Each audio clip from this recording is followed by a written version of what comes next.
I'm Scott Allen Miller. It is Thursday night, and that means it is Nicaragua Live. Welcome to the show. We're here in Barrio Sutiaba in Leon, Nicaragua, and I am running late, as we often are. It's always a challenge to get the show out on time, and no one has joined yet, so it's going to be a little bit, but we did promise people we'd be doing the live, and we are back on Thursdays. I'm very excited to be back on a Thursday night because we had a pattern, and people were loving it. I'm loving it.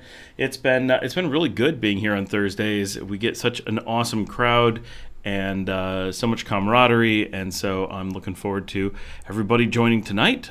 People have been asking me a lot. Of course, no one is on yet, so I was all hopeful that people were going to be like sitting on the button. Well, there's the first person. All right, woo, we got one. And I should share this and let some people know. That's always good. Don't want them to be too surprised that we didn't tell anybody. And yeah, so welcome to Thursday Night Live here on... Aha, it's Jorge. Hey, how's it going? You're the first one on. I'm just letting people know about the live show. We are live on Nicaragua Live. Come join our expat.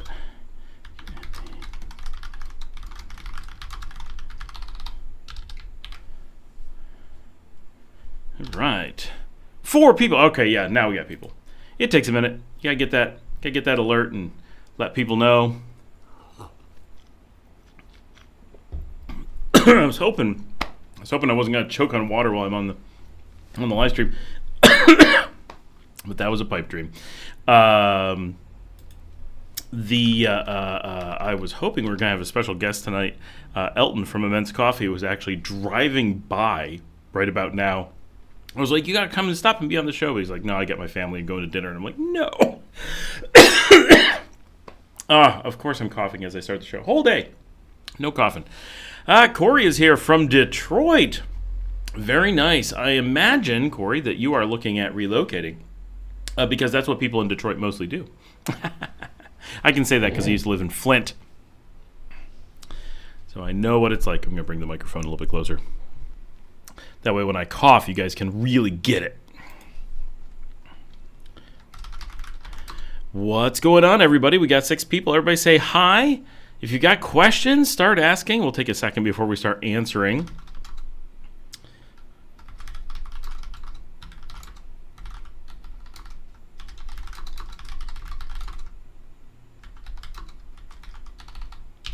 I'm just letting people know about the show. Getting the word out there. Yes, I am. Hey, Brian. Texas up in this place, we will say. Oh, we had a nice day. Weather was pretty good. It's been warm the last couple days, but it has been nice today. A little bit of rain earlier, hopefully. No storm during the show, because that's always potentially a little bit of a problem.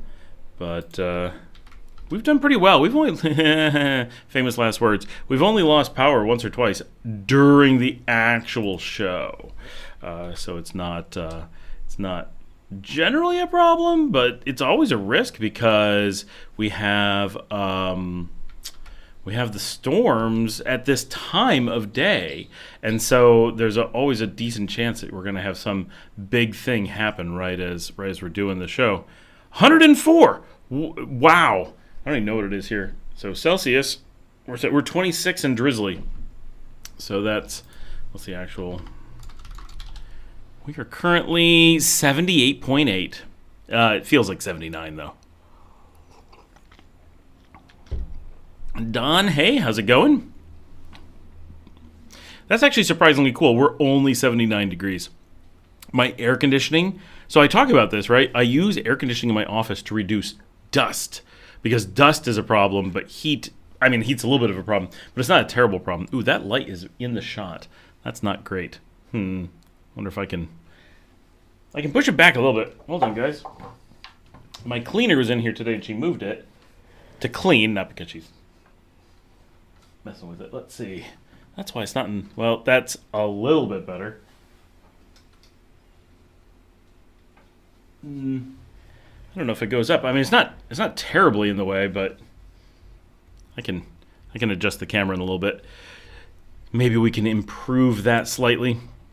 But yeah, we air conditioned the office down to 79, and so that's actually warmer than the outside temperature, but it makes it drier and it keeps the dust out, and so that's why I bother to do it.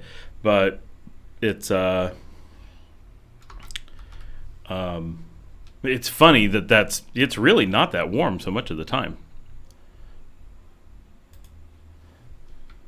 Unfortunately, I'm missing. Larry Emerson is playing at the Simple Beach tonight, and I can't be there because I'm here. Always everything all at the same time, all at once.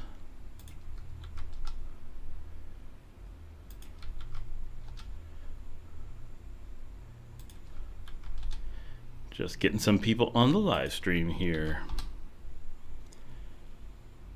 I'm like, I look down. Ooh, Western New York. Who's in Western New York? Oh, it's my dad. Who's from my hometown? Oh. So it's exactly the same temperature. 79 for my dad, 79 here. That's funny.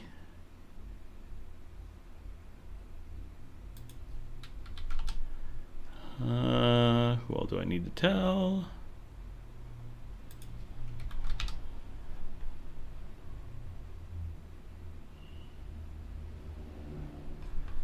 All right. All right, guys. What's going on? How's your week been? Got a lot of people probably that are around that I have not had a chance to see or talk to for a couple weeks. I think this is 3 weeks since we did a Thursday night. We did sneak some in, but we didn't have them on Thursday, so we had different crowds and stuff, which is cool. It's nice to hit other people, but it'd be nice if we did extra live streams rather than different night. That would be much better, but can't always schedule it all. But it's been a good week. We've done a lot on the show this week. It's been very productive from a show perspective all week. We actually have shows like scheduled out in the future for a change. It's been so long since we had more than one or two. It's that's really nice. I feel so much better about getting stuff done because I have time to like edit and make sure the show's right. And now we're using vidIQ, so if you see the titles are changing a little bit, the style, I'm trying to see if vidIQ can come up with titles that'll get more people interested in the show. Corey says, "Hi Pops, I sent you an email." I'm just gonna guess, Corey, that you mean you sent me an email? I don't know how you would get my dad's email, but I mean, if you guys are hanging out, that's cool. Bryce has forgot my live had ads. There's already an ad? That was fast. Funny story, Corey. My father honeymooned in Detroit.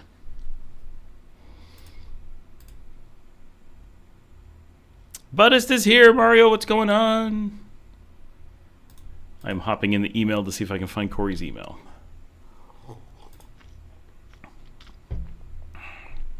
Ah, pops me. Aha.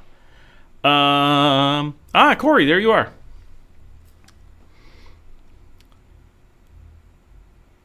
Cool. I will respond in a non-timely manner. I assure you, I'm terrible with email. No, actually, that one I had seen. I think it got read while I was on mobile, and then it didn't pop up in my feed because I'd already seen it, and I get so many emails, mostly from Doug, who sends me music stuff, and so there's a lot of that.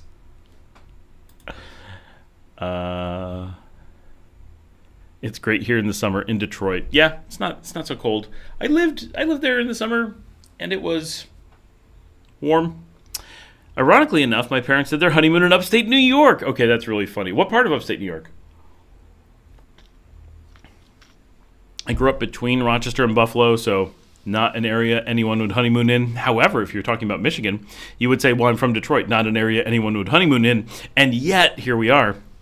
But I grew up in Wyoming County, so just east of Buffalo, but south of Rochester. And just because of the way we were kind of more in the Rochester sphere of influence, but officially, like, that area is supposed to be in the Buffalo sphere of influence. However, in the years since, New York State has redrawn their lines and now claim that part of Wyoming County to be part of the Rochester world rather than the Buffalo world.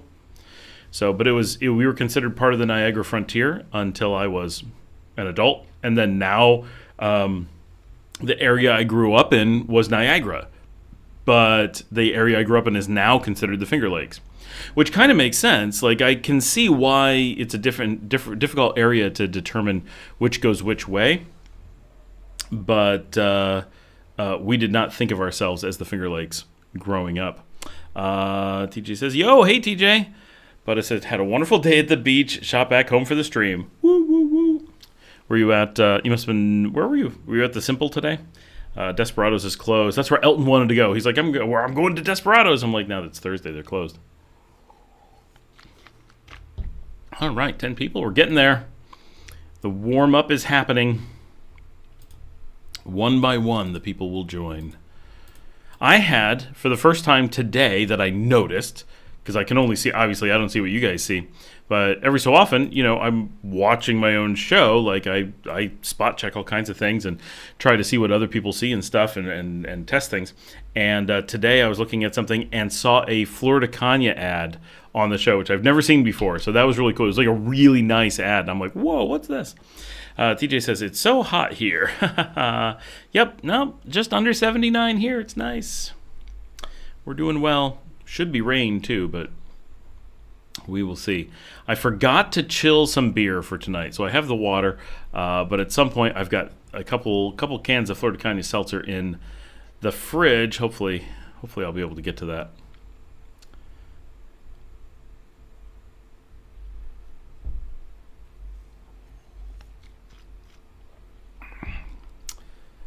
What are you guys' weekend plans? Patricia just got here. Did I miss anything exciting? Yes. We had answers to all the questions. All the things have been answered, so it's done now. Sorry, Patricia. For those who did not yet watch the walk, please go watch today's video. It's a long one, but I really like how it turned out. And there's a chair straight across the way. It was an amazing walk. For those who watched it, I think it was a really good episode. It was so cool because I did this Rapardo walk. I know most of you guys actually already watched it. Wait, Don Marvin's next to Europe. Oh, Don Marvin's, yeah. Sorry, Patricia. It's sometimes we just answer all the things, solve all the problems. It just happens. And the walk was so fantastic, going out in the country, going between the Rapardos. And just like I had no idea what to expect out there, and it was so cool going out in the country and exploring the new Rapardos and stuff that I got to move a bed for the dog. Just kick that over there. And my dog Mia is here and is confused as to why her bed is being moved. She's like, "What's going on?" We only have the one. I have a special guest this evening. Oh, Mia's going in the corner. Oh, were you banished? Oh, and she's like, wait, a cat has been here. That is what she's doing. My dog is freaking out because the cat visited the other night. For those who saw my short, you saw that the cat was here. What happens if I move over here? A little difficult. We have a special guest this evening. It is a little bit difficult. This is why I needed a smaller chair. It's because that one was ridiculously big. Okay, we're kind of hitting the light. I've got some space. I'm okay. Okay. Yep. Oh my gosh, my wife is here. Dominica's here. She's never here. Which?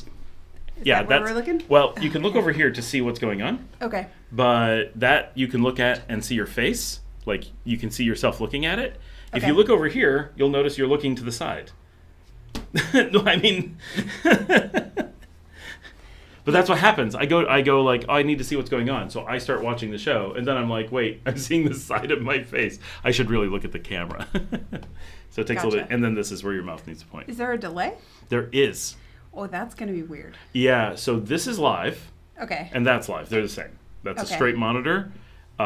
Ignore this because that's me setting things. Is that where people are asking questions? That is the live conversation. Oh, okay. And then this... Ryan, what's up? And then this is showing us an approximate delay.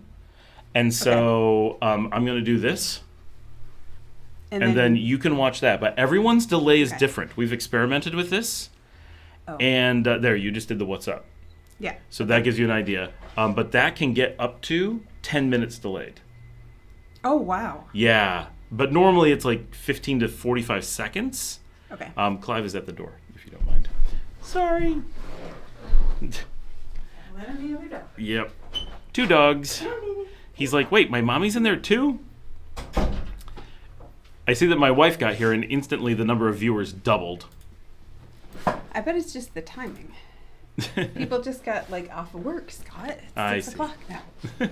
Okay. All right. All right, what have we missed? You were talking about your chair but didn't show us. Oh, yes, I'm sitting in it. I don't know how to show it. The camera's way over there. You have to lift up the chair. Yeah, I don't think we can do that. Patricia says, I haven't watched it yet. I want to watch it on my TV.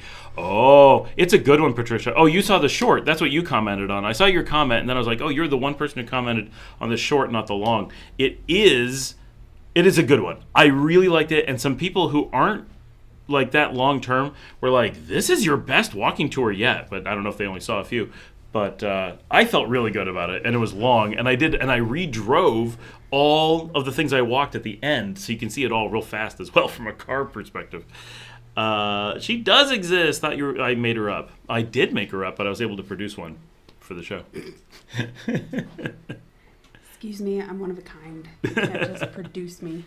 Oh, and Buddhist has a bottle of stuff for us to drink on the show in the other room. Okay. We can grab that in a little bit. Because finally you're here, and he's here at the same time. Oh, okay. He also could run over and have one with us. Where does he live? Like 5 doors down. Oh. That's true. Yep.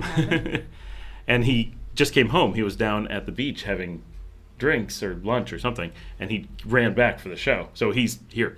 The dream team. Woo, woo. Toro Urso Wealth Management. Some of the names you guys have, I mean, I get it's a company name. It's just, they're funny to read. Saw your video on Plan B residences. Interesting perspective. I've taken the other side of the argument, going for Mexican permanent residency without actually living in Mexico. Yep, it is. Mexico's kind of unique for that. I don't know anyone else who offers that. So the thing about Mexico, and maybe you can tell us more about it, but I know I've watched Tangerine Travels talking about it and some others. He's got a pretty good resource, I think, for that stuff. And I don't know him personally, right? So maybe he made it all up. But the thing about Mexican permanent residency is that it's really cool to be able to get. Like, you've got permanent residency in Mexico.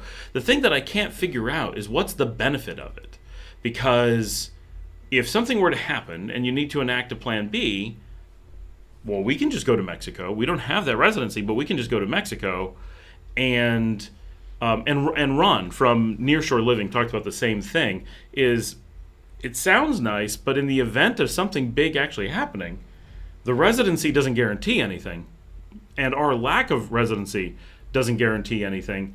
And the expectation is that the things that would determine that you could go to Mexico will be either we'd both get in or both not get in, and that having the residency ahead of time, while handy to have the paperwork done, I'm unclear what it accomplishes if you're not planning on using it. Of course, if you plan to use it and you just want to get it done weeks ahead of time or whatever, that makes perfect sense. But if it's purely a Plan B, it's only residency, it's not citizenship. And so it can be, revoked instantly. So if anything big happens to the point where we as non-residents couldn't go into Mexico, the expectation is that residencies would all be automatically revoked as well. And if something hasn't happened to the point where we couldn't just go in, the residency isn't needed because we could just go in and get the residency once we're there. So I know that Mexico has this really cool thing where you can get the residency ahead of time, and maybe they've tied some things to the residency that you need the residency for, and so you're able to do them. So let me know, because I'm really interested as to what the benefit is to that, because like I could go get Mexican residency right now, but I can't figure out what benefit it would give me, even if my goal was to live in Mexico eventually. Larry says, just turned on the TV. Is that a famous supermodel as your guest? It is. She's more of a not super famous supermodel. It's more of an under the radar. An introvert supermodel. Tom Mathers, hi from sunny BC, Canada. Hey Tom, how's it going? Patricia says, getting some more rain and thunder here. We've had about 18 inches of rain so far on your house this week. That's a good bit. We've had a lot. I've done a number of videos where we had like the backyard like flowing with water. There was so much. Oh, Paul's here. You want to be on the show too? You can pop in. Oh my God. Paul just realized that we're live. Camera's there, microphone's there. You have to you'll see yourself. There he is. Hello. That's Paul that we talk about sometimes and you never see on the show. Hello. Now I'm leaving. Delayed. It's yeah, they won't actually see It'll you for be a another while, couple seconds. delayed. There you are. Hello. Oh, Patricia says about the rain. Corey says, what area up in the mountains would you find a property with waterfalls or rivers, swimming holes, etc.? Almost exclusively waterfalls are going to be in the Matagalpa area. They're known for how many waterfalls they have. However, other places do have them. But Matagalpa has probably half of all the waterfalls in the country easily. But I know... he waved, Corey. I know like Akatal has like the tallest waterfall in the country. Elton showed that not too long ago on his show.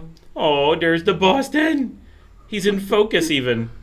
Oh, he was. Wait. He was. There he is. There he is. Aww. He's our baby. This is Clive. He's sleepy here. He Hey, is buddy. sleepy. You want to stay with me? Oh. Aw. He does Oh. not. No, Oh, he's down he leaving. goes. I'm not comfortable. All right. Turo Urso says, benefit is I can stay as long as I want. Right. No, I know you can stay as long as you want. Mexico restricted tourists during COVID, for example. Australian citizens, for example, were denied entry, so not even citizenship won't protect you. Yeah. Okay, so with COVID, though, if you had residency, were you able to re-enter? But new people couldn't get residency, even those applying from abroad? Because the benefit that you can stay as long as you want, that's the thing, is that like we can stay as long as we want right now with Mexico. I don't need to have it ahead of time. Like Mexican residency is a good program, but it doesn't require it's the ahead of time. That's the only part I'm questioning. Not the Mexican residency. Mexico's a great place to have residency, and you can get some pretty permanent residency options there. Although their requirements are going up and their costs are going up, but it's still pretty reasonable. And you still have to live in Mexico where it's really expensive, right? So that's potentially a little bit of a negative, but it's a great place. I'm just the thing that always gets me is anyone with a strong enough passport can go to Mexico last second and get residency after entry. And so as non-residents, we're able to go for 6 months, and we have 6 months to get our residency and don't have to leave Mexico during that time. So that's what's so handy for a lot of people anyway. James says, Scott, in a prior video, you said your daughters want to go to Guatemala City for college. No, I said that they want to go to Guatemala City after school, after high school, not necessarily for college. It's that they want to live in a big city. They like city living. They like apartment style living. They don't like driving. They don't like the idea of driving. They want a place where they can go on foot most places, take Ubers a lot of places. For those who don't know, Guatemala City has like regular Uber, not something we call Uber. They actually have Uber. I have people that have argued, no, I get Uber from Matagalpa. And then it turns out it's just one taxi driver that he stored in his phone under the name Uber. And he confused himself and didn't know what Uber was and thought it was the name of his taxi driver in the mountains. And we're like, no, Uber's an app that you use, and it calls lots of people in lots of different countries. He's like, oh, that's very different than what I have. We're like, I keep seeing that you can use InDriver in Leon pretty consistently now. you can. That's why I had to take Arthur home, because it didn't work. Every single driver canceled on Well, them. you still have to have a driver. Yeah. Well, they would respond and then they would cancel and just not show up. But there is, in theory, InDrive is here. Okay, Ursula says, yes, you could re-enter without restrictions looking at Panama, but I have to touch down once every 2 years where Mexico has no maintenance for now anyway. Yeah, Mexico has no maintenance. I think Mexico's going to keep no maintenance. Mexico has, obviously they can change, right? But the choice of those things is not one of a government overlooking a process, which I think often we feel that it is. Like, oh, they're going to figure it out and they're going to crack down on this. Trust me, they know. It's Panama and most of Central America. Those are two separate things, but they tend to act a lot alike. Panama and Central America has a tendency to want to bring in people who are going to participate in their world, in their culture, in their stuff, because they're really looking for investment, and they're looking to fill houses for the most part across the region. Some places it's a different blend, right? But that tends to be what they're looking for across the region. Panama, if you don't know, is loaded with empty high-rise apartments. Like, they would love to get people in to fill those. And so they can make a lot of money as a country by filling lots of empty condos with people who will pay for them. And if that money comes from the outside, it's a windfall.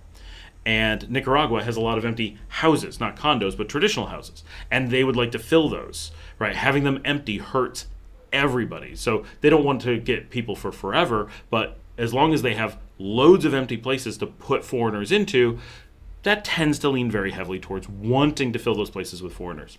Mexico doesn't have that same economic situation. Mexico, one, has an unbelievably powerful economy, and so they don't need foreigners to prop up any particular piece of it to make up for something that they're lacking. In fact, Mexicans are flooding out of Mexico because of how expensive it is now. They're looking to do the same thing that Americans and Canadians traditionally do of expatting and digital nomading other places.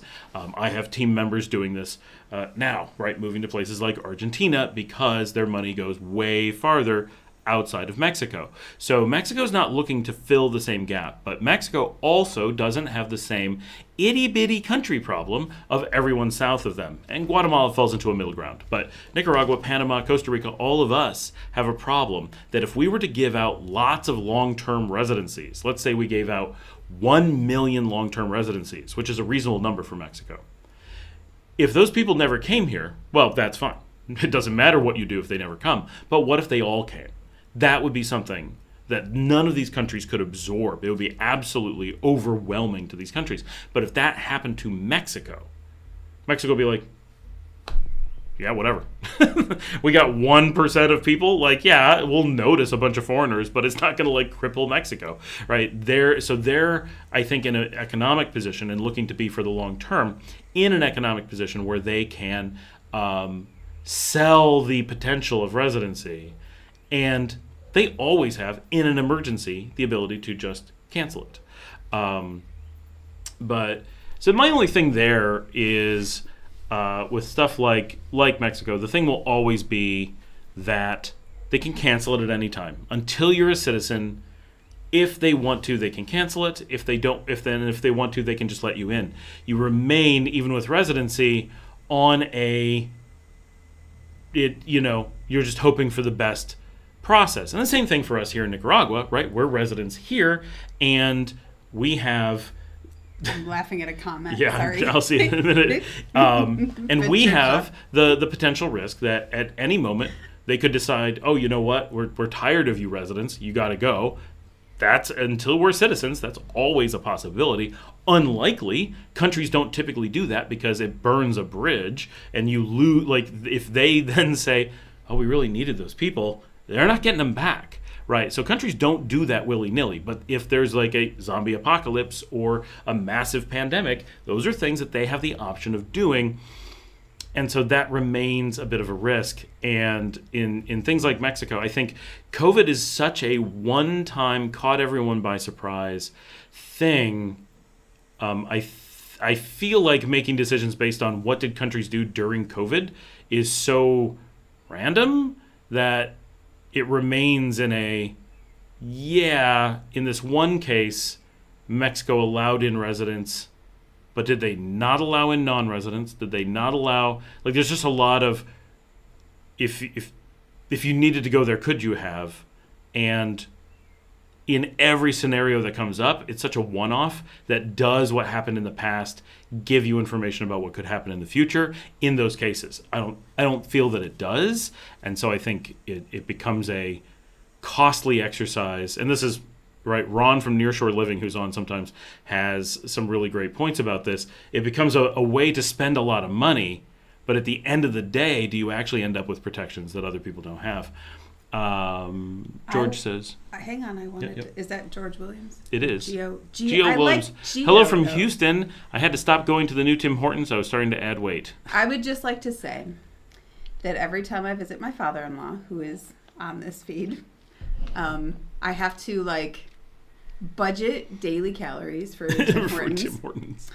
And my clothes are a little bit tighter at the time that we leave there because we have a Tim Hortons addiction. It's not just us. It is also the daughters. Love Tim Hortons. Love it.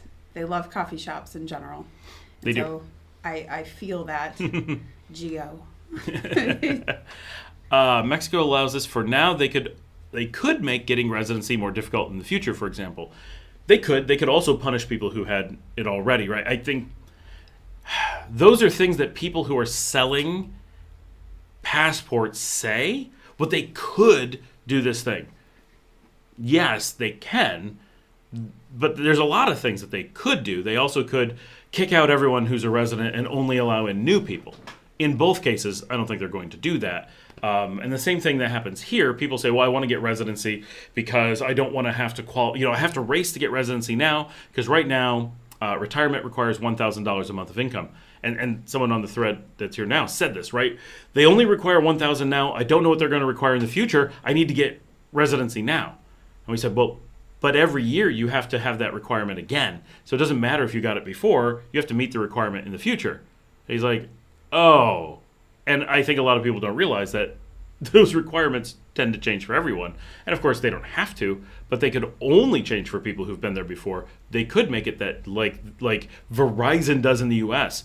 Oh, new customers get a break, but existing customers have to pay the tab. That can happen too. So in all those cases, I think working with the what's super unlikely but could happen tends to drain your resources, whereas just working from the what affects you right now and what would guarantee something in the future is the best course that gives you the most power to do the things you need to do. Panama and Paraguay used to give you permanent residency for $5,000 bank deposit. Now the entry requirements are much higher. Yes, but don't the requirements impact existing residents? I think that they do. Patricia says, even if you have a permanent residency, a country can always kick you out if you do something really stupid or the country changes its rules. Exactly. Like you're always living a little bit at risk. I'll move this a little bit closer. Because it was directly between me and all this stuff. And that's I think that's really the key thing, Patricia, is the you want to be in a position where you have the flexibility to go to many places and as much as possible. But also have to recognize that things like residency at any moment can completely change their rules, can completely go away. And one of the fears I would have with Mexico, I don't really have this fear, but I would have this fear as much or more than the fears that people have, is that if I got residency and didn't live there full time, I would worry that at some point Mexico would go through that list and blacklist those people. And say, look, you were cool, you're not in trouble, but we don't want people who've been doing this now, and you're no longer on the list of eligible people for residency in the future when they have a change of regime or something. I don't think that would happen, but I don't think these other things would happen either. And it's important to understand that the risk goes both ways, but in one case, you're putting in time and money to potentially put yourself at risk and potentially protect against something. And in the other way, you're not putting in time and money, and time and money are always, the more you keep of your time and money, That's where your real power comes from. And that is, let me tell you, Ron from Nearshore Living, that is his most powerful thing is stop bleeding your money. Save it because it's your money that protects you. In every case, when something bad happens, those with money are okay. And those without are not. And your residency, your citizenships, your location, none of those things will ultimately matter. It'll be how much funds you have.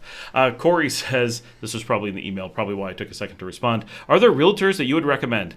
Absolutely not. Do not work with a realtor. Period. There's not going to be an exception to that. Now, when I say that, you're a buyer, right? As a buyer, don't work with a realtor. If the seller has a realtor and it's a real realtor, which is unlikely, but it does happen, most of them are scamming the people. A lot of times people will say that they're the real estate agent for something and they're not, so you have to be careful of that. But as a buyer, there is nothing a realtor can do to help you, but there's a million things they can do to hurt you. And so I've got lots of videos on this, so watch them, ask questions. I don't mind talking about it. But the thing that you should ask yourself is, given what a realtor's supposed to do and the way the Nicaraguan market works, why would you want to talk to a realtor? Because they have literally nothing they can do to help you. And so it's a lot of risk to work with a realtor for no payout. What you really need is a good, trusted lawyer. Yep. A lawyer, you absolutely have to have a good lawyer that you trust. That will protect you from Realtors. disasters, from many, many disasters. Yep. Your perspective is obviously valid too. Mexico and any other country could default on existing permanent residents, but I don't know of any precedent, or are you aware of any? I'm not aware of any, but it's the same thing in the opposite. There's no precedent that I know of for giving advantage to people who are getting the residencies ahead of time, right? And that's the only point. Is not that I think a bad thing's going to happen. I think that there's a lack of good. And when we're looking at the potential of bad, it's so unlikely that we're running into other things that are also very unlikely. It's kind of like when people do like, well, I need to be able to go somewhere if the U.S. stock market completely melts down. Not like yesterday or the other day with 1,000 points. No, 30,000 points, right? What if Black Friday happens and it gets wiped out? And it's like people are jumping out of windows again, and it's panic in the streets, and borders are closing, and it's just mayhem. In that scenario where Western civilization is actually crumbling, and it's actually war on the streets, all bets are off.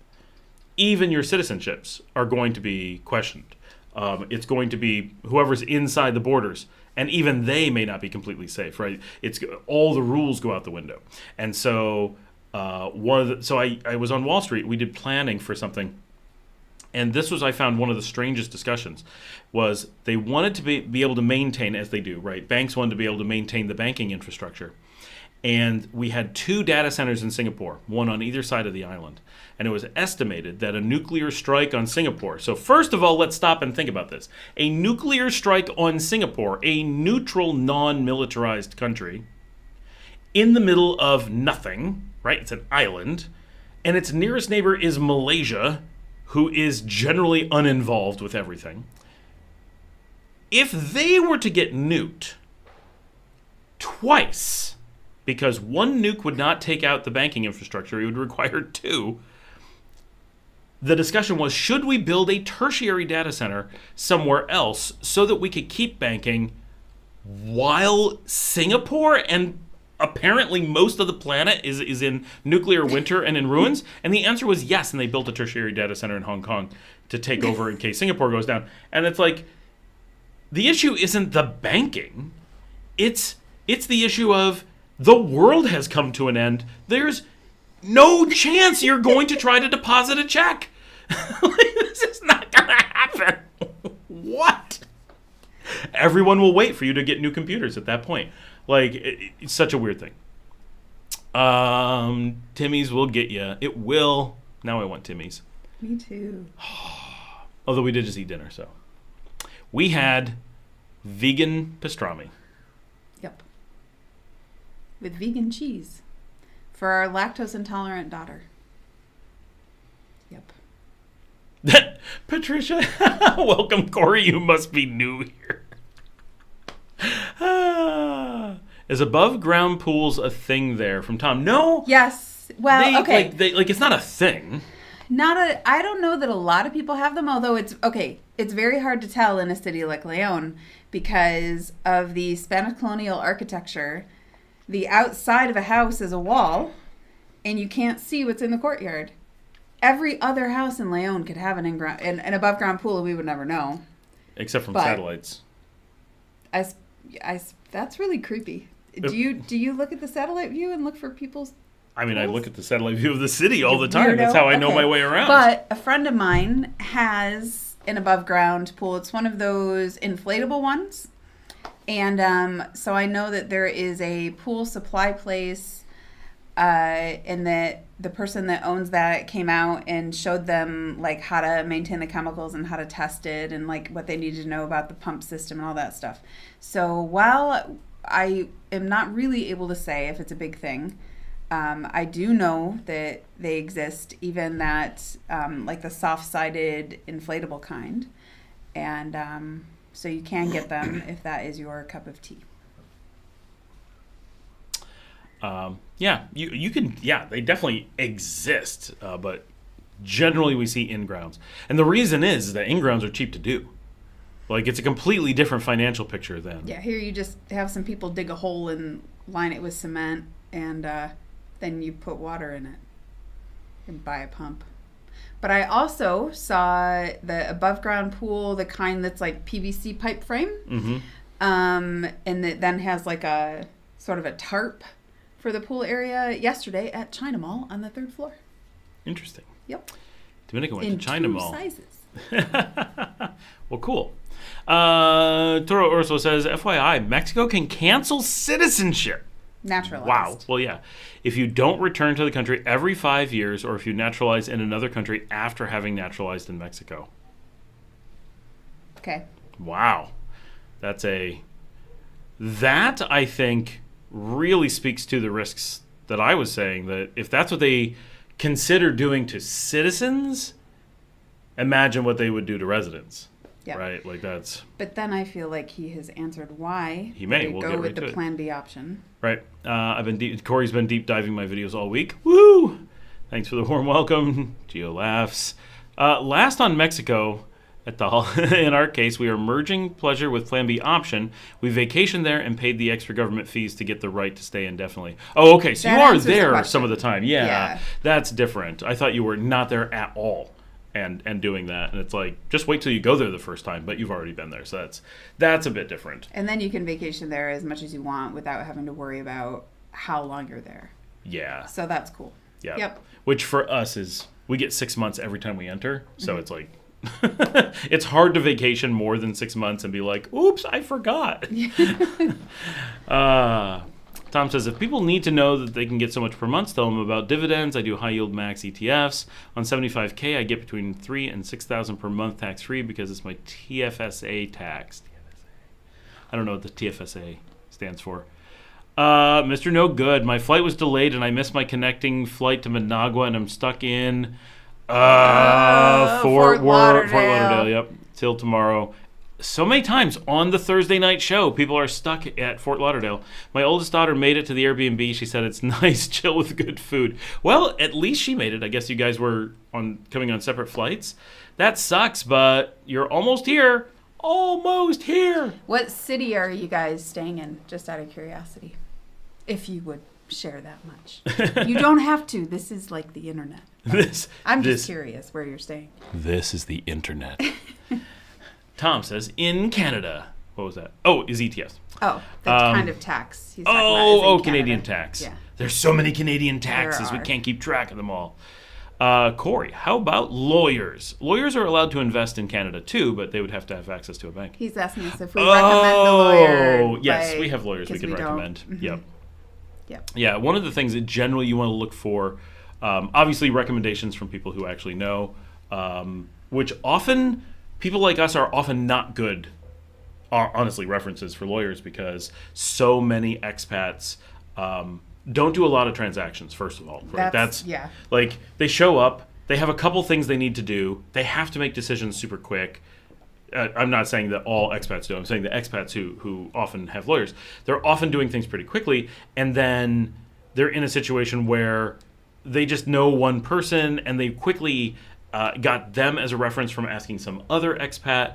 And so if you're up here in Leon, you're much more likely, or if you're in Matagalpa, you're going to get okay recommendations most of the time. But if you're in like Rivas or Granada, you're going to get terrible recommendations. Not that there aren't good people there, but the bad ones will be working so hard to get in with the expat community. And then people will be like, well, I know someone, and they don't gauge them against anybody, and they don't actually compare. It's like, well, I know a guy. I assume he's okay. And then no one knows how bad things are until it's too late. And it's like, but this expat recommended them to me. And then you find out that expat only spoke with them and only because some other expat, right? It's like this ongoing thing. So you do have to be a little bit careful with that. But yeah, a good lawyer is absolutely the thing you have. And yes, we do know some. And generally, so things, you generally don't want one that speaks English or speaks English well or speaks English publicly, because that means that they're shopping for you and not for local customers. And you definitely don't want anyone who advertises online. It doesn't matter what the service is. If you can find it from abroad, you don't want it. But also, you're currently in Detroit. So, Corey, this is a perfect time. We have lots of time. So start typing. What is it that's driving you to want to look at property beyond just pure interest, which is cool, before you've moved here? Because this is what we would call cart before the horse, and a very dangerous thing that expats, we all do it, right? So this is like the expat disease, is the moment we're looking at a country, we start wanting to buy a house and very likely open a business immediately. And those are two of the most dangerous things you can do when becoming an expat, because until you're living in a country, you don't know what your longevity is going to be. You don't know what your income is going to be. You don't know exactly where you want to live. And there's no way to know that from abroad. There's just a bunch of these like really permanent decisions. And like business, which I know you haven't mentioned, but a lot of people, they're going to be like, well, but I want to start a business. And it's like, do you know who knows the least about what will be a good business in Nicaragua? Anyone who isn't here. Like, even expats like us who've been here for years, we're terrible at this. Like, we don't know what people need. We don't know what they're lacking. We can kind of start to guess after a long time here, but we're really bad at it, and we know a lot more than a lot of expats. And the number of times that I get expats who are like, I think that Nicaragua needs a marshmallow factory. That was the most shocking one, I think. If someone was convinced that we needed a marshmallow factory, trust me, we do not eat a lot of marshmallows here, and we can get them. So it's not like they don't exist. And they didn't want to, it's not even that they thought a marshmallow factory was going to fill a niche. They wanted to put it in a remote location with no population. And marshmallows don't travel very far. So it was like they were expecting a factory to be supported by a maximum of like 20 to 30 customers. I feel like you should say artisan marshmallows. I'm sure they were really good travel marshmallows. very far. Right. But like the packaged kind, which is the kind that people buy. Right. The fake ones. Yeah, those travel very far. But yeah, if it's going to disintegrate before you get it to market. Yeah, like the whole, and what market? Like nobody's looking for artisan marshmallow. Like this would be so much education to be like, here's the thing you can eat. I can eat that? Why? For Panama and Paraguay, as long as those who deposited the 5K maintain it to keep their permanent residencies under the original term. I think he's saying people who were under the original stuff are still under it. They haven't had to go up, which is cool, but it could. But it's good to know that they didn't.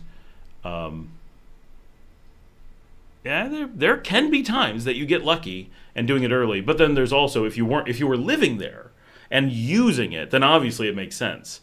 If you had to put 5,000, say 5 years ago, and hold it, is tying up that money for that time more or less beneficial than what you would have to do now if you were going to use it now? Maybe. It might still be better. Corey says, thank you so much. Tom says, time I get down there in the future, I'm hoping to be twice as much. Nice. But it says, lawyer, 100%. Corey says, I'll have to get down there and find a place to post up. Yes. Yeah, no doubt. What you need to do, Corey, is come down and spend time. Everybody that we see who is successful is coming down, putting in some time, doing some research, making sure that it's really what they want. And let us know, Corey, how much have you been here at all yet? And then are doing a bit of planning and being patient. The thing that's amazing is that the problems are always with patience, but in both directions. When it comes to housing and businesses, most expats or wannabe expats are impatient and race on the house and the business. But they drag their feet on actually moving. And it should be the other way around. You should be, oh, the world gets better, in theory, the moment I move. Of course, you have to pick the right place, right? So it's not like you move to the worst place and go like, the sooner you get there, the better it is. For me, the biggest thing is, what if you get here and you hate it? Right. What if you step foot here and you get off of the plane and the heat hits you and you're like, ugh, and you can't even breathe? Right. Like, what if you hate it? You have to come here. You have to In our see. 78.8 degree temperatures. Today? Yeah. Yeah. It's cooler than Rochester, New York right now. Yeah, so there's like all this, you got to do this first step and just know if it's a potential. And you'll know within 2 days. 2 weeks is good, right? Give it a little bit of time, but you'll know within 2 days. And then it's a country, right? Play it in reverse. Imagine going to the United States, moving to the, no, it's much bigger, but it's a good example of how bad it could get. Imagine going to the U.S. and being like, yes, I'm all excited about moving to the U.S. And then you're just like, pick a place. I'm going to Des Moines. You're going to be sorry. Right now you're in Des Moines. And you're like, some people are going to be like, but I was picturing the Wild West. And someone else is going to be like, I was picturing the Empire State Building. And someone else is going to be like, I was picturing Mexican food. And someone else is going to be like, I was picturing the constant drizzle of Seattle. And you're like, nope, corn. You're going to get canceled by Iowa now, Right. Scott. That was not a If I get dig. canceled by Iowa, no one will know.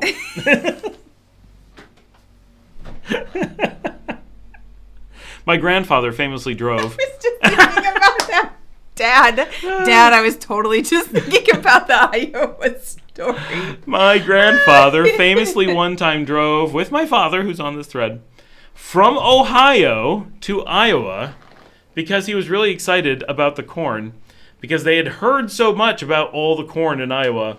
And how great the corn in Iowa was. And then they got there and it was exactly the same as Ohio. And he's like, what? And they went back. There's probably more to the story, but that is the story.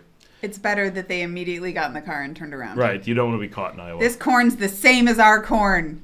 Forget this. Yep. James says, know a couple that lived in the Baja. They would go to San Diego shopping but never drive at night due to highway crime.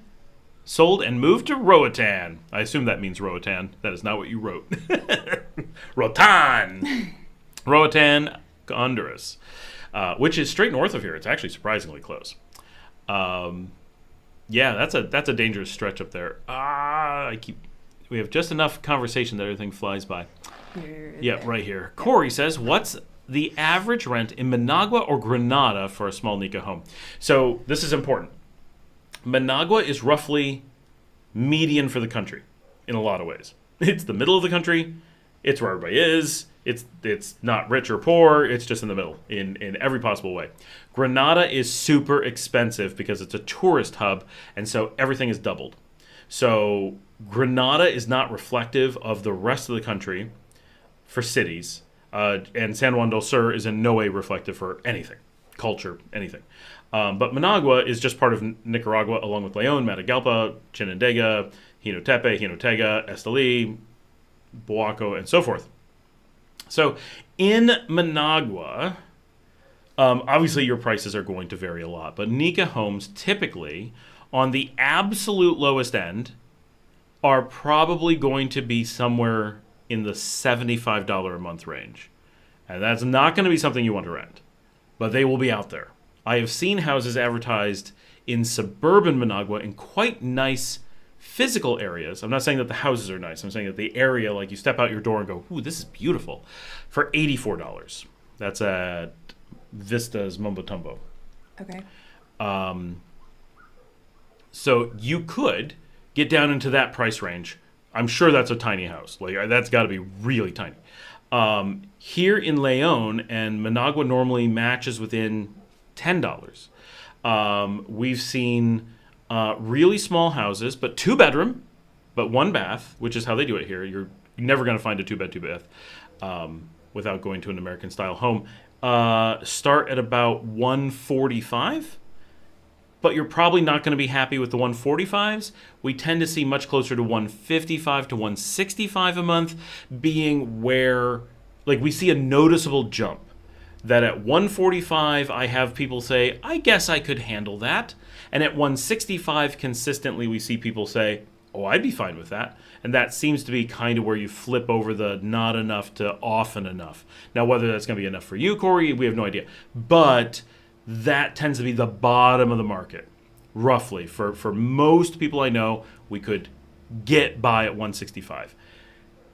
If you get up to the 200 mark, 205, you tend to get into quite a bit nicer places, and suddenly you're getting options like gated communities, slightly larger houses, really cool, quirky neighborhoods, somewhere around that. And then realistically, you may want to look as high as 300 or 350, and you could be getting into 3 bedrooms, you could be getting into pretty cool neighborhoods, you could get into much larger places, and definitely gated communities and stuff. Obviously, you can spend thousands if that's what you want to do. Like, oh, I just want a mansion. But within the range of what normal Nicaraguans would consider a reasonable home would be somewhere between, like, really roughly 150 to 300. Yeah. And then in Granada, just double all that. And literally doubly. At least double it. Yeah. TJ says, good thing I booked my flight a few months ago. Ever since Spirit canceled, flights went up 200 one way. Yeah, everything. We're looking at changing flight plans because of unbelievable price increases. We may have to fly out of Liberia. I've been thinking about it. But, of course, Southwest doesn't fly at this time of year either. Yeah. At least they didn't last year. We may have to fly out of San Salvador. James says, hello, Scott, and guest better half from New Brunswick. No, she's from here. Yes, James is from New Brunswick. Scott joke. It's always got jokes. Corey says, Spirit no longer flying to Nicaragua. Spirit pulled out during the slow season. So starting in a few weeks, all their flights are canceled up until December, and then they start on their website again in December. Spirit, as a policy, does not issue information about their changes. They just expect you to look at their website, which is a negative with Spirit for sure. So it sure looks like they pulled out during the slow season. They had just changed to a better schedule and then pulled out. So it's really crappy. Brian says, business continuity if the bottom falls out. He's talking about the nuclear protections in Asia.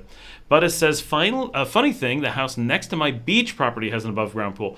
Oh, that's right. I think that's where Renee was.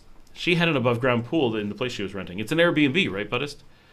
James says, how does your residence affect status of an American citizen? It never does. It doesn't. Nothing affects an American. So the only things that can affect the status as an American citizen is if you renounce your citizenship and you renounce it in such a way that the United States recognizes. Right? Like I could say, I'm renouncing my citizenship. That means nothing. You can even say that to a foreign government in an official capacity, and it means nothing. You must say it to very specific government officials in the United States, sign a thing, and have it approved, and pay an enormous exit tax. And even then, it's not guaranteed. It's still at their discretion. I guess if they approve it, then they've given their discretion. But there's no accidentally losing. There is no giving up American citizenship in any light way whatsoever. It's the issue with it is always that people can't get away from it, not the other way around. Mr. No Good, my oldest flew from Los Angeles, or maybe that's Louisiana? A lot of people come from Louisiana here, more than Los Angeles. We came from Cleveland, very big storm. Now I'm watching y'all from a dive bar called the Wayside Inn in sunny, beautiful Fort Lauderdale. I have no comment on Florida. Patricia says, your neighbors are smart, Buttis. No one has ever been eaten by a shark in an above-ground pool. She's never seen Sharknado. Kim Insu, hello from Korea. Wow, hey Kim. What about some good Korean fried chicken in Nicaragua? So the thing is that we don't eat chicken. We're pescatarian. So if there was Korean fried chicken, I don't know that we would know it. But there is a Korean restaurant that we go to that has Korean barbecue and sushi and a bunch of other things. And so it's possible they have fried chicken, but I don't know what makes fried chicken Korean fried chicken. It's when Koreans make it. Oh. Well, I was thinking perhaps it was a style like Southern fried chicken. No, like a batter style. It said like it would be like Southerner fried chicken, like a Southerner fried it. It's Korean fried chicken. See, that's how that works. Yeah. So fried chicken here, Kim, is huge. There's a lot of Nicaraguan fried chicken. Right, like fried chicken is a staple here. Like the main fast food chain. Every corner, every market is full of fried chicken. And there are a surprising number, which is still very few, Korean restaurants. Like, there's so many things we don't have at all, but we do have some Korean restaurants. So my expectation is that you will find fried chicken that's good, and you will find Korean fried chicken with some effort. Whether you will find the combination where it's Korean fried and good, we cannot answer we that can't question. answer that. If I hear anything, Yeah. we'll get back to you. Patricia says artisanal marshmallows are kind of a thing on Instagram. Patricia's cracking me up. She is. You make me laugh. Because I read the shark in an above ground pool thing and was like trying not to snort laugh because there's a delay. So it wouldn't have made sense with what he was saying. TG says I'm going to get off the plane. It's going to be cooler. Yep. Well, for the moment. if you got off today. Yeah, if you got off right now. James says TFSA is a tax-free savings account in Canada. Oh, I see. Well, that's handy. Why don't we have a tax-free savings account? But it says, lol. Toroso, not to bore you long-term subscribers, but how did you find out about Nicaragua? Why did you choose it over some of the other Central and South American countries? Are you asking us or all the subscribers? Everyone answer this, but we'll answer too. So do you want to tell the story? I tell this from time to time. Go ahead. Okay. So I'll interject if you say anything incorrect. That's my fear of having her on here. So so we were, and I checked this recently, and I'm off. I could have sworn this happened in the Geneseo house, but I can't find an episode that coincides with this until 2007. So apparently, in 2007, we were watching House Hunters International. And there was an episode when we were in New Jersey is when we were doing that. Right, that has to be. Yeah. So 2007. I would have told you. I thought it was 2005 for a long time. It was 2007. Yeah. And in that episode, they had Nicaragua.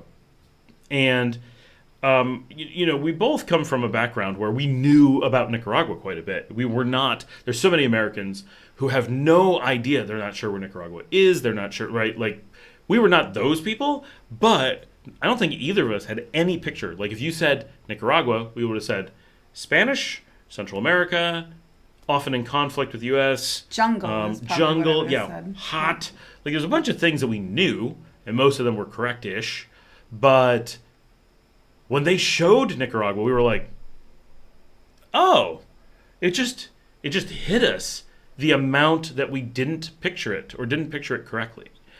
And I think that it was more the shock of just how little we knew about it. At least for me, that was the real thing. It wasn't that the thing that they showed was so perfect, but I do remember them showing a very nice townhouse and showing people like, it very much stuck with me that was the episode where they showed the people who had moved in. Of course, this is all fake, right?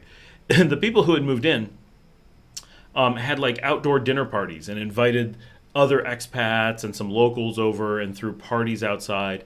And I was like, wow, that just hit me as a lifestyle we didn't have and seemed so nice. And was like, imagine living in another country and having friends and hanging out and having like this completely, just somehow this vision of what life could be like.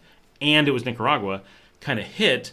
And there was this unbelievable Nicaragua, we just don't know enough, and it really kind of stuck with me that I wanted to know more about it. That's what put it on the list. A lot, the one thing that House Hunters International was good for was that it got us thinking about, we think we want to live in another country. And it gave us sort of a view of,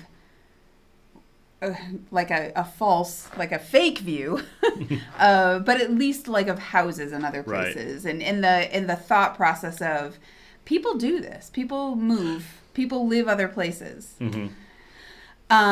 So we eventually visited Nicaragua years later in 2015. But the story there was we were in Panama. Mm-hmm. And so we had investigated the area a little bit. Mm-hmm. Little bit. And we really liked Panama. And it was so surprising to us because Panama was also on our list of places we really wanted to check out. So it just ended up higher for whatever reason. And we were there. And when our time was done in Panama, we had to go back to the States for me to work. It was my last time returning to the States to work ever. And it was, that was so cool. And so much that we didn't predict. Like there was just... the style of the houses, the style of the food, the day-to-day life, none of it was what we had anticipated. The feeling of the place was so unique that we were really like, wow, Central America, which I know Panama's not, but nearby Central America really seems like it must also harbor all this cool cultural stuff. We should investigate Central America. And then immediately we were like, well, Costa Rica, tourismy. Touristy. Thank you, touristy, and very Americanized, and just, we can hypothesize that, and it's directly next door. So it's really close, it's right there. We should look further afield. What's next? And the combination of, we loved Panama, Costa Rica specifically didn't meet our needs, Nicaragua was the next thing, and then it was, wait, Nicaragua? Remember Nicaragua? Oh, it really brought it up as we should make that our next investigation. Mm-hmm. And so we did. So we stayed for just under 3 months in Granada. And I was the hottest I've ever been in my life while in Granada. But we did a lot of exploring of other parts of Nicaragua. And we actually ended up in León and Ponaloya on that trip, not knowing really anything about other parts of Nicaragua. We just kind of got in the car and explored. And we really, we fondly remembered Ponaloya, but it looked a lot different. It looked so different then. So different. When I came here in 2021, I didn't recognize it as a place that I had been. Like but we also did so much traveling and went to a bunch of different beaches in 2015 that all the memories were sort of bundled together. So it was hard for me to pick out places that we had been, like based on, we ate at a beach shack. Right. Well, and it's not there anymore. Now it's in the middle of a big developed thing. Mm-hmm. So it really is a completely different place. But I still remember driving down the Ponaloya Road and coming over the ridge and seeing the ocean and being like, it's the Pacific. And I don't know, growing up on the East Coast, anytime you see the Pacific is like, it's like this big deal. Even though we had lived on it in Panama, it still is like, ooh, the Pacific in Nicaragua. And but I remember that moment. And now that's a place that we're at all the time, going over that exact spot, the road. Every time I'm like, I remember in 2015 driving over that spot. But I still sort of pause at that spot. Yeah. And look every time. It's true. You get to the top of the hill and you're like, oh, there it is. Yeah, because you go from nothing to suddenly it's Pacific across the horizon. So Nicaragua really was good for us, but Granada was really not within the Nicaragua scope. And then we moved to Europe for a while. Mm-hmm. And so we put in some time, and then and we just kept, we would research places, we looked at different places, and years later, I was back, 3.5 years later, I was back with Alan and some friends, and was in a different part of Nicaragua and had a really great experience. And I came home and I'm like, I think Nicaragua may be, of all the places we've investigated, it just makes so much sense for us. It may be the place that we need to be. And so we started talking about it in late 2019. Mm-hmm. And really, going back through my vlogs, we knew this is where we were moving by like January. It was like 2 months that we were discussing it. And then we were ready and tried to put it in motion. And it ended up taking a year and a half because of COVID. Yep. It was just too hard to get here. Yep. So that was kind of our story of getting here. But lived in 8 countries, visited almost 40. Some have been afterwards, but Yep. 30 But I some. would say we chose it. We just liked it here. Yeah. Number one. And number two, like affordability Mm-hmm. and safety. Safety. Oh my gosh, we're gross. Ew. That was ridiculous. Completely in unison. That Yeah. was not planned, folks. That's just how we are after 23 years together. Safety is a huge factor. You know, we have 2 teenage daughters, and their safety is everything. Yep. So, Yeah, and it's, especially for Toro Urso, talking about like residency and all those kinds of things, Nicaragua has the most allowances for especially North American expats to be able to come here and have high reliability of being able to stay. Mm-hmm. That's not a defining factor, I don't think, for us, but it's certainly a bonus. There's a whole bunch of bonuses, right? Central America is good for us because of proximity to back home and time zone, and Spanish, right? Spanish for us is a big deal. because we both spoke a little bit of Spanish. Like we each took, well, I think you took 4 years. I took 3 years of Spanish, and he took 4, and it's for us, it was like okay, we can handle this. We lived in Spain for a while, and we had like survival Spanish when we were in Spain, in Panama, in Nicaragua the first time. But we had hope that we had enough Spanish background that we would be able to speak it and at least be able to use survival Spanish if we never got fluent. Because for a while, I didn't think I was ever going to be able to have a conversation without using Google Translate. And just as an aside, like being able to speak Spanish is really important to me because I chose to move to a Spanish-speaking country, and I want to have friends that are Nicaraguan. And I now have a lot of Nicaraguan friends, and they mostly don't speak English at all. And I have a lot of friends that understand it a little bit, but are not willing to speak it, are not comfortable with that. And being able to talk to people that live here, like otherwise, we live here because we want to be here. And because we want to be here, we want to be able to know people that are from here, and we want to be able to make friends and make connections. And so speaking Spanish is really important. Yeah. And, it's funny for me, she speaks Spanish quite a bit better than I do, but I still have conversational Spanish. But we haven't been here so long, or I haven't spoken Spanish so long, I'll get into situations where I'm alone, and I'll go into things and be like, oh no, everything's in Spanish. And then I go, wait, I speak Spanish. That happens to me too. Just like, every once in a while I'll be like, okay, let me get that. And then I'll be like, wait, I don't need the translator. I can just have a conversation. Yeah. Oh gosh. Yeah, it's a little really surreal funny. being able to speak another language. Yeah, for sure. And you've had a little bit more time where it was kind of fluid, but I'm like feeling the fluidity coming. Mm-hmm. And you got to get over the wall. Yeah. Scott has better grammar than I do, but he speaks Spanish more slowly, like less fluidity. Yep. Conversationally, but no, you are getting there. You've come a long way. Mm-hmm, like it used to be a little painful. Yeah. Well, so I have hearing problems, and so she gets to have conversations twice as often, 3 times as often as I do, because we go out to the bar and it's loud. I can't hear anyone, English or Spanish. There's no sound to me. It's just a hum, and so there's no way I can learn another language by lip reading. And so, no, you can't. So it's all this noise and stuff going on. There's just no way for me to have conversations. But most Nicaraguans, and she's able to work out what they're saying. It's still hard to hear, but it's not like me where there's nothing. And so a ton of your practice has been in situations where I'm getting nothing. Okay, true. And so that specifically is where, there'll be days where we don't speak Spanish all day, and then the only Spanish is spoken at a time I can't hear it.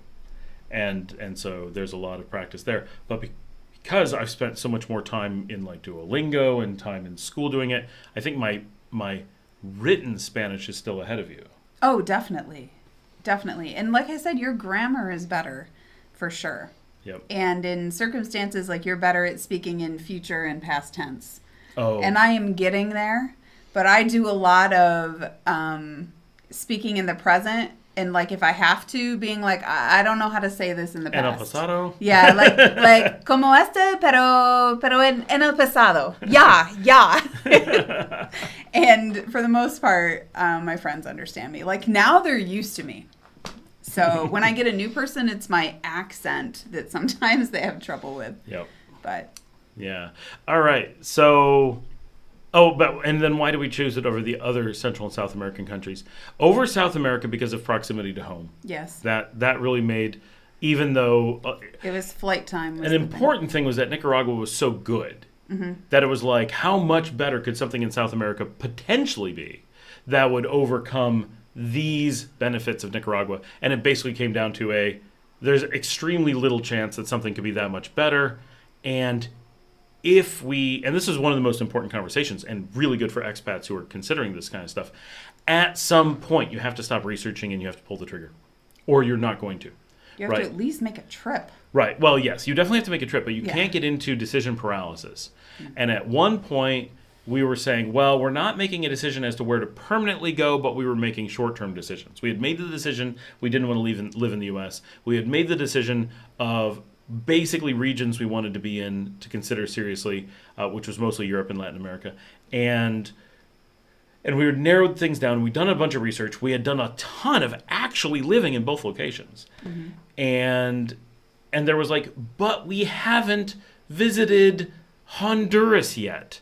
And we haven't visited Poland yet. And we're like isolating these. What if they're so much better than the country next to them? And at some point it was like, we need to stop trying, right? Perfection is the enemy of good. You're never going to get good if you are only willing to be perfect.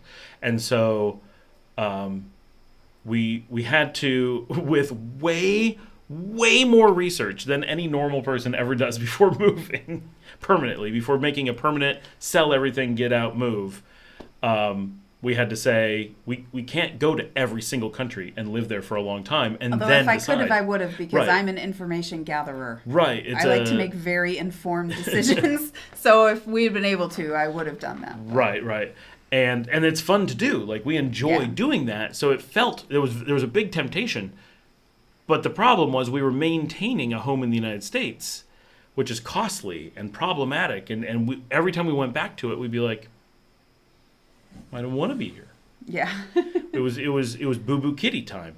And so at some point we said, you know what? We need to shift our home base to a place that we know we love. It doesn't have to be perfect, but we know we love it. And that meets our general requirements of being safe and being affordable and being, we wanted steady weather and we wanted not English speaking. And we did want a language that was within reason. So like China could be a really nice place, but my chances of learning Mandarin approaches my chances of being an astronaut. And it's just Spanish or Portuguese or potentially French or Italian. Yeah, these are things we could, German or Norwegian, right? Like all of those could be like, okay, we can make that work. But we specifically want to raise our kids away from their native language and native culture so that they're being forced into a more global perspective. So we ruled out the English-speaking countries, which doesn't rule out that many, but we ruled those out. So Belize was out of the question just because they wouldn't be forced to learn another language, except for Creole, which is very hard to learn. And they ruled out Canada, but that was not really something we were looking at, but it ruled out like New Zealand and some places that and Scotland and Ireland, which are places that we would really like probably, but would not fit some of the things we needed. And so it was kind of we need to finally get off the pot. Or I guess we finally have to do the other thing, and and actually just make the decision based on the information that we have. What is our best guess based on basically 10 years of, it was really 12 years of continuous research, and at that point, and still now, our best information gathering over more than a decade said that Nicaragua was the best fit for us all around. And there are some places that have come up since then that are like, oh, these would have been quite adequate, right? Love Guatemala. We didn't know that before. And when I was there with friends, they're like, you're going to be sorry you moved to Nicaragua. And that's not the case, right? But I really do like Guatemala. Like, if I had to live there, I'd be perfectly happy. And El Salvador has changed a lot. It's way better than it was when we made the decision. And on the other side of the world, I loved Thailand. And all of you would love it as much as I did. But it is very, very far away. That is the biggest thing about Thailand. Yep. And the language. See us, and the language. Well, but like almost everybody speaks English there. Okay. But it's hard to read the signs. But, if it wasn't literally on the other side of the world and so far away, I could see us being 6 months here and 6 months there, honestly, because I loved it that much. And it's similar to here in climate and economy, like value of the money and like awesome food, and you all would love it there too. Yep. And a lot more urban. Yes. Yeah. So the kids would like it too, like coffee shop culture and stuff like that. Yeah. But there's definitely a lot of places that, and so it's, and the other thing I was going to get at is we're giving a lot on this, but there haven't been a lot of questions since then, so we're stalling. As a potential expat, one of the things you have to remember is you aren't making a one-way decision, right? Which Toro Urso is clearly good with, right? Because he's making like, well, have something here, have something there, and bounce as needed. And some people are good at picturing that, but a lot of people, when they picture moving to a place, it's like, oh, I just can't commit. Well, don't commit. Just move, right? The fact that you're moving means you weren't that committed to the place you started in. So if you could leave the place you were born in to go to the next place, you could leave the place you were not born in to go on to the next place. So if for some reason we decided that Nicaragua wasn't where we wanted to be, we could move on. We're not actually tied to it in some way. It's not like we signed an agreement in exchange for, getting to eat a lot of gallo pinto. We will never consider another place again. We're tied to it by affection, right, for the country and friendship. We have like we've made this home. We have loads of friends here. Our connections are here. Our home is here. Our dogs are here. Our kids are being raised here. Our kids are always going to see this as home, as like it's just what it's going to be. And so there's a lot of emotional ties, but if something happened, there's a lot of emotional ties to America too, but something happened, mostly a tipping of the scales that other places seemed better, we moved on. And so that option exists. So very importantly, I think, do some research, but don't let the inability to research everything stop you from making the best decision you can make with the information you have. Mm-hmm. And at the time. And at the time. point you are in your life. Right.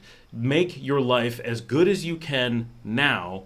Don't wait to make it good because you want to wait indefinitely long in the hopes of, for one tiny bit of it, maybe getting it better.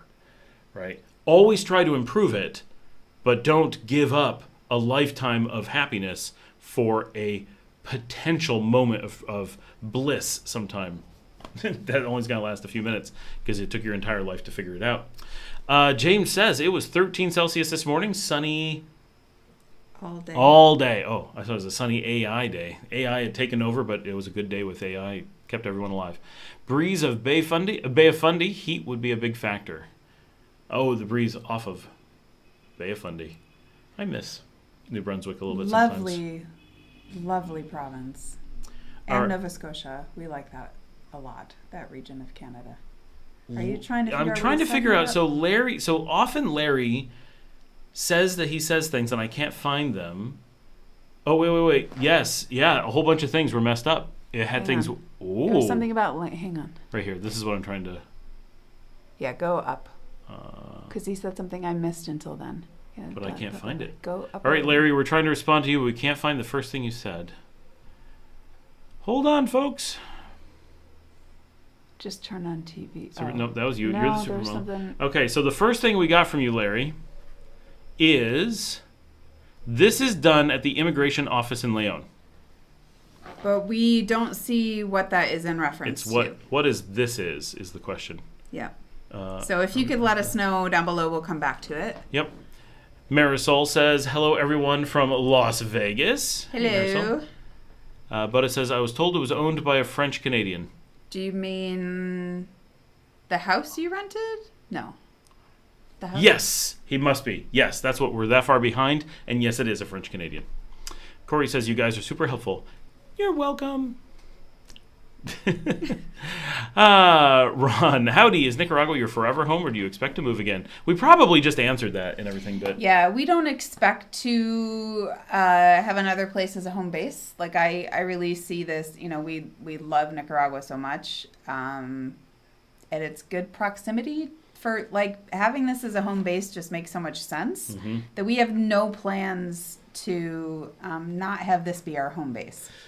one of the things I say about Nicaragua specifically is it's in the middle of things we really like. Yeah. And that's an important thing. Like, if you were to be like, oh, New Zealand is so cool. Oh, neat. And when you want a break from New Zealand, oh, it's an island. Right? Like, oh, yeah, New Zealand can be really cool, but it has a lack of land. And here in Nicaragua, yeah, we have a lot of ocean, but, and I say this a lot, I love Costa Rica, but I don't want to live there. But I really like visiting. Well, from Nicaragua, we have some of the best ability to visit Costa Rica in the world. We can go by car, we can go by plane. In theory, at times, you can go by ferry. That has happened once in a while. And it's super easy, and we can go and enjoy it for however long we want, and then just, boop, right home again.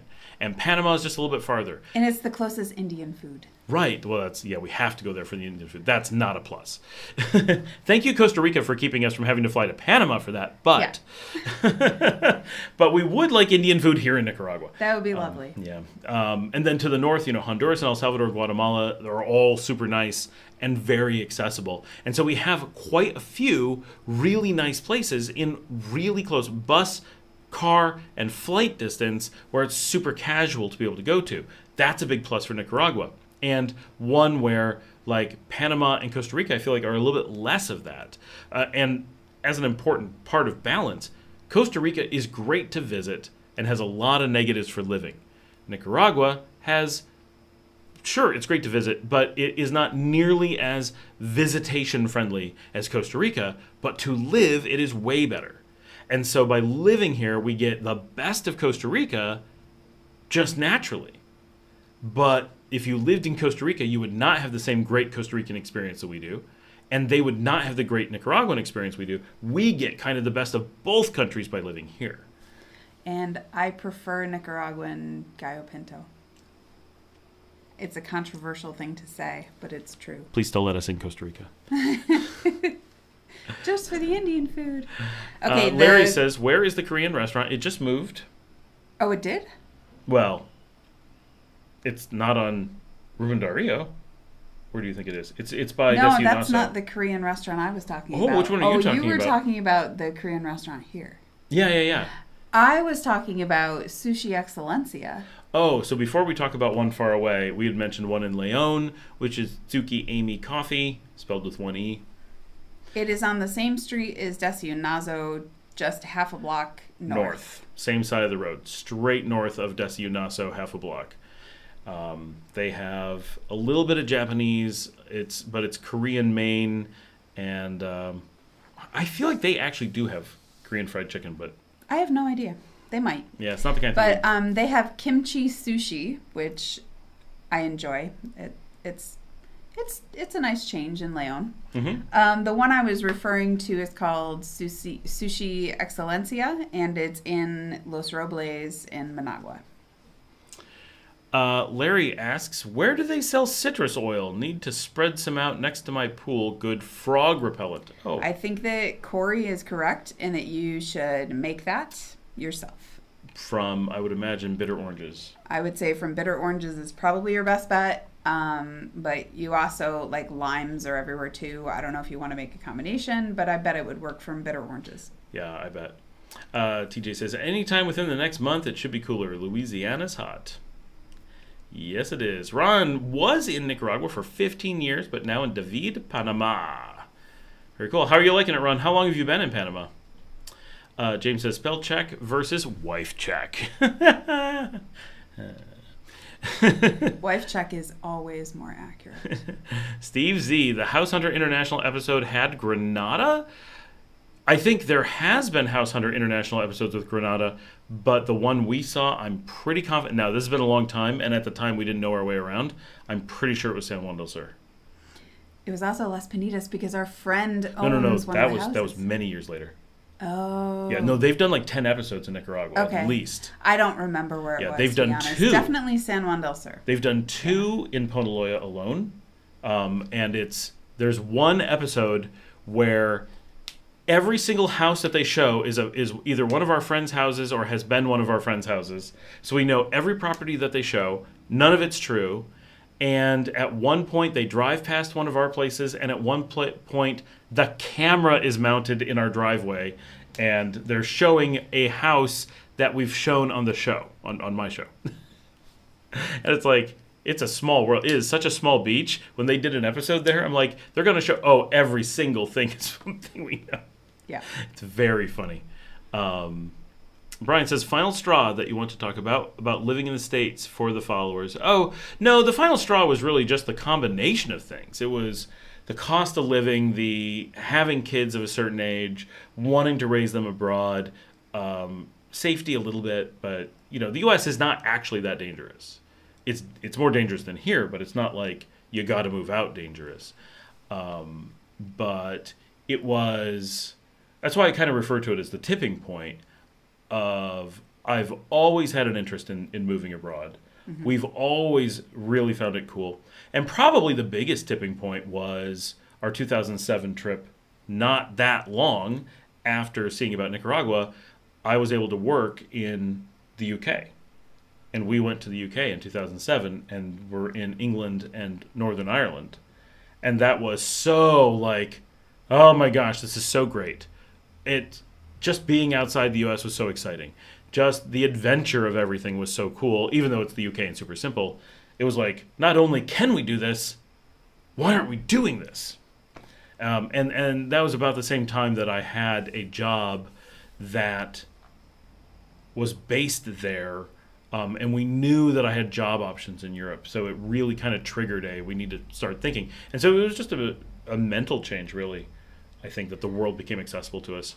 But the reason that we executed when we did, like actually selling our house and moving here, was Scott's trip with Alan, after which I was like, wait, I can live on the beach? I can have a beach house?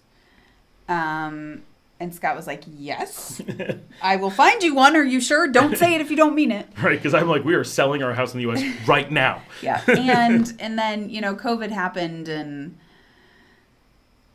we were just, like, I feel like being quarantined during COVID and just nothing happening, the lost year, where nothing happened, was just reinforced. If we're gonna be like stuck in a house, let's be stuck in a house somewhere we want to be. It is hot under the lights with a hat. It's funny. I have an episode titled "What Will the Kids Remember of the Lost Year?" And we re-thumbnailed it today. Oh. I have not said that in such a long time, and I forgot that there was an episode about that. We should ask them. We should get them on the show. Corey says, when will the new coastal highway be built? It's already partially done. So it's being built right now. Like, it's been underway for 6 months at least. The expectation is that construction will take about a decade. I mean, it's a big project. You're talking about connecting the entire Pacific coast of the country. Yeah. So it's it's going to be a while. Larry says it would be great to hear Scott right now belt out a 15-minute uninterrupted Spanish opera. That would be great. Please no. Bated breath. Brian asked that. Patricia impressively correctly spells Quetzaltenango. The weather in Quetzaltenango looks so nice. Yeah, Quetzaltenango is the best weather in all of Central America. Yeah, I'm like not going to be able to look at anything with that bug until you make it go away. It was a mosquito. Yeah, Quetzaltenango is a gem. It's a city about the same size as León, but up near the Mexican border. Oh, we got it. You knocked it down. Hang on. I have an emergency tissue for sneezing purposes. For bug smashing purposes. It's done. It's dead. Let's see. Vince says, hello from Florida. I spent one night in Managua, 1972 in the Intercontinental Hotel. Well, you'll be happy to know the Intercontinental is still there. One of the few things to still be there since 1972. Was it built just after the quake? Wow. Well, hey, Vince, that's impressive. Welcome to the show. Tom says, I'm calling in tonight. It was really great having you both on. Please do it again. Love you both. Good night. Good night, Dan. TJ says, I told my family that I'm moving to Nicaragua. If no one comes to see me within a few years, I'm moving to the Philippines or Thailand. Well, there's a threat. I choose Thailand for you. Go enjoy. After Nicaragua, of course. She went through the airport at the Philippines. That was enough. That was not fun. But it says, the first time I came to Nicaragua, I was in grade school, so I went to Calasanz for a year. I knew that. We had talked about that. Calasanz is an important colegio, or high school, located in this general area. We're in the Barrio Sutiava here. Which is funny. Barrio Sutiava is an indigenous and super poor community. It's also one of the hubs of education in the country.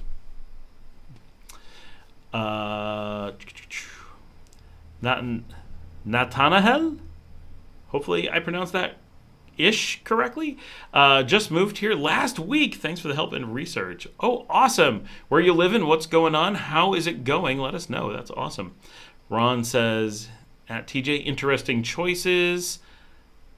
Look up. Oh, maybe he deleted stuff for him. I saw some stuff got deleted. I think people who are looking at Nicaragua, if you're looking because of language, those are weird choices. If you're looking because of weather, cost of living, safety, then they're really in line choices. So it depends which factors are driving you here, but a lot of people looking at this area of the world are also looking at Southeast Asia and East Africa. I think those are those three regions we fit together very closely. So and it's the same for me, right? When you say like what regions really pique your interest, well, this one obviously, and then its immediate mirror on the south side of the equator in South America, and then Southeast Asia, predominantly French Indochina, right? The Vietnams, Laos, Cambodia, Thailand, Malaysia zone, and then the Great Lakes of Africa region, the Burundi, Uganda, Rwanda, Tanzania, and Kenya region, and Malawi. And those little pockets seem to have the things that I tend to like. The lifestyle, the weather, the consistency, the low cost of living. Most of them are pretty safe. So it's... I got distracted reading the thing yes. we were talking. Sorry. I read one and then I go away because otherwise you'll never be able to. Corey says, if you were to speculate as to an area to invest in real estate of a house for the sole purpose of renting out, what area would it be? I don't know. I'm going to let you answer this one. Ugh. Why do I have to answer that? I don't know, because it's a tough one. So renting out is very tough. Renting out is very tough because remember that Nicaragua is in a real estate collapse. So is it possible to buy a house? So the thing that makes this potential for Corey is that houses are ridiculously cheap. So you can get into a house really easily. If you're going to rent it out, long-term rentals, I think, lose money. People just hold on to them because they're trying not to lose their house. The thing that potentially could work is short-term rentals where you're doing furnished and providing everything so that people have somewhere to go. Because the number one thing, if you watch my channel enough, because it'll take you months to be able to get through enough episodes to get to this one, but if you watch enough, I have an episode that says what's the number one barrier to moving to Nicaragua, and it is a lack of short-term rentals. There's no lack of houses to buy. There's no lack of places to go. There's no lack of being allowed in. There's no lack of a million things, but the one thing is, you can get in and get a hostel. You can get in and get an Airbnb. You can get in and buy a house. But in between, you need to rent somewhere for a while. And in order to do that, someone's got to have a place on the market. And chances are it needs to be furnished, or it's going to be really hard for you to make that move out of the hotel. And that's what's missing in the market. And so people who are focusing on that, I am seeing have some limited success, and you could work out well there. Or in really rare circumstances, you could end up in a vacation thing. But people don't tend to rent homes for vacations, don't tend to. And so you it really... It could just be an availability thing. It could be. Okay, so like I have a friend that has an Airbnb property in Leon in Centro, and it does pretty well. And renting to Nicaraguans and to foreigners. There's like two types of properties that rent on beaches where the locals go, and it would be like the party houses where you can expect wild parties and your stuff will be destroyed. And you will have noise complaints and all of that, like wild parties. And then there's very few rentals, like family rental type places on the beach.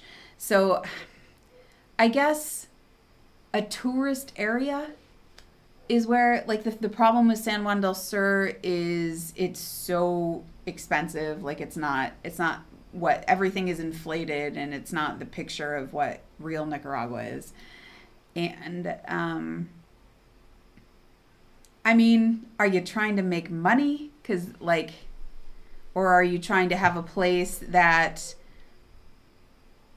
pays for itself when you're not living in it? I think that's kind of what you need to ask yourself. And have you had a rental property before that, like, you have experience with rental properties? Because if you don't, who is going to manage it for you when you're not here? Like, you have to have staff that you trust that is managing everything, making sure things are clean, making sure it's well maintained. If it's on the beach, you have unbelievable maintenance issues. Everything metal will be rusted in a year, and you have to replace things like hinges and door handles. Like, things just disintegrate on the beach. Every lock seizes up. Every single lock, yeah. Like, things just disintegrate at the beach. So maintenance is a big problem. Don't buy a rental property that's not a place where you want to stay. Right. Like, yeah, you should find where you be. Places will be good. That's where my you answer. want to be. Where do you want to be? Where do you want to live when part-time or vacation? And then just stick it on Airbnb when you're not around after you find somebody to manage it. And, or maybe whoever your cuidador is, whoever is your caretaker when you're not there, because you have to have one. Can they manage having it as an Airbnb when you're not there? Like doing the cleaning and the maintenance and things like that. Right. I think short-term rentals have potential, but there are a lot of challenges. But unlike many other businesses, there's a lot of businesses here that we say there's zero chance that you can come in and invest, because if it was viable at all, a Nicaraguan can do it for half the cost or less than you're going to do it at, with 1% of your risk. Because all the things that will go wrong are because you don't know the market, you don't have the right connections, you don't know who to talk to, you don't know what paperwork to do, you get caught by some law you didn't know about. There's so much risk in doing business here that unless you have something that is a very specific point of arbitrage, where you have access to a market and locals don't, or you are just aware of a known gap that is in the process of being filled but isn't filled yet, then there's a moment to potentially get in. And the only spot that I think that exists in real estate here is in short-term rentals, and that is filling in slowly, but it will happen. But be aware, we are in a insane market collapse. And so while houses should be on the verge of free, you also cannot sell them ever, right? We're expecting that the turnaround will take at least 10 years. And so if you buy a house, yeah, you're not going to spend very much on it. But if it proves not to be a great value and you want to unload it, there's almost no chance that you can, even if you were willing to take a significant loss. So there's a lot of risk. You really want to spend time. And until you're actually on the ground for at least 6 months, and a year is better, I would really say work really hard to empty all your desires of investing or doing anything. Focus on wanting to be here, wanting to integrate, figuring out where you want to live. You will do the best thing for eventually investing by not thinking about investing early. And put in that time. You get here, you come to Leon, and you watch my show, and you're like, well, Scott shows Leon, and it looks fantastic. And it is. But you get here, and you go, I can't live with the incredible lack of Indian restaurants. I have to be closer to something, right? And then you decide you have to move to another city, and then you're like, well, the cafes at Matagalpa are so great. I want to move to Matagalpa, and so you do that. That's fine. But now you're in Matagalpa. Now you're all the way across the country and in a completely different city. What if you had bought a place to rent out down here? Are you still going to move? Maybe you're now trapped in Leon, or you're in Matagalpa and you're like, how do I manage a place that's 5 hours away? I might as well be copying a plane, except there's no airports. I live in a mountain town. What have I done? And now you have a place you can't rent out. But if you'd waited a little bit and you're up in Matagalpa and you're like, oh, I love this town, and I looked for a place and I couldn't find a place, but I could buy this place and turn it into the place that I wish I could have gotten, then you have identified a market gap. And you filled that market gap using market knowledge, and it'll be so much more likely to be successful, and you'll be so much more likely to be able to leverage it. Like, you'll know how to explain why you need it. So basically, come here, be patient, explore around Nicaragua, and see where you like. I would never recommend buying a place that wasn't a place I wanted to be. Right. Yeah, So if you're not willing to live in it, if you're not excited to live in it and then sad that you're going to rent it out, that should always be how it is. I think you should be like, oh, I like using that place, but I can't live in all my places because you have two places and you have to pick one. So that's a great way to go. Patricia says it'd be really hard to just move on with dogs. I don't have that Scott Allen Miller private plane money. Josh said I should have the YouTube channel Third World Baller. Oh, gosh. So the thing, Patricia, is once you're here in Nicaragua, this is actually completely different. If you're in the U.S., you have all of the U.S. and this really dangerous, really large portion of Mexico standing between you and all the places that would be reasonable. If you're in a position where you came to Nicaragua, you brought the dogs, and you're here, you've got poodles everywhere, it's poodle mayhem, it's poodle palooza, and I expect you to get that YouTube channel. And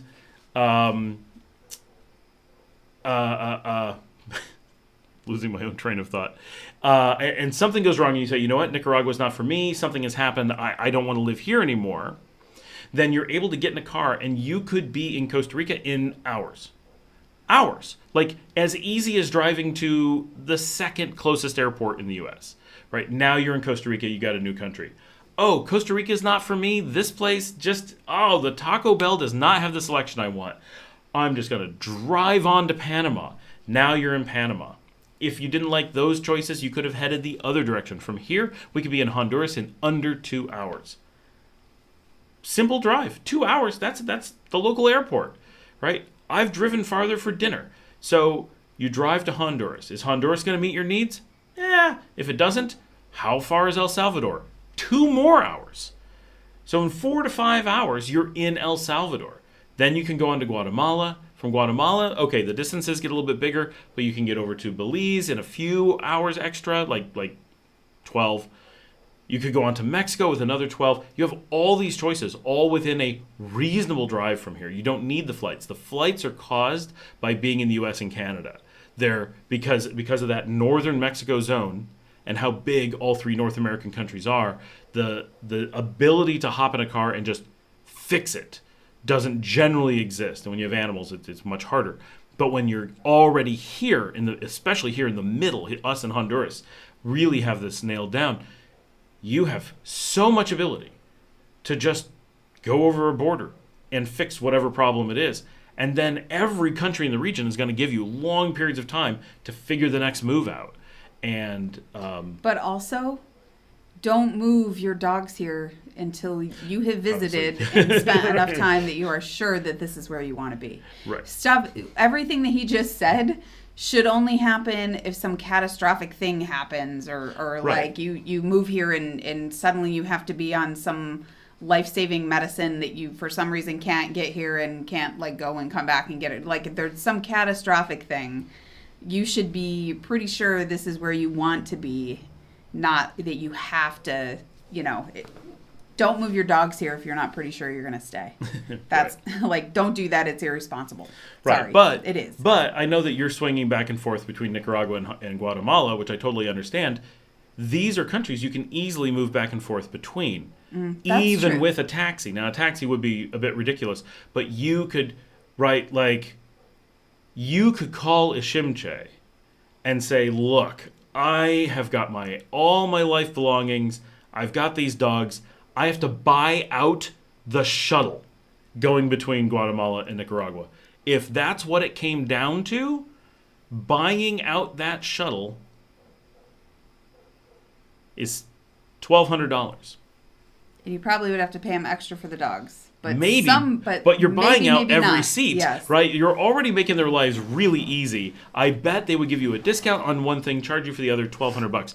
But it's a 15-seater at $80 a seat. And if you take it for the day and say, look, I want the whole thing so that no one can complain about the dogs, right? It's an industrial van. Like, I doubt they care about the dogs. And maybe you pay for a cleaning when they get somewhere. There's another $20. And it's going to be a private driver from Antigua. So you just got to get from Quetzaltenango to Antigua. That's a taxi. And then you have a private driver in a giant van that will take you all the way to León, Nicaragua. So if you start in Guatemala and come south, done. Or you're down here, you decide you're going to get all the way to central Guatemala in the same way. That's a worst case scenario. That's if you can't find a simpler solution, and that's someone you could call up at the last second and be like, hey, you do this shuttle every day. What's the first day that you're available with no one? Or what's the first day you can put an extra shuttle on the route? Right. And you can pay your way out of problems. Right. Which is one of the things she's trying to avoid, right? The private. That's what we did. We used a private plane to buy our way out of a dog problem. But that's what we did. I'm like, where is where the is problem? she? Oh, there she is. No. There's the problem. Yeah, the one that we had to pay for is the one that's here, and the big one. But yeah, here, once you're down here, I think this is one of the things people don't realize. In the U.S. and Canada, you can't solve things.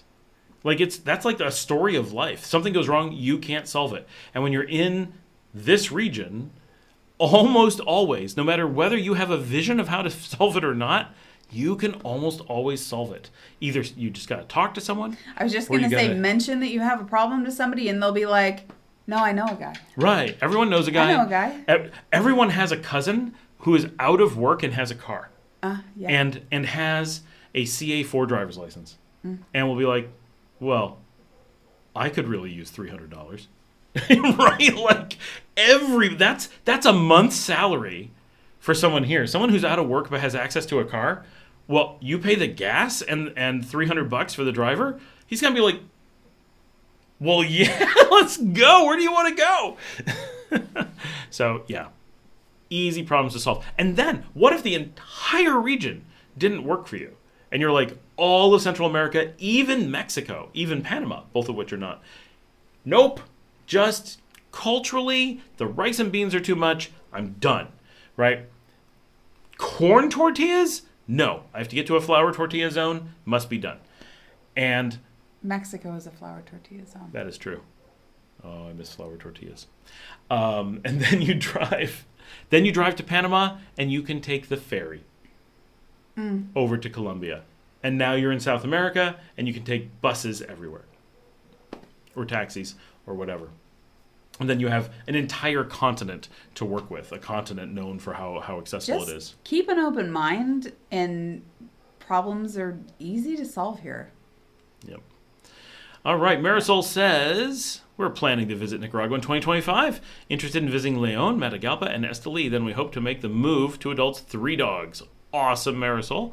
Well, we're looking forward to having you down here. Make sure you let us know what your plans are, when you're coming, when to look for you, and all that stuff. We're here in León, so we'll likely be around. We're not going anywhere. Patricia said, I tried to find the House Hunters International episodes from Nicaragua and only found one from 2009 and couldn't find where to stream it. Yeah, and then TJ Bailey said to check Discovery Plus. Discovery Plus. I've never seen Discovery Plus, so I don't know if they have it. And Corey suggested looking at YouTube. I've looked on YouTube. The only one I ever found was the Ponaloya one that I mentioned. I think I linked that at one point. But they're the ones from back in the day I've never found. And then James cruelly mentioned some of my favorite foods. Yeah, I don't know why. He just said them. Gosh darn it, James. Well, because we were talking about Indian food. I see, yeah. Yeah. Look on YouTube. What's the deal with weed in Nicaragua? Okay. It's illegal. Yeah, be aware. Yeah, it's illegal. Now, I have heard that there's some website for aficionados that can look up places in the world and learn how to find that wherever you are. That's what I've heard. So we don't smoke weed? And I can't help you with that because it's illegal in Nicaragua. Speaking of weed, I have a couple seltzers in the fridge that are ready for us. Why is that speaking of weed? Well, vices in general. Okay, I'll go get that, but let me finish my thought. So some website somewhere should be able to tell you how to get that. Yep. We are not partakers. Right. We are not the experts in this, but important things you need to know. It is illegal, and we do know people who have definitely done turn after turn in the prison system because they decided to keep selling it. It is rare that people who are buying it would be prosecuted, but it can happen. As a foreigner, it's less likely to affect you, but it can happen. You definitely want to keep a super low profile, but it does exist. We know it gets out there. Pretty much everywhere in the world has weed, and they're not on some huge bender trying to find everyone who has weed. That would be a complete waste of resources. So it's relatively casual, I think. But importantly, it is being discussed, being legalized. So all of this may change very quickly, which I think because it's so publicly being discussed for legalization, I feel like the crackdowns on it have lessened dramatically. Because why go after something that may not be illegal by the time you're prosecuting it? Just don't sell it. Yeah, do not sell it. As a foreigner, if you sell it, that would be a disaster. That would be so dumb. Don't be dumb. Don't be dumb for the love of Pete. That would just be a really long wait in the prison for your deportation. Yeah. It's been raining in Managua all day. Don't have AC yet, but this helps. Yeah, AC. I don't know where you're from. Wait, are you in... who is at Mazante? Is anyone on here who's staying at the Hotel Mazante? I don't know. But I don't know where you're from, but I found coming from Texas, it took me about 3 months before I did anything but sweat. I just got up in the morning, went out and sat on the beach and sweat. Before I had the curtains, everybody would watch the geckos eat stuff behind me on the show. Oh, yeah. I like to watch when they catch stuff. I'm always like, yeah. Big geckos fans here. Patricia, I'm in South Carolina, and we had very little restrictions during COVID. You could do whatever you wanted, but some businesses were closed. I'm surprised to hear you had to stay in your house in Texas. Texas was pretty locked down. It was pretty locked down, but also we were being very careful. We worked from home before COVID hit. Yes. And so there was a combination of the lockdowns kind of locked us down more than most people because we never had to leave. We didn't have a reason to leave the house. We were in this category of, well, we never actually need to leave the house. And so, yeah, kind of ended up. Vince says, I was there just before the quake. That's his 1972 in the Intercontinental. Wow. At least you weren't here during the quake. Right. That would have been very frightening. Ron says, fly abuse. Haha, buenas noches, necesito... Oh, fly abuse. Revisar las noches. Okay, for the record, it was a mosquito. Ah, this is a tropical country. Gotta kill them. Where mosquitoes carry dangerous diseases and you have to kill them. It's true. Yep. TJ says, cost of living is king for me. I found Thailand to be, like the baht is on par with a Cordoba, at least it was a year ago. And I found it very similar to Nicaragua, similar cost of living, like a little bit more expensive, but similar. But some things are cheaper. I hear that the gym is cheaper. Yeah. Everything's always a little bit different. Milton says, hey, Scott, I was just back last month for a couple of weeks. I stayed in Ponaloya, but I like Las Piñatas better. Ponaloya is too quiet. What's your opinion? I mean, we definitely never considered Ponaloya, and we live in Las Piñatas. So Ponaloya is houses, and there's a few rancho restaurants at either end, like at the Malecón and then at the other end. But it's mostly houses, and a lot of it are people's weekend houses or their vacation homes. So it's very, very quiet. Las Piñatas is much more lively, and especially we love Las Piñatas. Yeah, especially, now it's Tuesday Booze Day is a huge party, and the Saturday Pelican Surf Party is huge. Mm-hmm. Fridays, live music in the afternoon on Fridays, and it appears that Larry Emerson has adopted the beach as a place to be on Thursday afternoons as well. So it's like sunset music. Which he's lovely. A major rock band. I mean, he just comes as a two-piece, but it's the singer, guitarist, and the percussionist from a major Managua rock band. Just comes out and hangs out on Thursdays. Yep. And he's one of the best, if not the best, English language singer in Nicaragua, in my opinion. And when's the last time you saw Sakasa play? Oh, I forgot about Sakasa. Yeah. Okay. Larry Emerson is one of the best English language music singers, and he does a lot of classic rock. A lot of Beatles, which I love, and Scott doesn't really love very much, but he likes it when Larry does it. But he's great. Like, it's a really nice set. Yeah, it's a nice time. Yeah. So there's always something on the beach, and Chilitos has karaoke and DJ music several nights, and Chilitos is now, they have music in the evening, so they're doing on Tuesday, they have live music, and I'm not sure about Sundays, maybe Sundays, but Tuesdays, and then after that is the Tuesday Booze Day party. Yep, and Caracolitos often has something several nights of the week. So there's actually... Barca de Oro has music on Sundays. Oh, do they? Yep. Okay. Faro Beach, a lot of Sundays at any rate.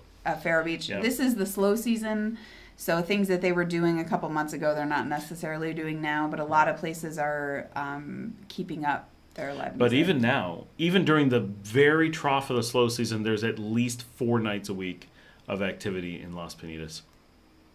Yeah, it's a nice bit of, it's a quiet-ish beach with enough going on that you don't have that, it's so sleepy that, like, that's what you do. Like, listen to the waves and go to bed.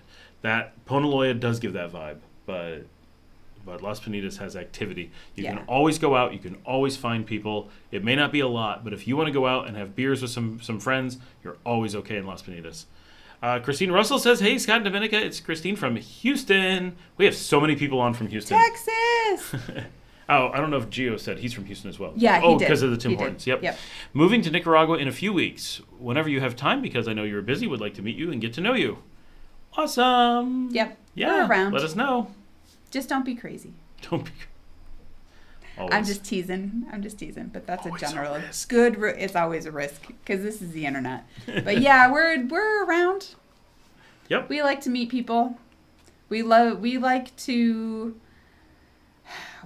share our love of Nicaragua and why we love it, and like, huge motivation is just helping people, giving people realistic expectations so that you can find your own reasons to love Nicaragua too. And so introducing people to, like, in my opinion, Leon is the best place. Like, this is where I want to live. Like, we live here. Like, I like the city of Matagalpa so much more, but I like who we know in Leon so much. Yeah, I love Leon. And I love the live music scene here is top notch. And I love going out and listening to live music. And that's fabulous. So, love Leon. Yeah, we can definitely figure out how to meet up at some point. Don't worry. Corey says, I think this is about the rentals. Exactly. Yeah. Sounds like there's a niche there in short term. I believe that there is, yeah. Just have to have a place to pay for itself while not living in it. Okay. Yeah. Honestly, don't do anything about where will be a good rental unless you want to live in some completely crazy place. You will be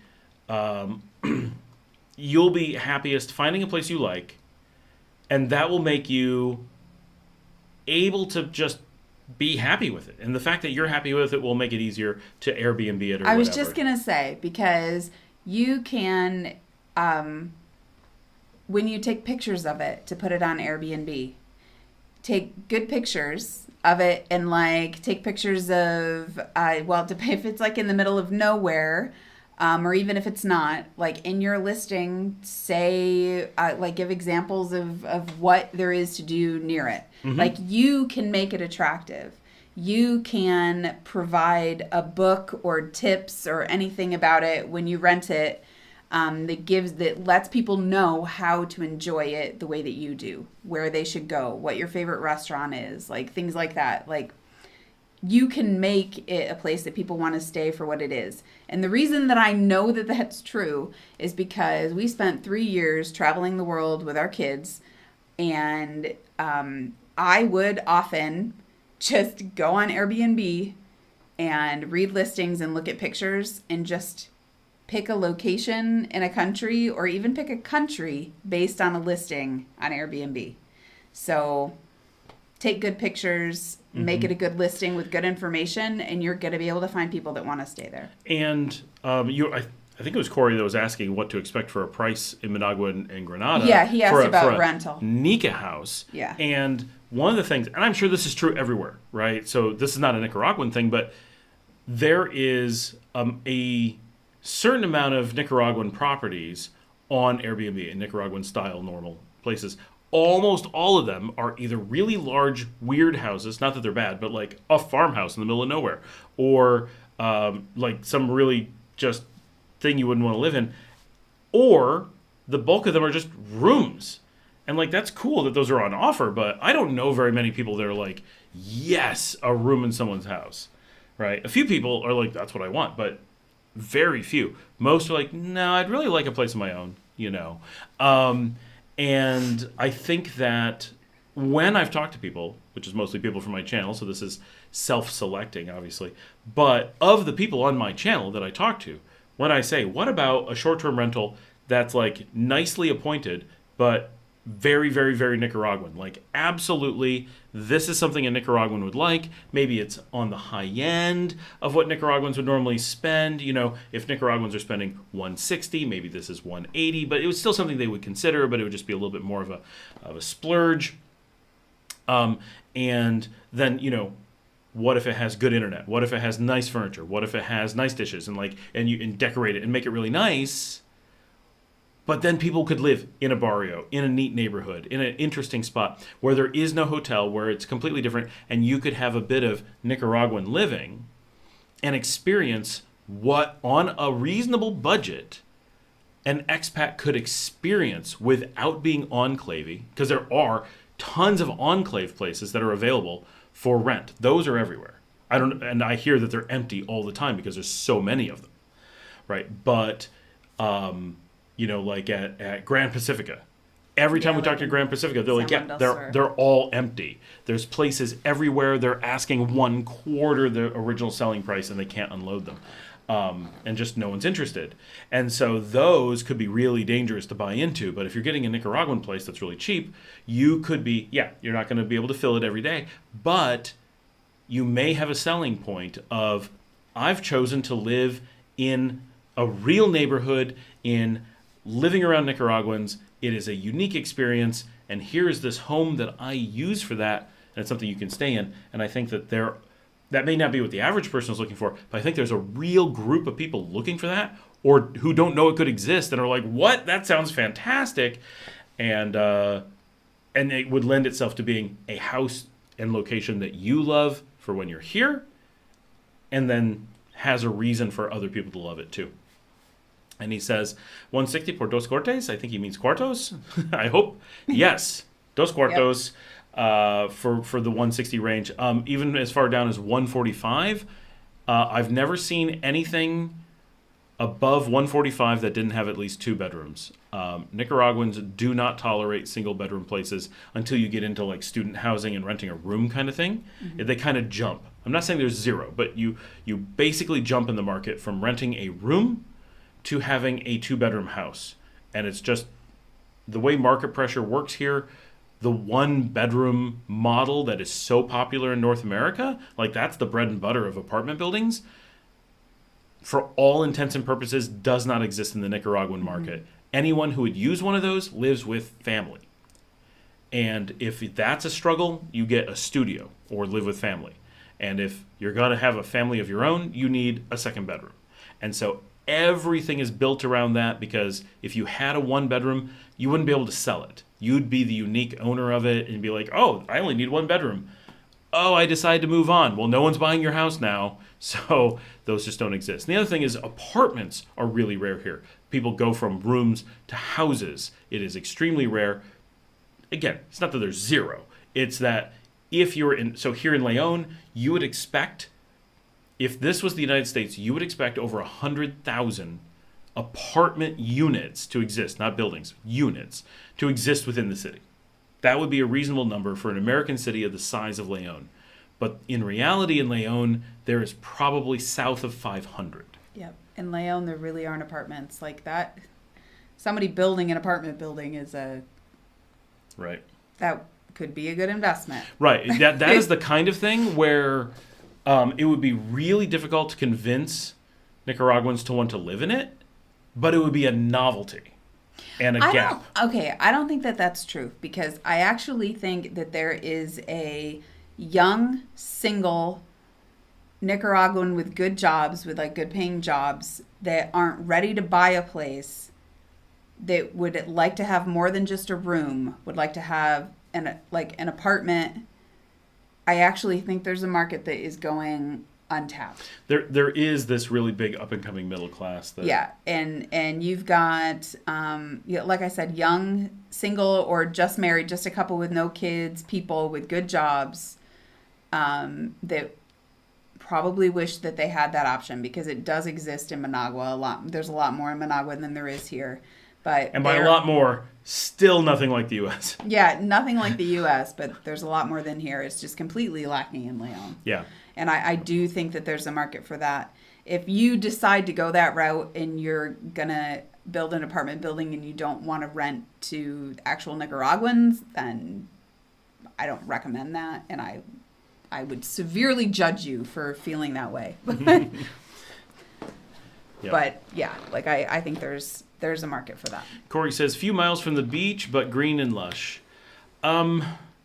So a few miles from the beach gives you an awful lot, right? We have so much beach here that if you want to be between, let's say, 1 and 10 miles from the beach, you're looking at, an area the size of Massachusetts that you could be in. Yeah.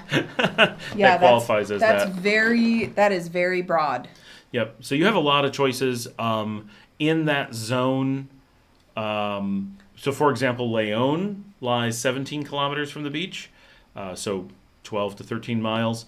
We're the only city that lies that close to the beach, but there are lots of villages and lots of small communities and some interesting areas that lie in Chinandega, in here in León, in Managua, in the one to the south of there with Didiamba. All those areas are going to have quite a few options. So you've got a lot, and that's just this coast. The other coast exists as well, of course, but very few options out there. That'd be very different. Marisol says, "Oh no, we're taking too long, and it's scrolling by." Yeah, it's because you talk too much. There it is.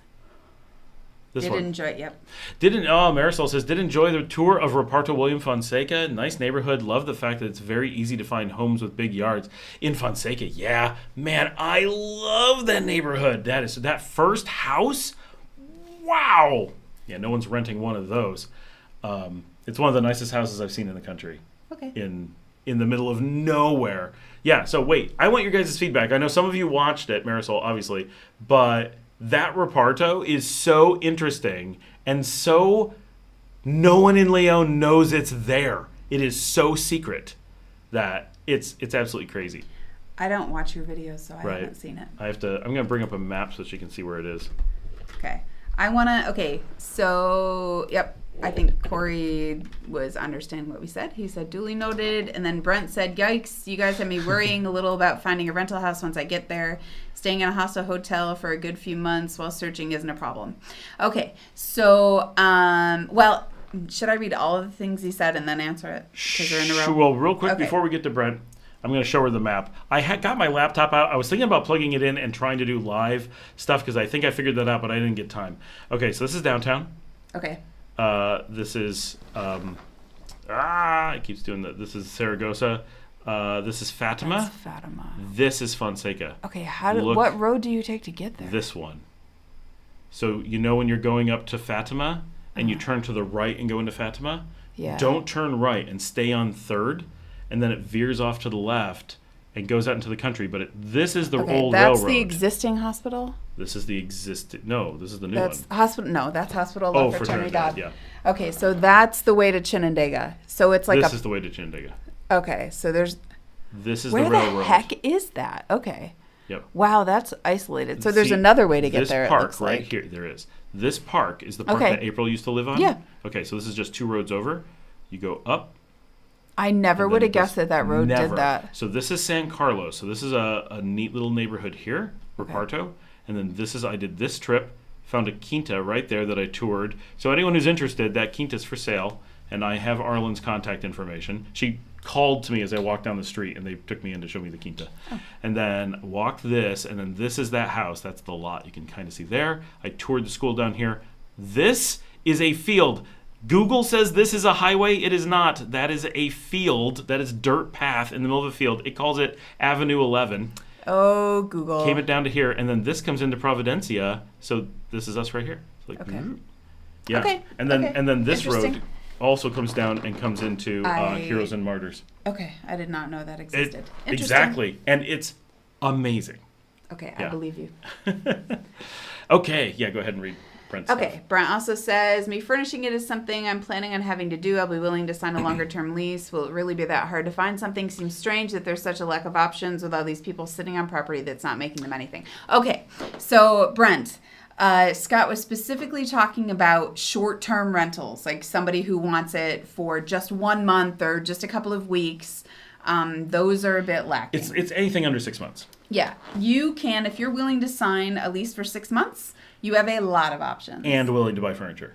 That's the other part, because the thing that is hard to find is short-term furnished rentals. Basically, the Airbnb style rental is a little bit difficult to find. Yep. And there's a reason for that. I have an episode where we talk about the financial dynamics of short-term rentals and why. So a long-term rental, right? When Corey is talking about finding a house, we're talking about a long-term unfurnished. Hopefully Corey realizes that the prices we're talking about do not include furniture or anything else and are not week to week. They're when you're renting a place long-term. And when you do that and you get a house and you're like, okay, so I'm getting a 2-bedroom, nice 2-bedroom, let's say $200 a month. Wow, this is a perfectly nice house in a nice neighborhood. I like my neighbors. They're cool people. You're starting to be next to middle class people that like you can go out and have a beer with and hang out and like it's easy to connect. Great. And then you look at that same place and it's a short-term rental and suddenly you're paying $500 a month. And you're like, wait a minute. That was $200 a month. What justifies jumping to $500 in the US going from a long-term that might be $800 a month and taking it as a short term might go up to $900 or $1,000. And so this leap of way more than double throws people off and people are like, I don't want to do a short, why would I do that? But the person who's renting it out has a completely different dynamic. The things that go into the house and the risks that they take are not higher than in the US, but they're not as much lower. So if you rent a short-term rental, you've got all these like risks of damage to the apartment and appliance damage, and you have to supply apartment furniture and appliances and that stuff. And the cost to provide those things in the US might come to $200 a month.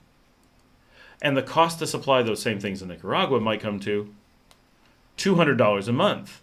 Because an appliance is an appliance. It doesn't become cheaper because we buy it here. It's often really close. And so when your starting point is an $800 unit and you have to add $200 on a month, no one notices. When your starting point is a $200 unit and you have to add on $200 a month, it's mind-blowing. And so because of that, the dynamics of short-term rentals here often throws people out. Now for Corey, who's going to be furnishing and putting in appliances because he's going to use them anyway because he's got to live there, it doesn't have that same problem of like investing all of that just for the rental. It'll still have the price problem, but it won't stop him from wanting to offer it. But a lot of people don't want to offer short-term rentals because they have to put in this massive investment, take on a huge risk that someone's going to damage it, and then there is this hesitance of people to pay for it because they're like, well, I thought it was going to be, $50 over the cost of the thing, not double or triple. And so that throws people off. But with the willingness for Brent to get a long-term rentals that are not furnished, we still have the problem that they're difficult to find because we don't have real estate listings in those things, but they are everywhere and they're plentiful. It's the process of finding one that's a little bit challenging. I assume that you've mentioned how Facebook is what Nicaraguans use. There's been some talk of that. The Facebook Marketplace is used to some degree, but a lot is also not on there. A lot is knowing someone that has connections and knows like that's from the place where you want to stay and that will help you. And the other thing is looking for rent signs and calling the numbers on the for rent signs. A lot of it isn't advertised at all. And so you sort of have to be willing to explore. As long as it sounds, Brent, like you are ready to be patient. And if you have to stay in a hostel or whatever for a few months, you're good with that. So you're not going to have a problem. You're not. You're going to like be patient and you're going to find what you're looking for. No, you have the right mindset. It's going to be fine, Brent. Don't worry. Yeah, long-term rentals are not a problem. It's where you stay while looking for it is where it becomes the challenge. Gio says, I'm here for this. You guys are great. It's me. Thank you. It's me. He doesn't normally stay this long when it's just me. Well, Gio, hopefully we get to visit you soon because we're supposed to be getting a flight, but it keeps getting delayed, and now there's no Spirit flights. We don't know when we're making it up. Larry says, I think my post got erased when my phone turns off and watch it on TV. Maybe it's in the middle of posting and it gets rid of it or something. Oh, like maybe it didn't actually. Too late. My dog is here. She loves it. It's a doodle, and I'm looking for a mate for her. Well, just open the door. I bet there's something out there. Scott. Tito says, gallo pinto con crema y tortilla caliente. Yep. I'm not really big on the tortillas, but I love gallo pinto. And it's Janet. I like the tortillas. Sometimes. I like them fried. I like the tortillas and the papas asada and the queso and Maduro that comes from an asado place. And I make my own, like I put the cheese and I put a potato and I put some gallo pinto and I put some crema in the tortilla, and I call them Nica tacos. They are not, there's actually a thing that's Nica tacos. They're Dominica's tacos. And I do that fairly regularly as an enjoyable vegetarian meal from an asada place. Janet says, hi guys, I'm here between classes. Be back later if you're here. We'll definitely be here for a while. Hi, we will. TJ says, I was talking to someone in Nicaragua, and they told me that the pizza place does not deliver to their house because it's too far away. I said, someone will deliver if you pay them enough money. Exactly. Absolutely. Someone will always deliver, just maybe not the pizza place. I bet you just have to talk to the pizza delivery guy and be like, there's an extra $3 in this for you, and he will be right there. Patricia says, that's really cool. I thought commercial vehicles couldn't cross the borders. I thought I'd have to switch drivers a bunch of times. Thanks. Standard Company-owned vehicles cannot cross the borders. Commercial transit vehicles can have a cross-border license. So the big trucks, the buses, they cross the borders. Or they have a system where the buses come up to the border and you switch between the buses, but it's the same service and you just go from one bus to the other. There's these little weird things flying around, or maybe it's just dust. I'm not sure. So, like, sometimes when you're going to Costa Rica, sometimes the bus goes straight through. Sometimes it stops at the border and another bus pulls up and you just switch all your stuff and keep on going. But they've got those things handled. It's not a big deal. El Tigre. Can a couple live comfortably on a $1,000 a month salary? Depends what comfortable is for you. Yes. Depends on what you are. If you are willing to live like a local, meaning if you're willing to eat the food that a local would eat and not have to buy all foreign imported products because you won't eat the cheaper food. Yeah. Things like that. Yeah. So, certainly for a couple, $1,000 a month is lean. The most important thing I would say is, if you're looking at the Americas, you can live most comfortably here than anywhere else. That's the first thing. Yes. Like, it's not going to get better. So get to the best place you can. That's one thing. Now, if you have the whole world and it's like we're willing to make a one-time transit to Southeast Asia or to Africa, then there are going to be places that can beat Nicaragua, in some cases significantly, if being far away from the region is something you're willing to put up with. Places like Laos and Cambodia, I think possibly Malaysia, I think Malawi.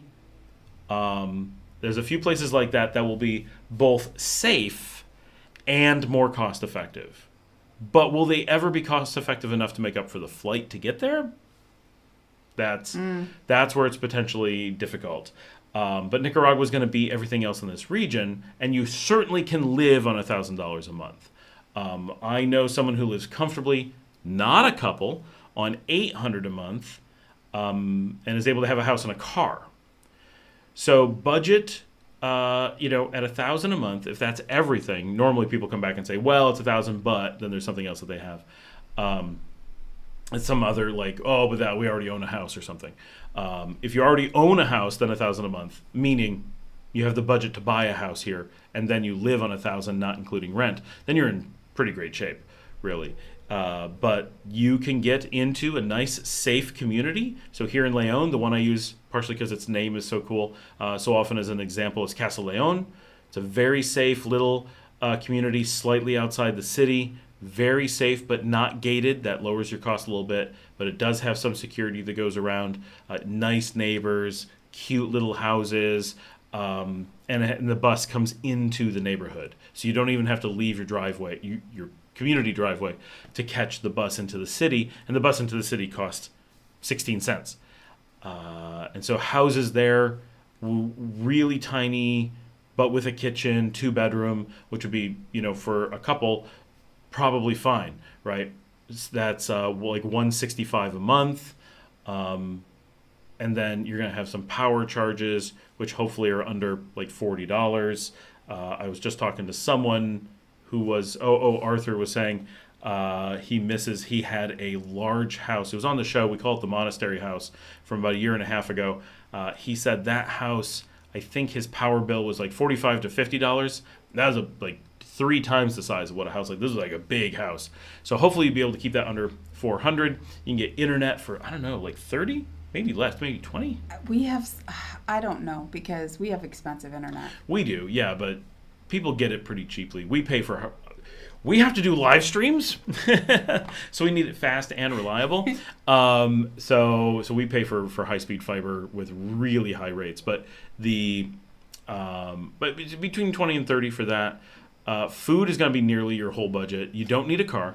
A lot of people just use the internet from their phones for everything too. That's true. Like if you're not working from home, then your internet needs may not be expensive ones. A lot Maybe of people you are going can to want just work TV from your though. phone. Oh yeah, that's true. Assuming you want a TV, you're going to want an internet service, but it'll be very cheap. And then you'll get internet, so you can do Netflix and that stuff. You'll have cable TV channels here. They'll give you a local phone. I have no idea why he would use that. But they have those things. Budget for cell phones, $12 per person per month for essentially unlimited data and calling. You can buy phones here pretty cheaply. Clothing here is pretty cheap. And then food will certainly be the bulk of your cost. Of course, being an expat here, you have to figure roughly $1 a day in just fees that exist for that, which on $1,000 a month, that is a number you have to be aware of. I always have this like one little thing on my hat that I'm trying to get rid of. So it's doable. It'll almost entirely come down to your food budget and how you're going to spend that. Of course, cooking at home will do a lot. Learning to shop in the markets will do a lot instead of going to the grocery stores. When you do go to the grocery stores, you'll want to put in a little bit more effort of like market shopping, and then when you need a little bit more, going to Maxi Pali, and then only going to like La Colonia and La Union for isolated items, a little bit of stuff like that, and you can really get your cost down. Presumably, if you're living on $1,000 a month, you're probably retired and have, or at least only one of you is working, and you have the flexibility of someone to spend a little bit of time shopping. Whereas a lot of people are working full time and being like, well, I gotta get my shopping done, right? And so they just go to La Union or whatever and buy it all in one place to speed things up. Yep. But yeah, I think it can be done. But it's asked about CBD products. I'm completely unaware of any, but they may exist. I thought, okay. We're so we so don't use that stuff. I don't know. But I thought CBD products were available here now. They might be. I think that those are legal and available here, but please don't quote me because honestly, I don't use it and I don't know. I'm sorry. I don't know. I don't know, Buddhist. Patricia says, I definitely won't be moving the poodles anywhere without spending a significant amount of time there. Still looking for a fully remote job that'll allow me to travel. That's why she's not here now. I am hopeful for you, Patricia. Don says, love the info. Have commented on Scott's videos that my CR scouting trip became CR Nicaragua, I remember, which is becoming just Nicaragua. Esteli and Matagalpa are the top of my list in February, plus some beach time in Las Piñitas. Awesome. Excellent. Looking forward to seeing you. Patricia says, El Tigre. This is to El Tigre. Scott from the channel. There has to be something more. That's Scott Moore from There Has to Be Something More. Lived in Matagalpa on about $1,000 per month. And that was him and his wife, not including Lydia, right? That's his wife. Not including pet care and food. Yeah, they have a dog adoption problem. Oh, yeah, that happens. And they just, for those who haven't followed him in the last little bit, they just adopted another dog in Quetzaltenango. I support that. I understand that. Yep. Oh, she filled in a little bit more. With his wife, so 2 adults in Matagalpa for $1,000 a month. Yep. So Matagalpa is actually more expensive than Leon. So, but only a little bit. Like, it's not... They're all very close until you get to Granada. But Matagalpa is just slightly upscale from here, so figure maybe 5% higher at most. But if you can do it for $1,000 there, you could do it for $990 here. What area are this is Corey? What area are the coffee farms? Most of the coffee farms are going to be Esteli, followed by Matagalpa, followed by Jinotega, but all three have quite a few. And then Acatal and Nueva Segovia and Madrid, all those areas, there's coffee all through those regions. So you have a lot of coffee options. If you have not been following Elton from Immense Coffee Movement, definitely go check out his YouTube channel. Still watch this one most, but watch his next. He's got a ton of great information about coffee culture in Nicaragua, what it takes to start a coffee farm, the journey to getting one up and running and everything, because he has a multi-generational coffee plantation up in Acatal, in Nueva Segovia, and a really great guy who I almost got to surprise us on the show here tonight. He just drove past. Oh. They were trying to go eat at Desperados tonight. Oh no. But it's closed. Thursday. Yep. So I think they're watching Larry. Oh, cool. That works too. But they have the baby, so I don't know if it's a little bit loud. If they sit at the far corner Yeah. on the beach. I'm hoping they figure that out. Yes. Yep. But they're staying in Ponaloya. And he's often on the live stream, but they can't be because he has the whole family. Corey says, are there laws similar to Costa Rica where employees or ex-employees can sue you and extort you? I'm not familiar with the Costa Rican laws. Okay, again, if you are going to have employees, if you're going to have a business and you're going to have employees, you need to have a good lawyer that will give you good advice and tell you how to keep yourself out of trouble, because the labor laws here are very specific to Nicaragua. They are entitled to things that if you're, at least if you're from North America, you may not be expecting, like, for example, a month's vacation and the 13th month of pay and all of those things. So basically, if you legally employ people the way that you're supposed to in Nicaragua, following Nicaraguan laws, then you won't have a problem. Right. The laws are like knowing all of them yourself, especially just coming here, I think would be difficult. I really recommend having a trusted lawyer, potentially a trusted accountant, to make sure that you're doing everything correctly is really important. Like, do it right from the beginning and keep yourself out of trouble. And then there's no way for employees or ex-employees to extort you if you followed the law and Right. did what you're supposed to. Like, follow the laws and do what you're supposed to. Right. As long as you're Yeah. being legal, I mean, can they sue you? I suppose. Like, it's like the U.S., right? Like, in theory, you can sue anyone for anything. Is it going to get them anywhere? No. If you followed the law and did everything you're supposed to do, they're just going to get shut down fast. I have heard horror stories from Costa Rica, but I've never hired in Costa Rica. I've never employed in Costa Rica. I've never done that. And living in Nicaragua, I would guess that especially so a thing that we notice in Nicaragua is that the people who come from Costa Rica, expats who come from Costa Rica, have a really strong tendency towards trying to cheat everybody. They're always trying to work around the system. They don't want to pay the taxes. They don't want to pay the employees. They're always running a thing. And that's why the San Juan del Sur zone, like, we refer to it as the expat pyramid scheme of Nicaragua. Like, yeah, there's some, honest people in San Juan del Sur, of course, but the percentage is completely off compared to other places. And in Costa Rica has a reputation for its expat community having a ton of people who are trying to take advantage of the country. If that's what's happening in any amount, then you will expect to have Costa Rican expats, not Costa Ricans, but Costa Rican expats who are telling the story of how they've been sued and extorted by ex-employees. I would dig into those stories. I have no firsthand knowledge of anybody in either direction being actually extorted or having cheated anybody. But the trends that we've seen and the way that it tends to be presented, I'm going to guess that the reason that they're being sued and can be extorted is probably because they were trying to cheat somebody and broke the law. And so, can an ex-employee sue you when you break the law? Well, yeah, that's going to be able to happen anywhere. So, I've heard enough horror stories from Costa Rica that I would always be super wary doing business there, whereas Nicaragua is a country that it's hard to do business just because there's not a lot of business to be done, but I feel very comfortable doing business here.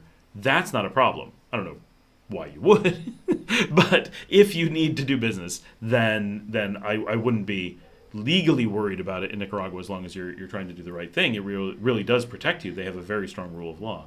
I think that the most important thing to remember is that you are a visitor here, and things that Nicaraguan business owners might be able to get away with maybe not following the laws to a T. I can't really speak to that, but I would,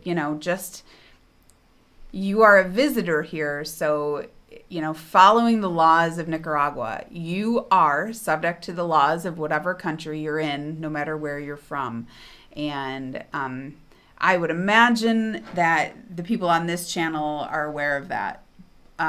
Because you found Scott and you've been listening, so you're probably like more aware of the world kind of thing. But there are a lot of travelers that are surprised that when they break the law in a foreign country and are held to the laws of the foreign country.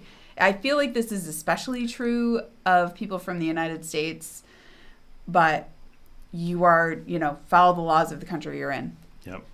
And it's, as an example of what I mean, because we've talked about this on the live stream a lot, is the RadPad business. Everyone was waiting for me to say this, which was based out of San Juan del Sur. And, we don't know exactly what happened, but they posted a video after years. And like, it's funny because they keep posting, no, we're a legitimate business. And we have hundreds of people posting. Just one after another. Oh, they tried to scam me. Everyone knows they're a scam. I met that guy. It's a scam. Like, we've had so many people come out of the woodwork to give their piece of how they were scammed or found out about that scam. But so there was this business happening in the San Juan del Sur area, and all they had like a YouTube channel that was supposed to be showing everything, and it never showed anything. And people have come forward and told me, they're like, oh yeah, his factory that he showed you, that was his carpenter's house, and he doesn't even own it, and they were lying about it while they were there, like just to make it look like they had an office, all kinds of stuff. But they posted a video complaining exactly in this kind of way, basically saying, oh, woe is me. My ex-employees sued me and are coming after me for all this money. And he had this whole video that was talking about how well he had treated his Nicaraguan employees, and he went bent over backwards to take care of them, and they were ungrateful, and now they expected him to pay their salary? Like, really crazy stuff. And so someone sent it to me. Sorry, I have bugs flying around my ass. And so I made a response video to him and tried not to be too over the top, but I'm like, okay, Tony, just responding to your video, here you say your lawyer told you to do this. Well, that was your lawyer telling you to break the law, because that's illegal. I don't know why you have a lawyer that would tell you that, but they're not. You need to sue your lawyer, because that's not. And obviously, he didn't actually have a lawyer tell him that, right? He's just trying to say that. And he was complaining about paying the 13th month. Well, that's just the 13th pay period of the year. It's a legally mandated 13 pay period year. So, and he like refers to it as like a bonus. It's not a bonus. It's their 13th pay.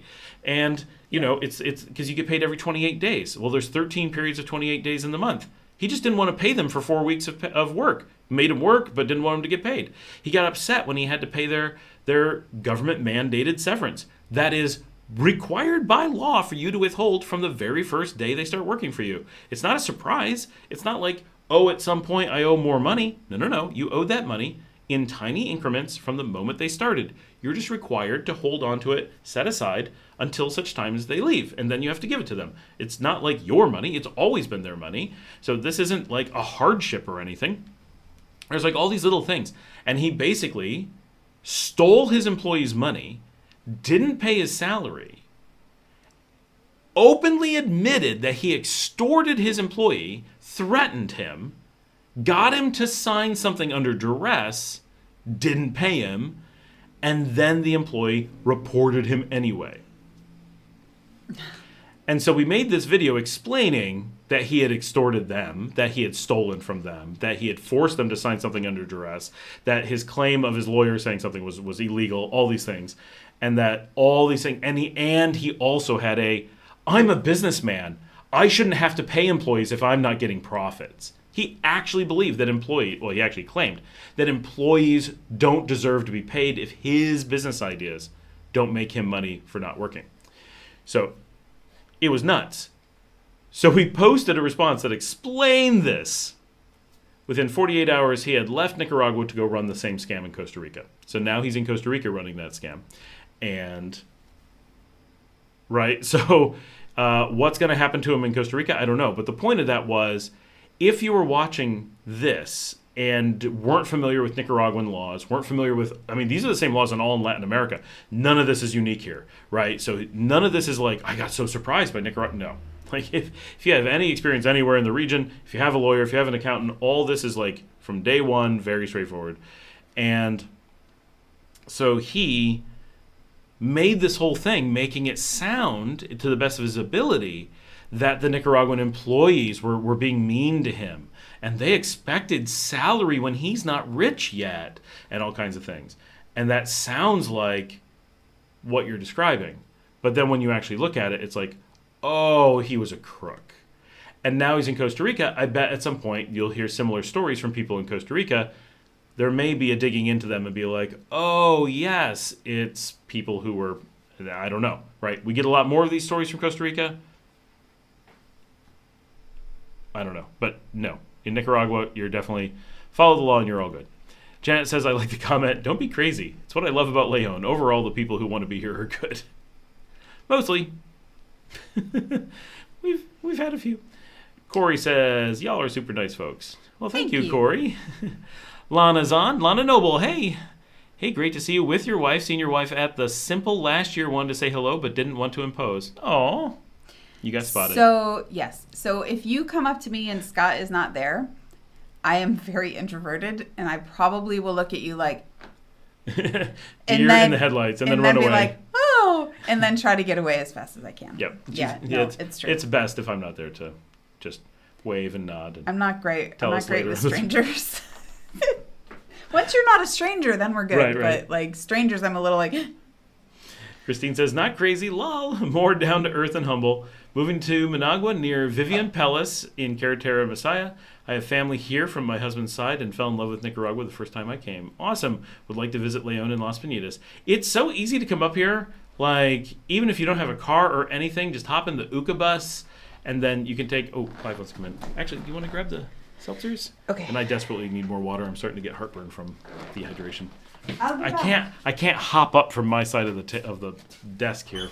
That's a limitation of this setup. Oh, there's the little boy.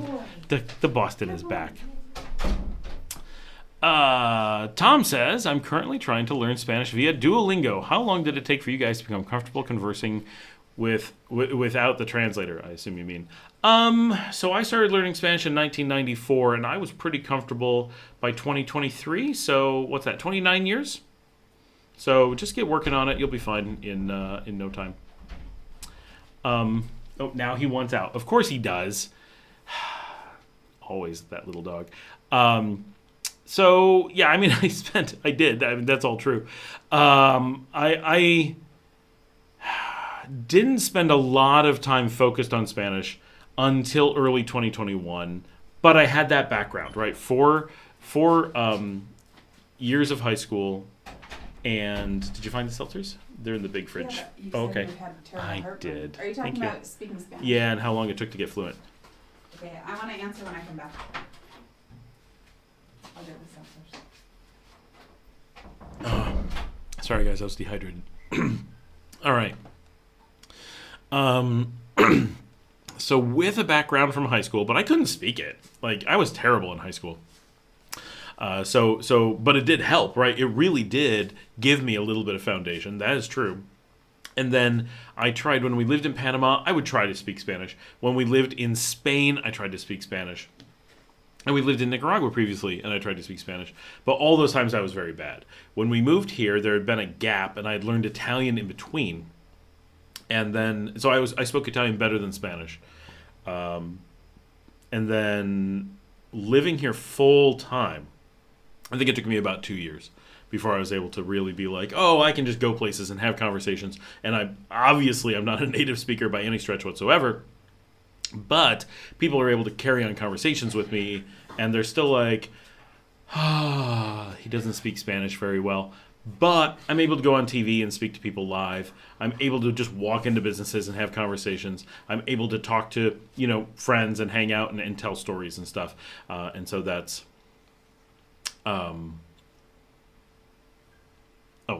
got distracted. That's about, and I do Duolingo every day, and here's my wife again, who can tell you about her journey with Spanish, which is slightly different than mine. I mean, we have a lot of shared.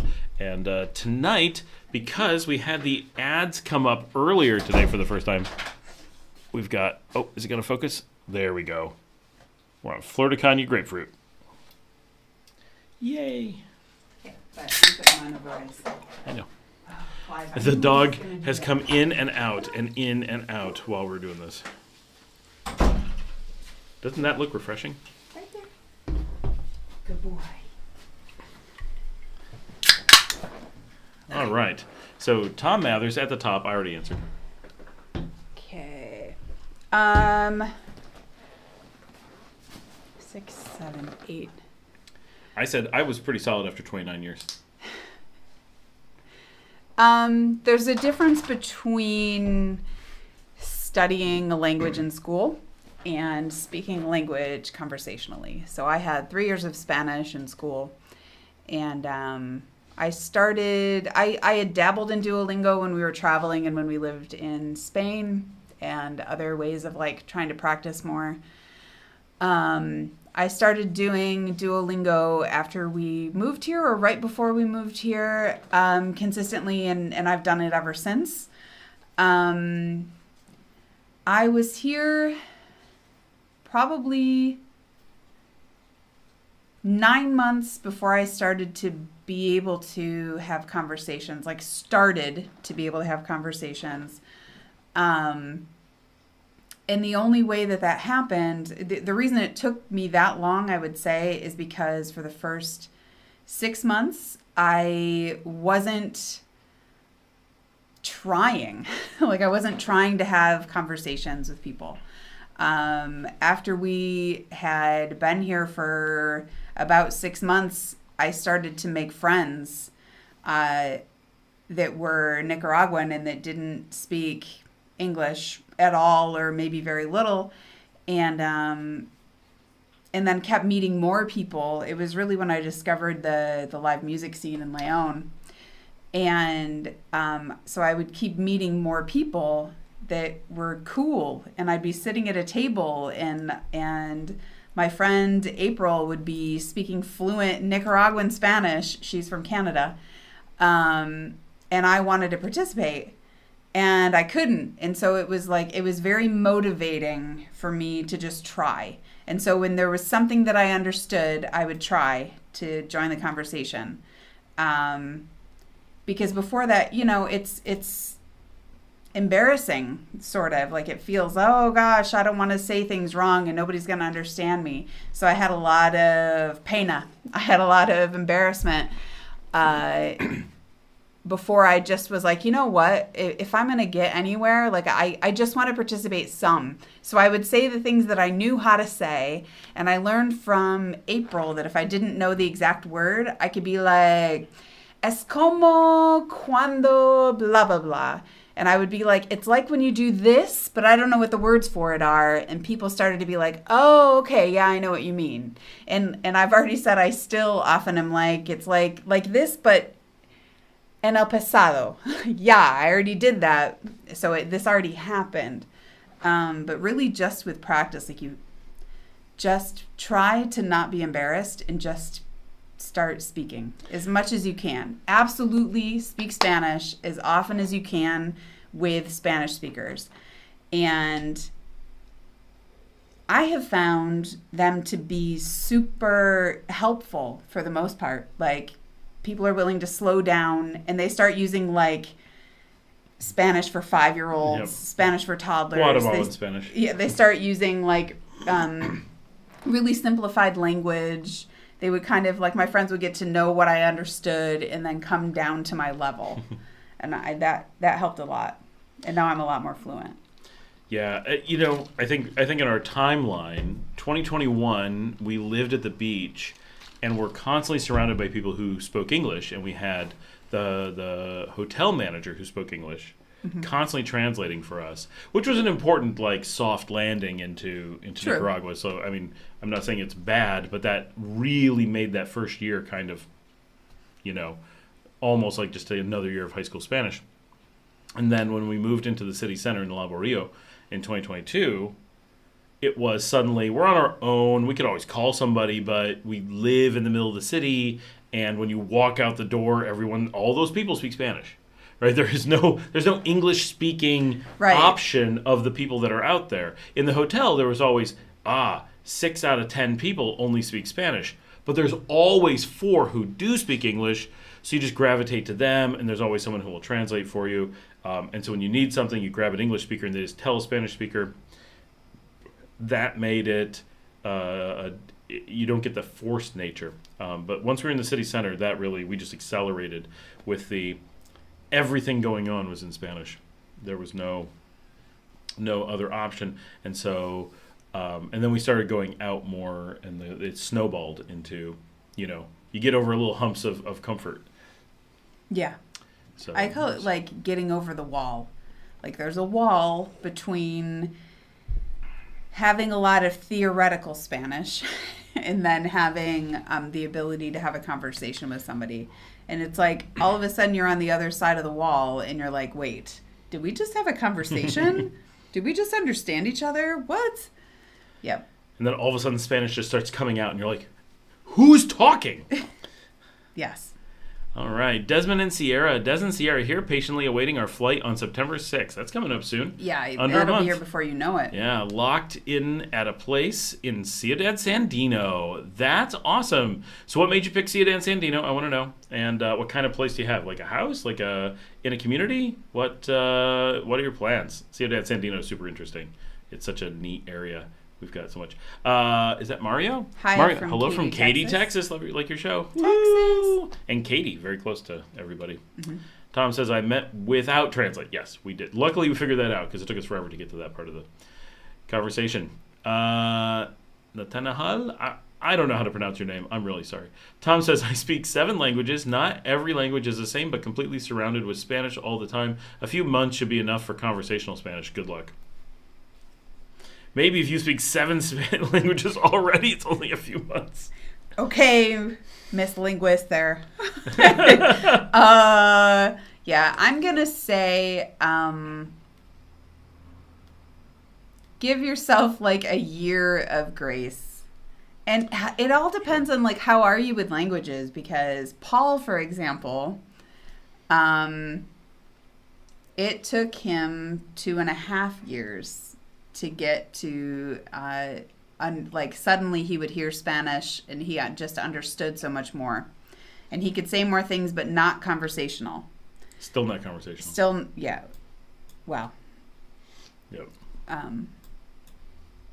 Yeah, so give yourself some grace, but the most important thing is to just force yourself to practice, to force yourself to try to have conversations, because the only way to get conversations, like to get conversational, is to have conversations and look like a fool. Do you know the other thing that, and I still do this, charades. I don't know if it's because like I'm Italian heritage. I do a lot of talking with my hands. So I do a lot of like motioning. If I don't know the word for something, I do a lot of motioning. And the other thing is that there's always every time there's a new topic that I've never spoken about in Spanish, all of a sudden I'll be like, I have zero vocabulary for this. Right, yeah. Zero vocabulary. Nothing. And then I'll have to like look some things up and be like, I'm really sorry. I've never spoken about this in Spanish before. Okay, hang on. But that's also how I gain new vocabulary in an organic way. Yep. So Corey asked this question, and I'm waiting for someone to be like, you're new here, aren't you? Corey asked, are there rivers that are swimmable in the Leon area?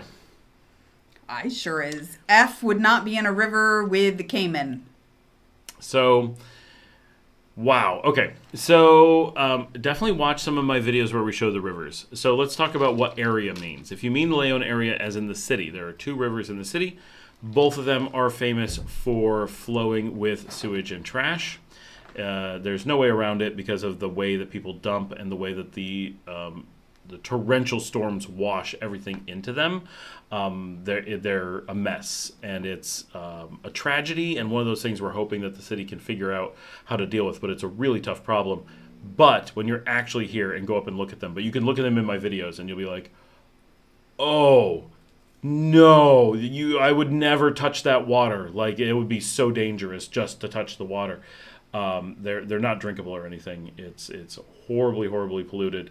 And if a rain comes, they are famous for sweeping people away. They are very dangerous. Yeah, Yep, in a heavy rain, at least once a year, probably somebody is swept away and drowns. Yep. And like not because they're in the river, they get swept off a bridge into the river. They get too close to one of the drains, and the force of the water is just too heavy. Even the streets will go, shin deep with heavily flowing water on a regular basis, and it's black, right? It's quite dangerous. So, like, I've been out there walking, filming, because that's what I do, and I've had people be like, "You got to get out of the water. This is not safe." And that's in the middle of the city, right? You're just on city streets. I was more thinking of the estuary when he asked that question. Obviously, because Yeah, I so if talked you about go, Cayman. yeah, so if you go farther afield, if you go way down to the beach, there's an estuary that you can go on in the boat. This is at Juan Venado, and that is kind of a river. It's a mangrove Estuary, and it's full of crabs and caiman, and probably other things that will also nip and bite you. It would not be pleasant to be in the water. You can go on a boat. But I would not go in the water. Now, the one place I've heard in the kind of area that maybe you can go into is, see if I can find it. I would just like to say that I would not call myself a river swimmer in general. So, True. I mean, if you ask this question of a more outdoorsy person, they might have a different answer. Not a different answer than the ones around the city with the sewage Right. and that sort of thing. But like swimming in the estuary, into the mangroves, I just don't think it's a good idea. Like, there's tides. There are, like I said, there's mangrove roots. Like, the potential for getting your foot stuck in between roots and the tide comes in and you drown. Like, those are the things I think about. I don't think it's safe, Corey. It's absolutely crazy dangerous. I just don't think it's safe. The place that I've heard you might be able to go in is, if you check a map, it's a town called El Tamarindo. It's southeast of León by almost an hour. And the Rio Tamarindo comes through a very small village, goes in a winding path through a little bit of farmland, joins the estuary from Juan Venado, and exits at Puerto Sandino, going out into the ocean. Down where it comes into the port at Sandino, you do not want to be in the water down there, I guarantee. But up close to the village of Tamarindo and north up to Punto de Agua, I believe the water is clean enough and safe enough that you can go in up there. Okay. It's like rocks and not like waterfalls, but like rocks with water. It's not very much water. I think you can go in there, but in general, Nicaraguans do not get into rivers. James says, that was great East Coast time. Have a good night, all. Good night, James. You're probably long gone. Christine says, Facebook Marketplace. Had to have my husband ask for a rental house. Otherwise, they take advantage of me and the gringo price. Oh, yeah. Yeah. Christine says, Nakatamale. Nakatamales. I don't know why, but I do like nakatamales. Yes, I'm not I don't know why you said that. Yep. But it's very hard to find vegetarian nakatamales, because the masa is made traditionally with lard, and so and they all have meat in them. So like I found a company that makes them, and then if we happen to have a cook that is able to make them, because it's very complicated. It's a complicated, long process to make nakatamales, and so I do actually have some in the freezer that are vegetarian, and I just have them with vegetables, and I don't have them with like fake meat or tofu in them. You can buy them from a company called Prasad Foods out of Managua. If you're a vegetarian, they're pretty good. I don't like their seitan, but I love the tofu ones. The flavor's really good, and the ones in my freezer from Cook that we used to have are excellent. I love the flavor of nakatamales, like something about the masa with the herba buena and like the potato and I don't know, they're very good. And like being cooked in the banana leaf, I really like that flavor in food. It's one of the reasons I like takeout from asada places, because they wrap it in a banana leaf and then it like has that flavor too. Yep. So I enjoy that flavor. Just real quick while we're doing this, for those who saw the cover art this week and the last 2 weeks of the live streams, to this week is the crab holding up the fish that says Nika Live. That is our daughter Luciana makes those, and I'm hoping to talk her into making a collection book of all the artwork of the Nicaragua live show. Oh, that'd be awesome. At the end of a year or something. Both of our daughters are artists with interested in different types of art. And Luciana really likes to draw on her tablet. Yep. She's very talented. She did the crabs playing poker, and the dogs. No, fighting. the peacocks playing peacocks poker. playing poker, and the dogs dog fighting. Yep. And so she loves a pun too. Yes. That's the other thing. She loves a pun. So Brent says, thanks so much for the reply. Reassurance, guys. Love the team live stream format. You're welcome. Us too. This is fun. Yeah, I know you love me. I'm super entertaining. She is. Corey says there are tin shacks for sale for 3,000 cord on Marketplace. Okay, so a lot of times on Marketplace, it'll say cord or whatever. I'm sure it's actually $3,000. Oh yes, the Not Facebook 3,000 Marketplace. cord. Almost always, whatever it is wrong. That is one thing I know. You have to ask them for the actual price. Yep, it's Yep. totally. It's like the points in Whose Line Is It Anyway? They just don't matter. So there's a redacted message from someone either called Sin Rodeo Or Sin Rodeo. Rodeo. Right. Sin Rodeo. Yep, that could go either way I depending prefer on English it or to be Spanish. Sin Rodeo. It's we're gonna personally. imagine it's Sin Rodeo. Yes, we are. Yep.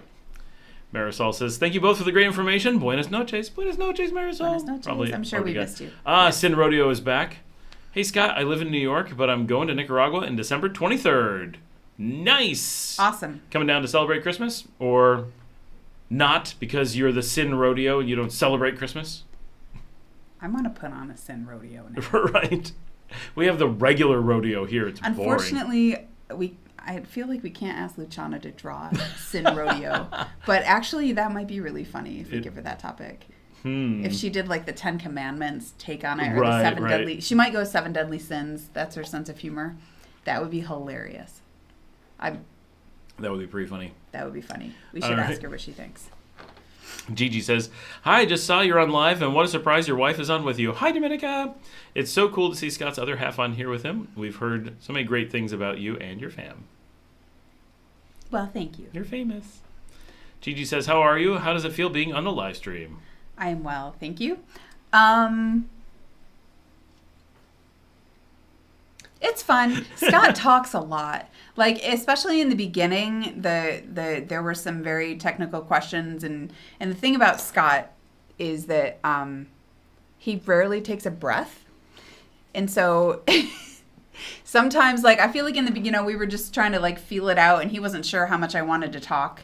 So, because I know him, like, we've been together for 23 years, like, I know you, and he knows me, and he wasn't sure how much I wanted to say, and so, I found it impossible to jump in at first, but when he realized that I was actually going to talk, then he started giving me the opportunity to talk, but sometimes I want to talk and sometimes I don't. That's and true. He knows it. So, like, this is a talking night. I had a super fun day with our daughters today because I went to China Mall in Managua. It's kind of new. I'm going to say I noticed it probably 3 months ago.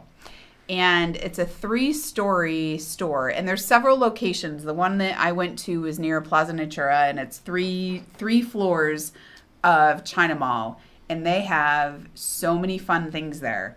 But the most fun is they have like a food section. And they had tea. And they had so many different flavors of tea. Like, they come in a cup. And so, like, it comes in like a to-go coffee cup is what it looks like with the plastic top. And then you open it and it's all the things in it to make the tea, and it's all milk tea and it's in different flavors. And I saw those and I was like, oh my gosh, the girls are gonna love these. They love to drink tea. They have like, it's tea time, and they'll go like make different flavors of tea. They do that on a regular basis. And they do it with coffee too. They do it with coffee too. Yeah, sometimes it's whatever. cappuccino time. They like fun beverages, and so I knew they were gonna love it. So I bought so much because I got 3 of each one. Scott's not really into tea the way that we are. Like, it's kind of, I don't know. You like It's tea. tasty, yeah. Yeah, but it's not, he doesn't get the same, like, I knew the girls were going to freak out and be like, oh my gosh, this is going to be so much fun. So They loved it. They loved it. I bought so many of these cups of tea in different flavors and different brands, and most of them have no English or Spanish on them, and so I have no idea what they are, what flavor they are. And some of them have a label in Spanish, but not all of them did. And so some of them I have no idea what they are. But today we tried strawberry milk tea. And I also bought some filled buns. And so we tried some strawberry cream filled buns imported from China. And I bought some like ramen, and I bought these things that are a self-heating hot pot is what we discovered they are. And so we had some fun using Google Translate and having it auto-detect that it was simplified Chinese, and then reading what was on the packaging. And I had been sort of guessing at what the directions were going to be, because there's picture directions with words next to it. And I would have had no idea if we didn't actually translate the directions on the self-heating hot pot, because it didn't occur to me that you would put the packet in the bottom and add cold water and it made heat. So it's a chemical reaction that produces the heat for these things. But anyway, so we started today with trying this stuff that I bought at China Mall, and the girls and we were together all day just hanging out, talking about, from the minute that Luciana woke up. It was really cool. Super fun afternoon. So I'm in a really good mood because it was super fun. And I'm like, you know what? I could talk more. Let's do it. And she's been talking about doing the live stream for a few weeks. She's like, I guess, I could be on your live stream. And so this morning, I was like, oh, we're definitely doing the live stream today. So I mentioned it early, and she had been out yesterday. Like, you had a fun day out yesterday. Yeah, I went to do the shopping movies. For this. Yes. So the stopping at the China Mall, I went with one of my best friends. I wanted to take him to the movies to see Deadpool and Wolverine in Managua to the Galleria, because they have like VIP seating. They have the power recliners, and the theaters are small. And it was $750 cord for 2 tickets for a matinee in the VIP. So it was like $10 a ticket. And it was a really nice theater, but on the way there, we were going to get there early for the first showing, and so we stopped at the China Mall. I was like, ooh, I've been wanting to go to China Mall. He's like, where is it? Tell me where it is. And so we turned in, and we went to all 3 floors, and we spent a couple hours there, and it ended up then we went to another store because I was looking for sriracha. So you have to go to like the gringo store to get sriracha. So we went to, it's called Super Portas, and it has a lot of imported stuff for a lot of money, but things that you can't find other places. And so we ended up, instead of the noon show, we went to the 2:30. But yeah, it's true. I did have a fun day. And I highly recommend that theater at the Galleria. It was great. And it was in English with subtitles in Spanish. You can choose. They also have a dubbed version of a lot of the movies, or subtitles. So just make sure you see subtitle if you don't want to watch it in Spanish. But it was a really nice theater. Yeah. It was like sitting in my brother's theater room in Texas, because both the seats, because he has that kind of seat, and also because we were the only people in there, because it was 2:30 on a Wednesday afternoon. It was wonderful. It was a lot of fun. Okay. All right. Down to Corey. Corey says, if I had a small lot in the area, would you be able to recommend a good builder that won't rape me? I don't really know builders. I don't really know a builder. Not that we know builders who will, right? Yeah, I'm trying to think if I really know builders. Like Eddie was good, but he's not been working, I don't think. No, he's sick. We might know people that have had recent construction done that we can ask people for recommendations, like that are friends of ours, people that we know. Yeah. So possibly not off the top of our heads, because we haven't done any actual building. Right. And we do like maintenance stuff and some large maintenance things. But we have maintenance on staff. Right. And so basically we have a personal handyman, and so that's who we use. And we haven't done major construction though. So no, but potentially we could ask people for recommendations. But I cannot personally recommend anybody. Yeah. Yep. Okay. Gigi says, what do local teenagers do to hang out and have fun? So a lot of teenagers hang out like in the squares. They'll go meet their friends and hang out in the parks, like in the park in front of the cathedral or one of the other bigger parks. Mm-hmm. They'll hang out together and like walk around. It's like a not as formal version of the Passeggiata. Passeggiata, yeah. Yeah. People sit out in front of their houses. So like whole families will sit out in front of their houses and hang out in the street. And then a lot of times there'll be like teenagers nearby sort of hanging out together. Once they hit 18, they're going to the dance clubs and hanging out with their college friends if they're in college. Yep. And there is a movie theater in Leon. I think most of the cities have at least a small movie theater. So under 18, I'm going to say that they're mostly like hanging out, giggling in the public parks. And then 18 and up, they're probably in the clubs drinking beers with their friends. Yeah. Well, definitely 18 and up is adult here. It's not like the U.S., so they're fully adults. So if you're going out to the same places we go, NL Vivaro, Via Via, Bar 23, any of the dance clubs, live music, restaurant things, bars, it's the same. It's 18 to 80 everywhere. And so that's pretty much where they are because they're doing the same thing as everyone else. The thing about the people sitting on the street is real. I think there's a really high frequency of if you can walk to a park, and otherwise it's hang out with your family and your neighborhoods kind of just hang out, right? Like it's not for teenagers, like everybody. Like literally kids playing ball in the street. Right. Like kids are playing soccer in the street, like all over the place. Like, especially, mostly I've spent time in Sutiava as a neighborhood that way. But like back when we lived in La Barrio, there were kids playing in the street. And so, like we took dance classes. There were several people under 18 at dance classes. Yep, because like everybody knows how to salsa.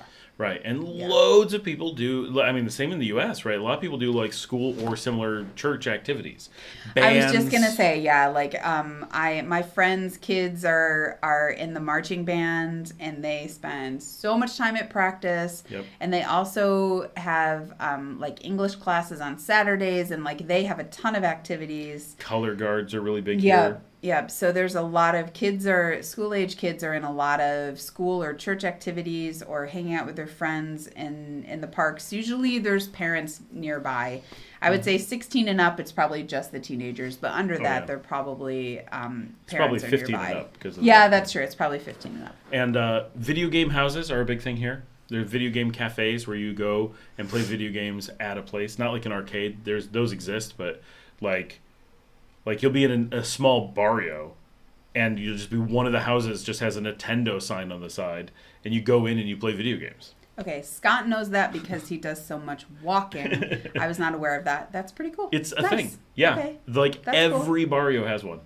They're weird, and they almost always have Nintendo stuff. They're called Nintenderias. I love that so much. And they'll have I was just saying how I was having this conversation with my friend yesterday about how I often will make up a word and it's an actual word. And I'll be like, it just seems like it should be a word. And then it is. Yeah. The Nintenderias are hilarious because they're generally painted with like Mario and Luigi and Yoshi on the side of the building.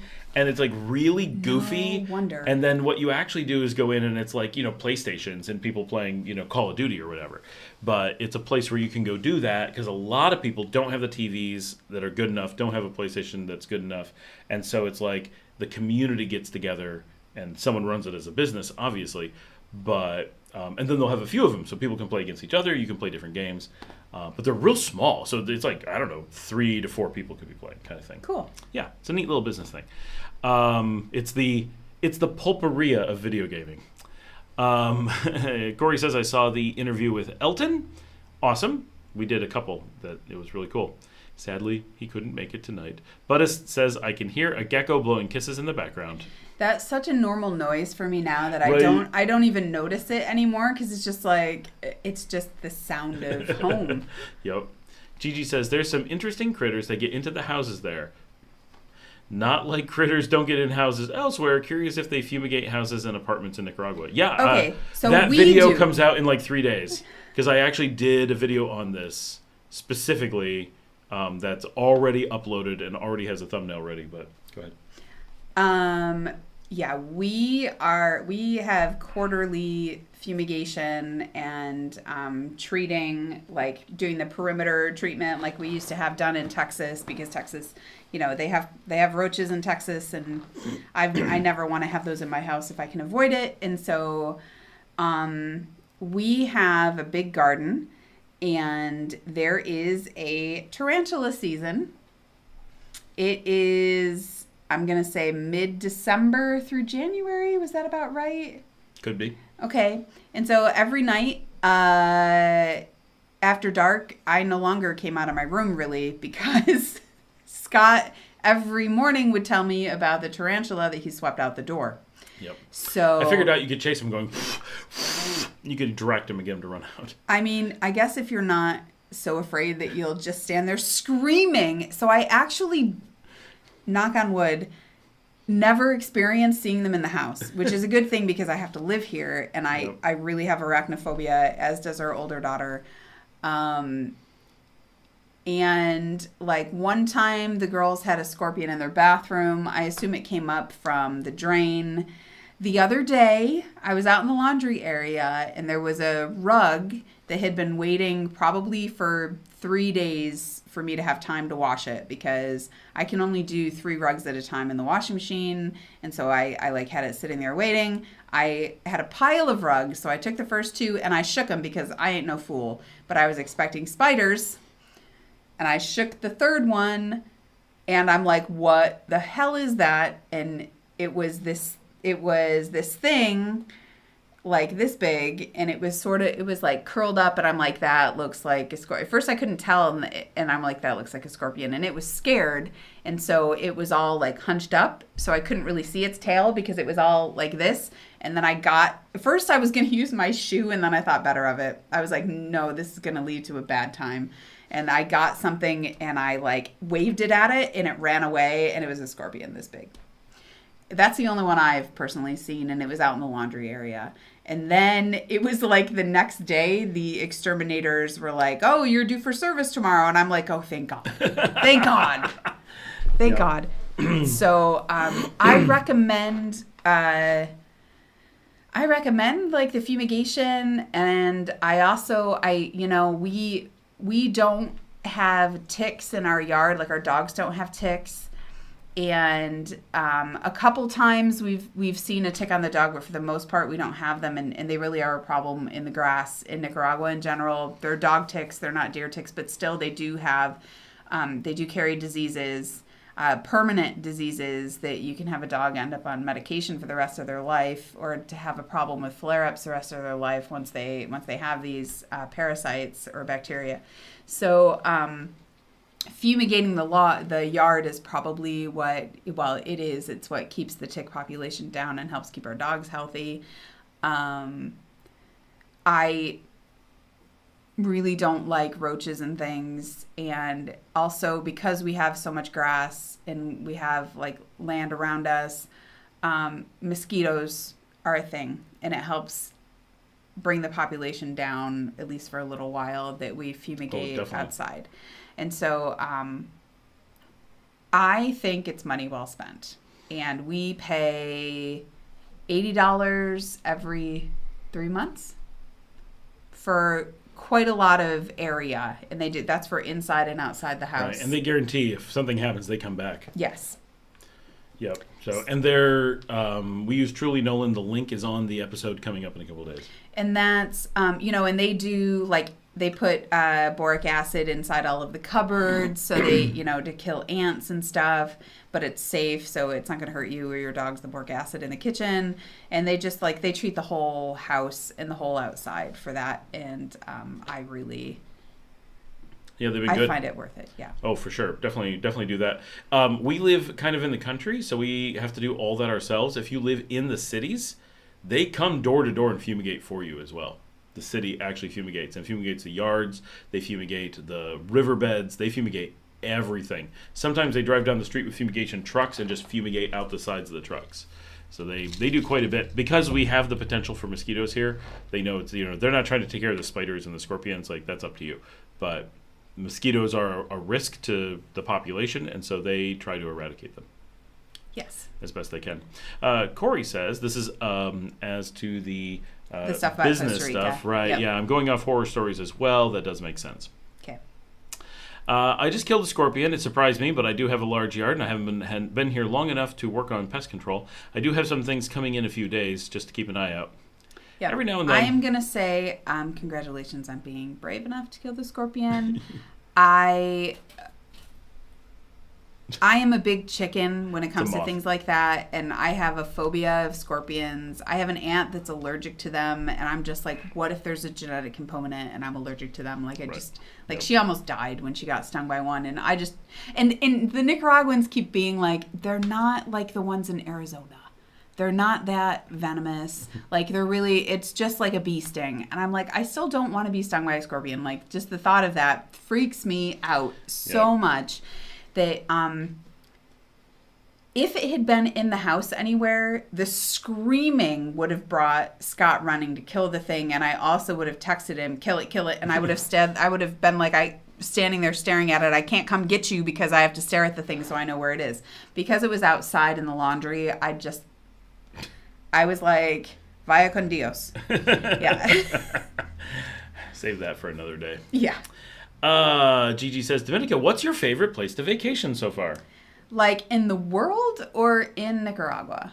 I guess is my question. It's going to be 30 minutes by the time we get to her response to that. Right. Okay, so my favorite place in the world to vacation, I'm going to say that's probably, it's a toss-up between Spain and Greece. Barcelona, I love Barcelona. It's so beautiful, and I love art. And architecture is just amazing to me. Like the whole city, I love it. There's one of our regular live streamers isn't here because she's in Barcelona right now. I really love Barcelona. My favorite place to vacation in Nicaragua, I'm going to say so far, and I've never been to the Corn Islands, so I can't speak to that. I like when we go to Matagalpa because the change of climate is it's such a relief, the change of climate. They have some different restaurants there, like different food available. It's pretty walkable, but the change of climate is awfully nice. Like, it's such a relief from the heat. So I like Matagalpa, but I also one of my favorite things that we do is our weekends with the kids in Managua. Like, we have such a good time with the girls in Managua because we'll be like, they'll start talking about they're bored with all food. And so we'll kind of be like, maybe it's time to spend a night or two in Managua. And so we'll do like a mini vacation, and we'll just stay at a hotel in Managua, and we'll be like, okay, what restaurants are we going to? And we let them choose. So they decide where we're going to eat for breakfast, lunch, and dinner.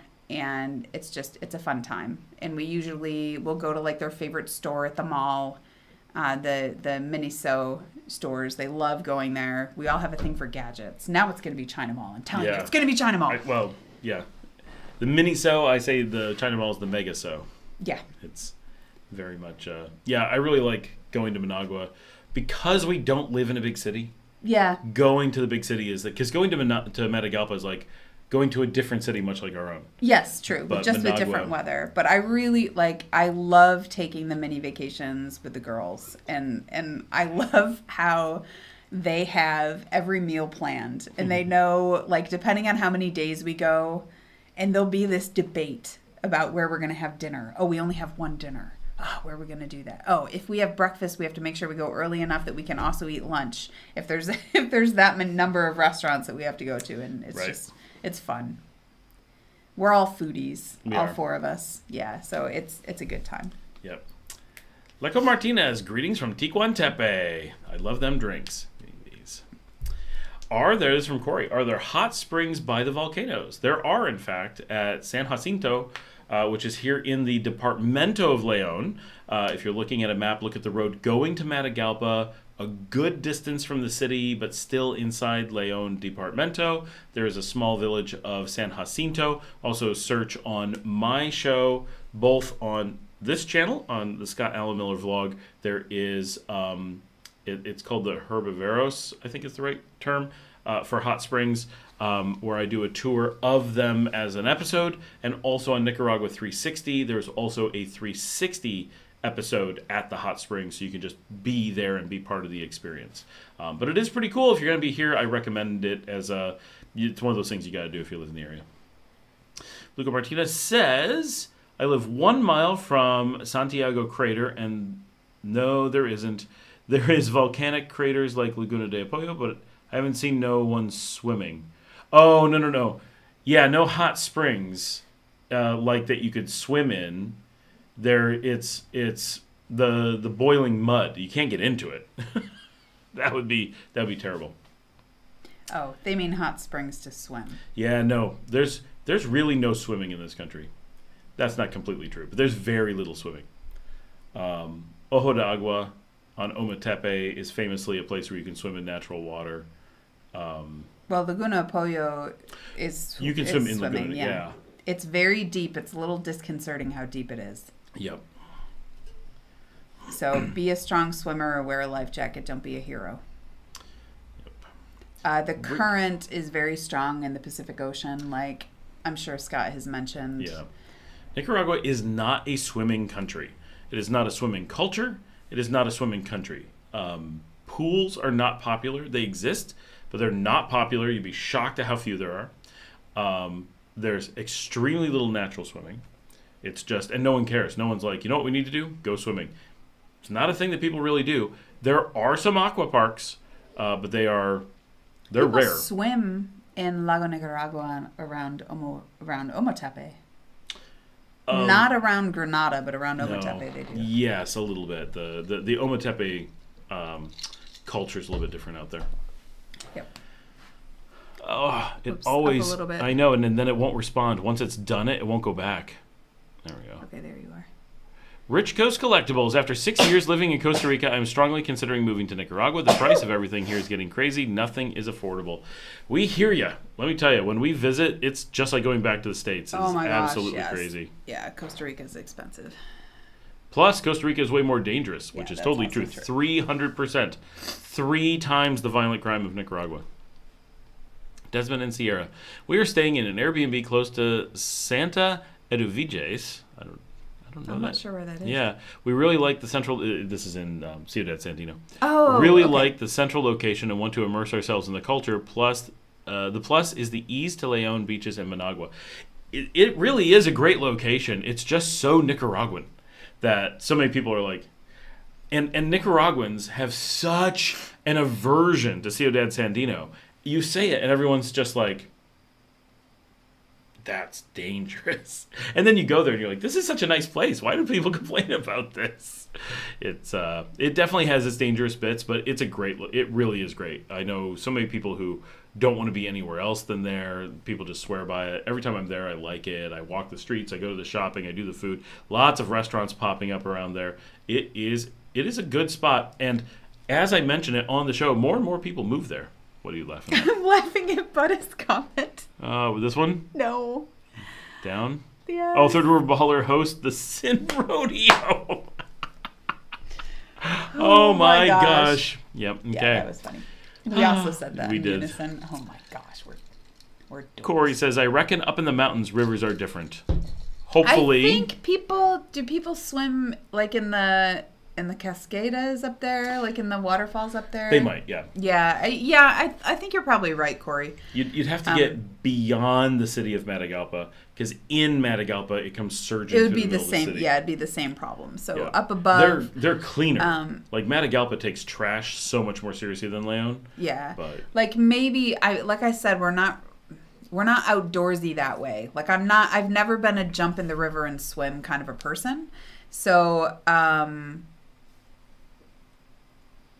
that isn't. I don't know. We need an outdoorsy person that lives here or has traveled up there to if weigh in on that for only you. Elton was on the live stream, Oh, he would be went able to. swimming in some rivers. Oh, in well, Nueva then you'd be able to Segovia. ask him. Yeah, in Nueva Segovia it's okay. Like way out there. But it says the road up to the Quinta has Rio Dulce. My understanding is kids used to swim in it. I have seen women wash clothes there. Sometimes if you get away from a city, you're okay. Corey says, how about in Matagalpa? Oh, no, we already answered that. Via the rivers. Yep. Yeah. Third word baller. Host the That is such a great name. I'm using it for something.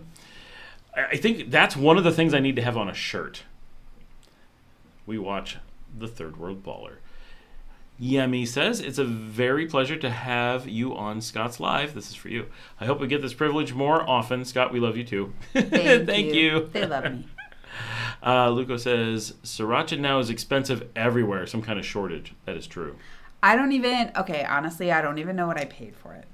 It was not cheap. And now it's in bottle. It was in a bottle this big instead of the big bottle. And it's not made by the original company. It was like this big. But I got 3 flavors. I got hot sriracha, extra hot sriracha, and garlic sriracha because I also knew that everybody would want to try those. Yep. So, and sometimes I do Asian recipes, and sriracha is the right flavor profile. And like Chipotle is not always like that's more of a Mexican or a Tex-Mex vibe. And so I've been needing to have a more appropriate flavor for our spicy Asian food. Yep. Luco says we need a roller skating ring out here. I know that will make money, especially if it's in AC. I could see something like Plaza Natura being able to support a skating ring. That is a good idea. Like that would be super fun. I support that idea.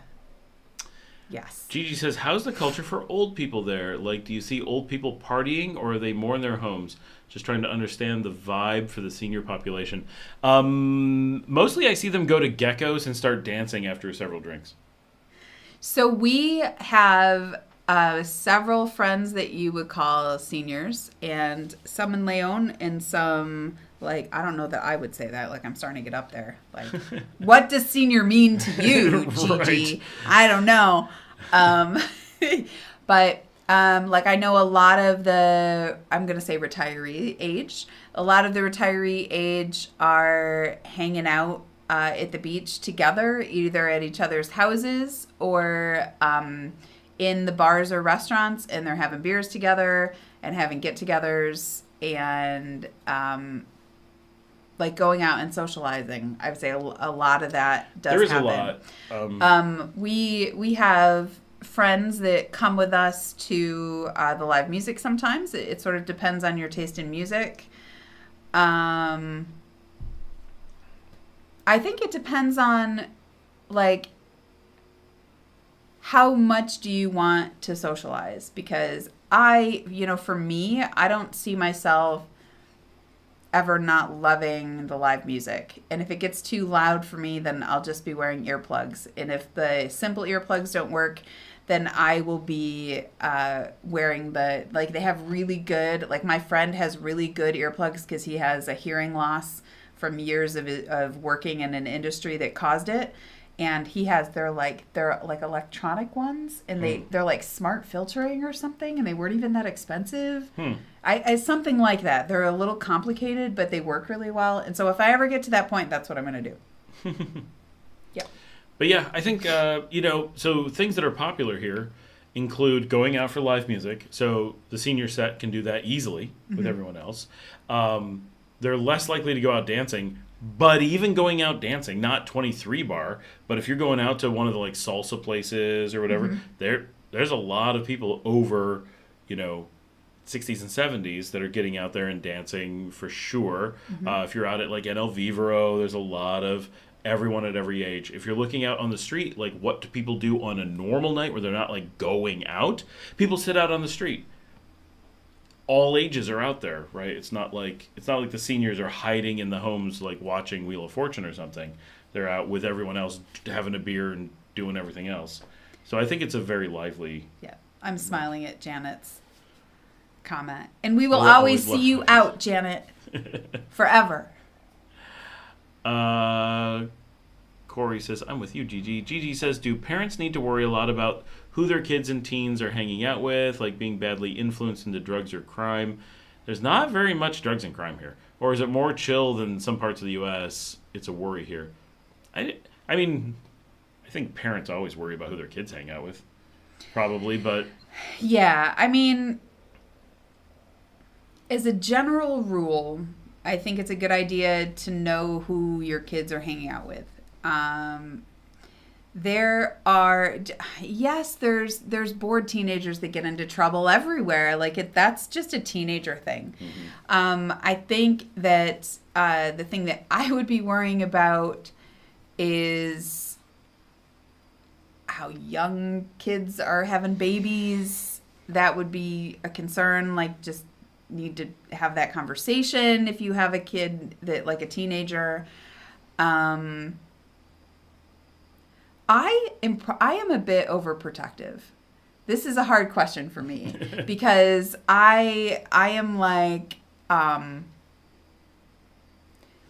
I know how much safer Nicaragua is than the U.S., I would still, if my kids were out with friends, I would be like, I'd probably be spying on them. Like, I don't know. Like, I kind of feel like I would be, like, in sunglasses and a trench coat in Nicaragua following them around. Like, that's kind of who I am, even though it's not. And Scott would be like, oh, get back in the car, Dominica. Like, but I think you just, like, it's a common sense thing. Yeah.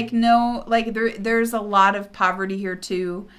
And I think crime here is more of an opportunistic nature. You certainly wouldn't want your kid to end up with a bunch of, like, in a robbery ring or something like that. I don't know if that happens or not, but it might. Like, we do have missing laundry detergent. Right. I find it unlikely that it's a ring. You're probably not a ring. It's like a couple of kids. Yeah. So it's, gangs here are minimal. Drugs here are minimal. It's unlikely to be influenced into drugs, right? Because that's costly. Yeah, so drugs are less of a thing, I would say. Poor areas are not likely to have drugs. Drugs are a vice of the rich. It doesn't seem that way because drugs make you poor, but being poor doesn't tend to lead you to drugs. Being rich leads you to drugs, then drugs lead you to being poor and rich no more. TJ says, have you been to a swimming park in Managua? We have not. We're not really swimming park people. We're not too likely to go. And there are some here in Leon that we never go to. We would go to those first. Yeah. But we do have plans to do that. Yeah. It's like something always comes up. Yep. Yummy says, is there significantly more violence in Guatemala than Nicaragua? I think Guatemala has cooler climate than Nicaragua. So, yeah, Guatemala has way cooler climate. No question. We're the hottest, they're the coolest. Everything else is in between. As far as violence, if you're looking at the violent crime statistics, El Salvador and Nicaragua are the safest places that you can reasonably find. Guatemala leans pretty heavily towards the most dangerous. So places like the U.S. are closer to Nicaragua. Costa Rica is kind of in the middle. Panama's in the middle. Guatemala's up there with Honduras and Mexico. So overall crime in Guatemala is quite high. That said, most expats and nearly all tourists don't get involved in places and activities that bring you into contact with that crime. So while it does have high crime, it's important to understand that it also has crime disparity. Nicaragua does not have crime disparity. We do have slightly heightened crime in places like San Juan del Sur and El Tránsito and Ometepe, but it's minor. It's a few percentage points. It's noticeably higher. The police have to patrol more. Leon is safer than most of the country, but just a little bit. Overall, the crime throughout Nicaragua is relatively even. Matagalpa is higher. Managua is a little bit higher. But there's no place where you get tons of crime, no place where you get none. In Guatemala, what you get is the average crime rate is relatively high. Like homicide rate here is around 6, and in Guatemala it's around 24. So those are wildly different numbers. Like we're 6.6, US is 6.7. Costa Rica is quite high, I think at 18. I think Panama is a little bit lower, I think, at like 14, and then Guatemala is like 26, and then Honduras is like 80 or something, right? So there's a leap. But Guatemala is very, very high. But it's mostly isolated to gang violence. It's mostly isolated to really poor barrios and areas that are dealing drugs. And if you go to like nice parts of Guatemala City, you go to Antigua, you go to Atitlan, you go to most of Quetzaltenango, you're very, very safe. It's a little bit more dangerous than Nicaragua, but it's not dangerous. But if you go to the wrong areas, suddenly the thing that allows that disparity means that if there's a homicide rate of 26 as a national average and large swaths of the capital and Antigua and Quetzaltenango and Atitlan and Tecpan and Chichigalpa are all in the 7s and 8s, that means that there are sections of the countries that are 60s and 70s and 80s. And so you have to be careful where you're going and what you're doing. You don't just wander into the wrong neighborhood, but it's very unlikely that that would happen. And even if you did, it's unlikely you would be a target. So is it higher? Yes, we have the storm. Buddhist, did you hear that? And we are always talking about the power going out at the same time. And under normal conditions, you will not experience it. But there is a very real, like you stay in Managua, you can just wander in all those places that people are like, that's a bad neighborhood, don't go in there. And you're just like, okay, probably I shouldn't go in there, but I'm just going to walk across it, I don't care. And it doesn't matter. And in Guatemala, when they're like, but don't go in there, it's because you'll be dead in 5 minutes. And they mean it. So you do have to be a little bit more careful. You can't just be, what was that? Was that the dog? It was me, yeah. Oh, okay. It's okay. You can't just be wildly stupid in Guatemala, whereas in Nicaragua, you can be wildly stupid and you should be fine. Which is a nice thing to know. Janet says, I always love the live music. We dance, but not a via. Janet, Yes, where you do there. you go dancing? If you're still around, let me know where you go. I don't know. Tim says, in Nicaragua, I enjoyed sitting outside talking with all the family and neighbors. We used to do that in the U.S. years ago. Yeah, when I was like a little kid, like that kind of. But still, I lived in the country, so like you weren't close to things. I'm sure if you lived in villages, it was super cool. Like she grew up in a village where you could talk to people. But here, people sit on the street, people wander by. It's awesome. But it says, reminds me of hanging on the stoops in New York when I was a kid. Desmond and Sierra looking to get a long-term house in Leon. Awesome. Luco says, yeah, I saw a 15-year-old 8 months pregnant, and I was upset. I helped her whenever I can. It's sad. It's kind of sad. You know, I've done some videos on it, like because of the way that it's part of the culture. It's nothing like the U.S. where people are punished for it.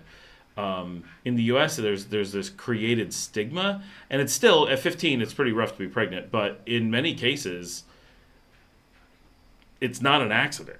You know, they're like, oh, it's time to have kids, and there's family support, and it's not a great idea, but it is, there's a completely different support network here than in the U.S. Victoria says, we have a 16-year-old girl and a 12-year-old son. Where would they find a spouse when they are older? We are planning on moving in 2 years.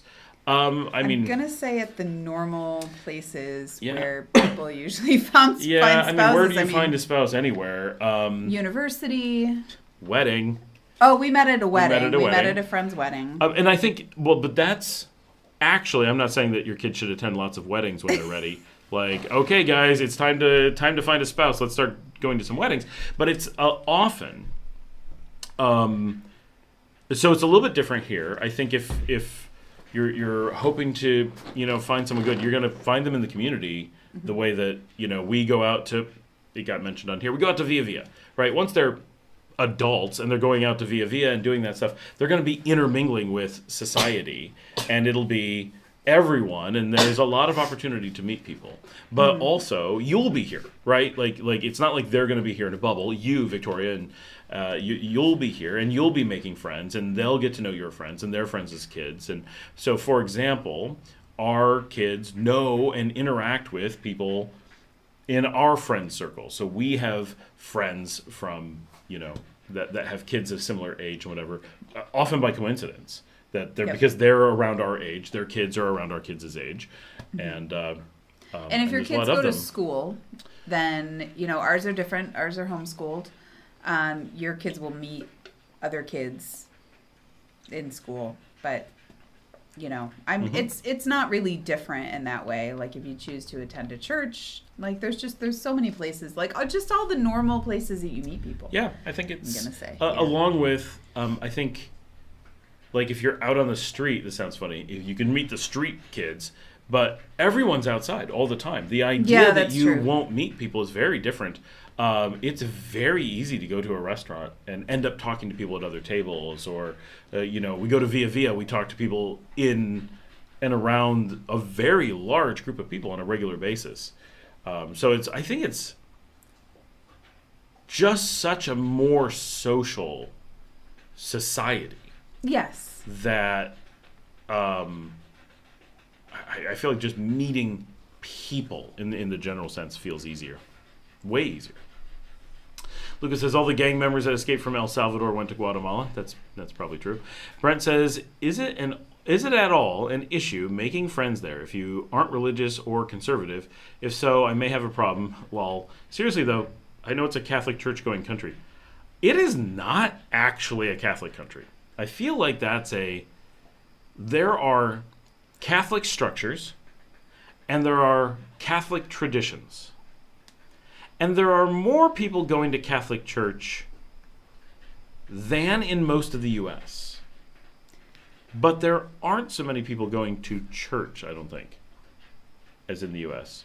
I don't know if that's true or not, but there's, I would say probably the Catholics in the, they tend to call them like evangelistas, like the Catholics in the other Christians. It's a Christian country as a whole, predominantly.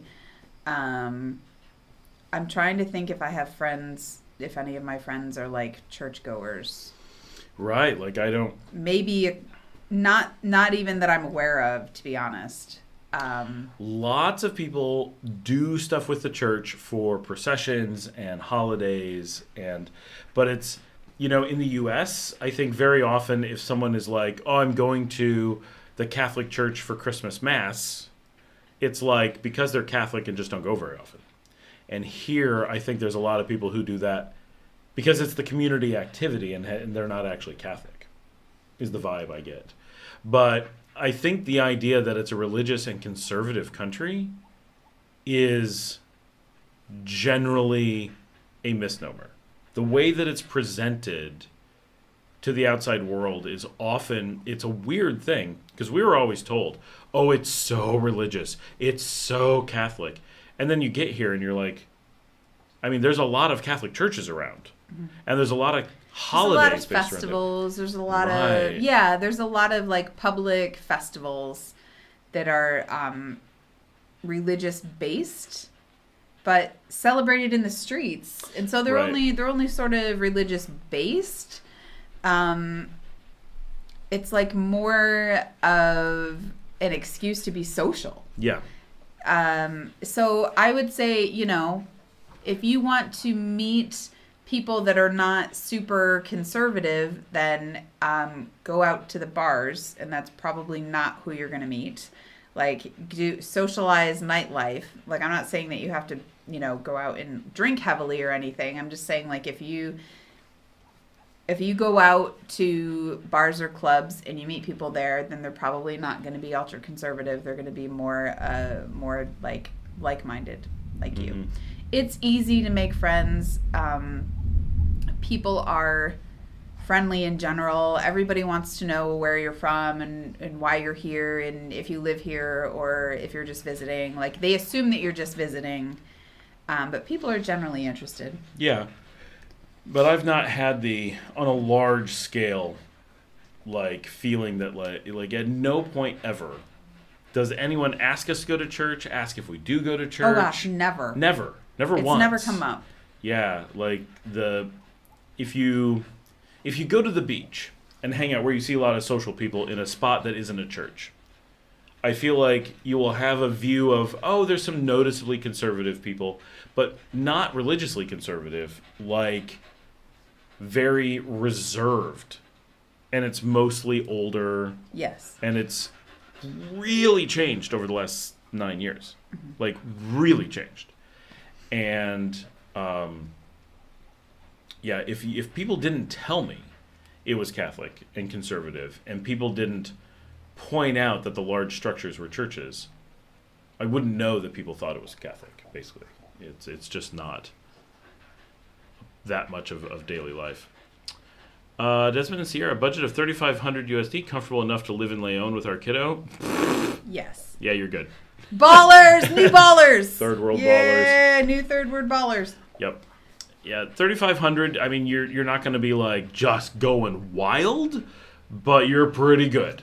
Like, get yourself a housekeeper and never clean your own toilet again. right. Like, yeah, at $3,500, you can easily drop $500 to $600 on a really nice house in a gated community that's not crazy, but super comfortable. Like 3 bedrooms, beautiful yard, place for the car, gorgeous living room, modern everything, already has air conditioning installed, and be in a wonderful community with great neighbors, super safe, guards that go around and protect you all the time, with gates outside, and you still have $3,000 a month to work with, right? Like, you're in good shape. You can eat the imported food, my friend. You can shop at the supermarket, even when you don't have to.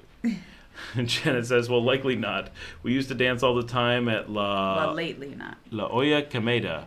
We need a new place that's good with room. Well, I don't know that place. La Olla Camada. Janet, I assume that place doesn't exist anymore, right? We do need a place that's good with room, that's not too loud and full of kids. Well, like, we need the to try out La Dominicana, because supposedly it's new management and might be okay. Okay. Their dance floor was okay. Yeah, but they're really far out of town, and when you leave there, it's hard to get a taxi. So That's true. like, you would have to drive and not drink if Well, you let's want not me to go go there. there again. If Screw you want me to go that. there again. We're not going there. Hi, Victor. Victor Torres. Hey, everybody. Oh, that's true, Janet. I did notice that I don't see you late as much. That's true. I understand. Victoria says, awesome, thanks, so cute. You met at a wedding. It's true, we are cute. I was the best man. Yep. I dated another guy for a while first. My roommate. that my I old met roommate. that I met at that at that wedding because I met him first. And Scott likes to say, I was the best man. I was in the front. I couldn't talk to you. I had a job. And I was like, sorry. Yep. Oh, where Duma. Homeschooled Okay. as well. Where Duma used to be that place. Yeah, that was the first place that my best friend April went out in Nicaragua, and she wasn't sure about Nicaragua until she went to that place because of the live music. She was staying across the street pretty much. That's right. And she heard the live music, so she decided to go sit down, and then she fell in love with the live music, and she met friends that night that like took her in, and so like her love of Nicaragua story starts at that place. I just can never remember the name of it. That's cool, Janet. Victoria says you saw the homeschooled as well. Yep, that's awesome. And then bird is the word. Bird, bird, bird. The bird is the word. Bird, When bird, did you bird. begin dreaming in Spanish? I don't have words when I dream in English or Spanish. My dreams are silent. I think that the first time was like a year ago. I did, but I also like mostly don't have a lot of conversation in my dreams, I would say. Yeah. Just occasionally. I noticed a dream in Spanish about a year ago, and every once in a while. I cannot say that I've ever had a dream with talking. Oh. Ever. With talking. Yeah, Okay, so like- Scott is sort of not. Is Yeah. there any writing in Spanish in your dreams? I have no writing. And Scott's no color. not, I mean, he's not normal, so it's hard to say. Nope. I don't remember colors. I dream only in black and white. Okay, Janet says that people who are more religious here have the Virgin Mary and saints in their house more often and have a really fancy display of the Virgin for the Griteria at their house. That's true. Yep. That's true. The Griteria, though, is another thing. Yes, it's a religious festival, but it also is like just a community event that's fun. that is based on kids. The first time that we did that was last year with our friends, and it was raining and miserable because it was raining so hard. So hopefully this year it will be not raining, and then it will be more fun. Oh, Luco can hear the thunder and our dog panting. Our dog has severe anxiety from a number of things, and one of them is storms. So she's freaking out from the storm, and it's just how it always is. Gigi. Gigi said, how can someone get around with a family of 6 since you can't buy a car? Are private drivers expensive? They'd need 3-row seating. So private drivers are cheap, but remember, you can always just form a company and buy a car. I guess it depends. Okay, so if you're traveling long distances, there are a lot of shuttle companies that have like a minibus. And then it would be so that would probably be like, I think it's $80 to Managua, between Managua and Leon, but that's like for the day. So to stay for the whole day and go shopping. If you were, did you say you were gonna be in Managua? I can't remember now, Gigi. She is. Oh, Mia, poor baby. You could always take 2 taxis. If you have a family of 6, if some of them are little, you can always, and you're not going far. I would not recommend this if you're going between cities, but if you're going around a city in a taxi, can you put little kids on laps or take 2 taxis? If you're going in between cities, you can take the interlocales, which are the minibuses, and just buy 6 seats. Or you could, like I said, hire a shuttle that has a minibus. But like Scott said, you can form a company and buy a car as well. Which is a little bit more money, a little bit of effort, but it's really not a big deal. And you'd have to report and stuff. Aw, Janet, it's where you met Ramon. Aw. Oh, so you know April. And yes, she went to that school, and she did tell me that. And that night that she went there, the first night, she was the only one that wanted to go out from the school to there. And the live music, that was it for her. And then she ended up pretty much living here off and on for the next 8 or 9 years after that.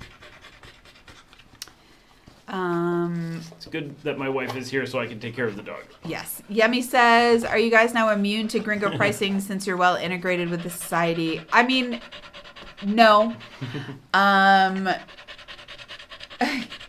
The most recent time that happened is Scott and I were coming back with a friend in a taxi after a night out. And the 3 of us got in the taxi, and the guy told our friend one price, and she got out before we did, and she paid that much. And then he tried to get another 170 Cordobas out of us when we got to our house. And I, in angry Spanish, told him that he was a bandito, and that I know how much it was supposed to be, and I was not about to give him 170 more cord. And I gave him 100 cord just to shut him up more. And then our guard had opened the gate. That was but he started going in English, you're crazy. And I'm like, you're a bandito. I was mad. Because I learned you have to argue with the taxi drivers. But really what you have to do is ask them how much it's going to be before you get in. And Scott didn't. Scott's the one who talked to him, and he forgot to ask how much it was going to be. And so then the guy felt like he could charge whatever he wanted when he actually got to our house. But I was having none of it. Yes, he's panting because of the thunder. So but she's so sweet. And yeah, Janet says there was lots of live music at La Olla almost every night. Thursday night was salsa night. Yeah, April told me about that.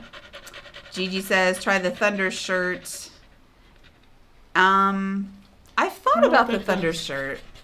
It's compression. Mm-hmm. Yeah, it's like weighted in compression, so it's supposed to make him feel more comfortable. It It might help. Maybe the next time we go to the States, I'm the Thunder Daddy. we might try that. She's just, oh my goodness. She's such a mess, and she can hear the thunder from so far away. So that's how we'll know a storm is coming, if she all of a sudden starts panting. Tell Nika Man. Greetings from Gringoland, Houston, Texas. Where's the Tonya? No Tonya tonight. We got Flor de Caña seltzers. Buttis says, "Oh, you're her emotional support person." It's I true. am. She's my baby. And Janet, yeah, she told me where she was renting, and it actually, I think is right near where our lawyer's office is now. No, taxis do not have meters. That is not a thing. So you always ask before you get in. You have them tell you how much it's going to be. During the day in Leon, it is a standard price around like Centro. We live outside of Centro, and so I always ask how much it's going to be, because I know that because of where we live, it's not going to be the normal. Yeah, and Luco says, plus you can bargain with the taxi. If they say 100, I hit them with 80, and they usually agree. Yeah, I mean, it depends. At night, sometimes it's a little harder, but sometimes I'll be like, no. No, I'm not going to pay that. And the guy, because sometimes they'll quote you such a high price. At night, if it's 100 quart a person to get to our house, I'm okay with that. Or like, sometimes they'll give you a deal and they'll charge you like for 2 people. But I think right now, is it 50 cord during the day right now? So. I think it's 50 cord around Centro during the day. Is your lawyer based out of Managua or Leon? TJ our lawyer's based out of Leon. Marco, do you know EU citizens working online? Working for an EU company doesn't seem an option. Yeah, I do know EU citizens working online because of the time difference. Maybe they got a U.S. or Canadian to work online for a U.S. Canadian company. No, the only people I mean, there's lots of combinations that work, but the only person I know from the EU that works online works for the EU and just puts up with the time difference. I used to work in the EU for U.S. time, so I was used to it for years. Victoria says, if we are going to move and rent a home, are they usually furnished, or do we ship things from the States? Neither. They're not furnished, you buy it here. Do not ship your furniture here. There's no way that that's going to be worth it. Buy furniture in Nicaragua.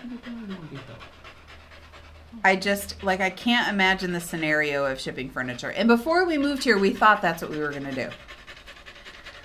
We thought that we were going to ship all of our furniture. We put it all into storage, and then it's been sitting in storage, and we can't come up with a scenario where we would want to ship it. Yep. It will probably be destroyed in transit, and we have found furniture makers. There's a town in the Pueblos Blancos, in the white villages, Mesatepe, where they make furniture. There's a ton of furniture makers there. And if you go there and buy furniture, it is reasonable. And then they'll charge you a delivery fee for wherever you are in Nicaragua, and it will vary. So from Mesatepe to Las Penitas, it's like 3,000 cord, 3,500 cord, something like that. So it's like, what is that, like 80? Almost $100. Almost $100, which it's far. Yeah, but that's for as much long furniture. Yeah, it's a really long way, and it's for as much furniture as fits on their truck. And it's the cost of having custom furniture made here by quality furniture makers is cheaper than the shipping from the U.S. So even if you already own it, it doesn't matter. It'll cost you more to get it here than to replace it with something brand new. So that's and then you can have it custom for exactly what your house here is, and chances are you won't want the same furniture both places because of the way that we live here, because of the way things are done, because of the temperatures and stuff. You often want it a little bit different as And well. like if you're talking about like an antique or something with a lot of sentimental value, I wouldn't bring it here because termites in the damp. Like it's a tropical country. Termites are prolific, and they can invade in the middle of the night and like take out a piece of furniture, do a lot of damage to a piece of furniture just in one night. So I just can't, I can't recommend that. I mean, we have a friend, I wish she was on, sometimes she is, but I don't think she's on, that just shipped some personal things from Europe, and I don't know that was there furniture? I think there was furniture. So she might be able to answer that question on some live where she's on, but I don't see her on. I haven't seen her tonight. So maybe like the next time I'm on, I'll ask her if she'll come on before then. We'll go. Definitely don't want leather sofas. No. Nope. That's why my new office chair that I'm sitting on, it's all mesh, because you want things that breathe. It's so important here. Victoria also asks, are RVs a thing over there? The only ones I've ever seen were from out of the country. Right. There are, I mean, you're legally allowed to bring them in, but they constitute an insane amount of effort. If you're passing through, like you're on your way to Panama, sure, there's no problem driving them through the country. But you have to keep in mind that there's nowhere to put an RV anywhere in the country. So what are you going to do with it? There's no RV parks or anything. It's an import that you're not allowed to do. So you're going to have to do a lot of paperwork in Managua with the RV every 30 days. So again, if you're here for less than 30 days, not a big deal. If you're here going to hit that 30-day renewal, big deal. It'll be very costly and problematic because you got to take an RV around Managua all the time. Fuel is expensive in all of Central America, so big vehicles like that would be very costly to drive around. And of course, tons of the roads here, people have a tendency to buy pickup trucks and stuff because the main roads are beautiful, but the moment you go off anywhere where you want to park an RV probably wouldn't make it. So if you're looking at like little tiny RVs, like cheap old beat up stuff that a surfer is gonna sleep in so they can sleep on the beach and you can go be moondoggy, yeah, you can probably pull that off. Speaking of moondoggy, you can probably pull that off. But if you're looking at like a comfy American style RV that you want to drive across the American Southwest and stay in cool RV parks, you're gonna be really disappointed. Yeah, that's not a thing. That's true. Yeah. Edwin's on. He says, "Hey Scott." Hey Edwin, how's it going? TJ says, by the way, he did purchase the gaming monitor he wanted and shipped it, so he's going to let me know how that goes. Yeah, awesome. we would like to know that for sure. I found one that looked decent, but it should have been 40,000 cord, which is a lot anyway. It's 80,000 cord in the capital. Wow. That's why he shipped one. Yeah. Edwin says, greetings from Managua. TJ says, I'd like to get a custom desk made. Me too. I'm working on that. All this stuff behind me is custom, but I haven't figured out what to do for the desk yet. Victoria says, wow, okay, thank you. So, Victoria, if you're moving here, like if you're legit moving, yeah, I really feel like buying furniture is going to be the way that you want to go. Yep. You know, furniture is not that expensive here. Especially if you go to Masatepe, like I got such good deals on our patio furniture directly from a furniture maker, and because that's like a whole town of furniture makers, and I basically like you can customize color of the wicker if you're going with like say patio furniture, or if you have like an outdoor living area, which most of them are, I would say. So wicker is a really good option.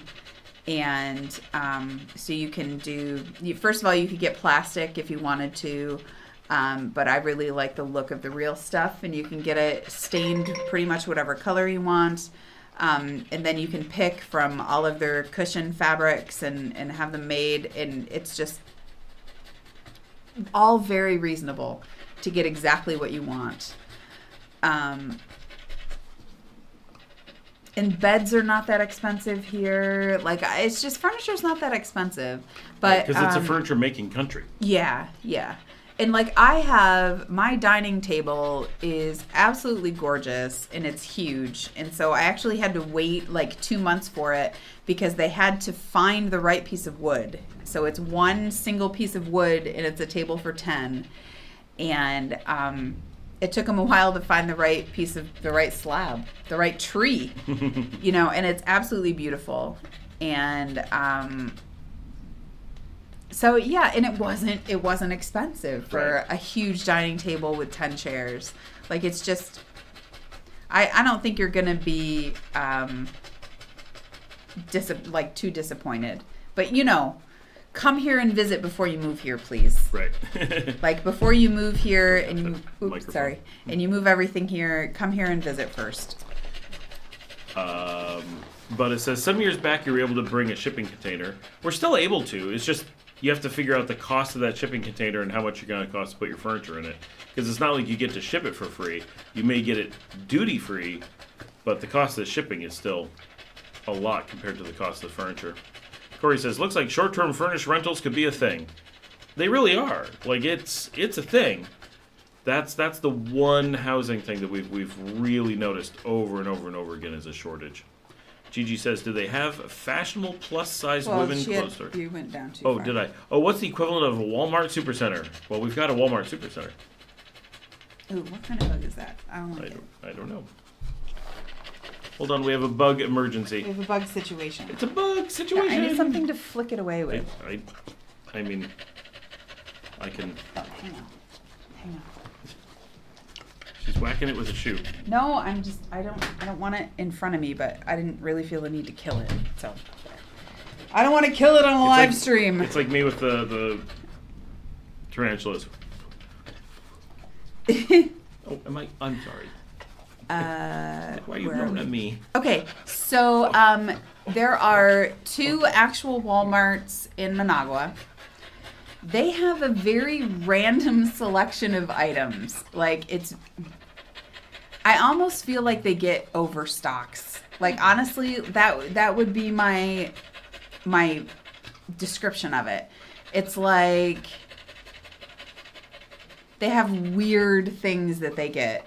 And so, like, one time just before Christmas, our first Christmas here, they had a whole bunch of Harry Potter stuff. Oh, yeah, I remember. And I got these amazing coffee mugs, and I got one for each house, and I broke my Hufflepuff one, and then my Ravenclaw one got chipped, and now I can't replace them because they only have them the one time, and I'm sad. So now I'm only drinking out of Slytherin and Gryffindor, and sometimes I'll have soup out of Ravenclaw because it has a big chip, but I legit dropped Hufflepuff and it just cracked all the way and it wouldn't hold liquid anymore, and so I threw that one out. I should have kept it as a pen holder, but I knew that probably wasn't going to be a thing.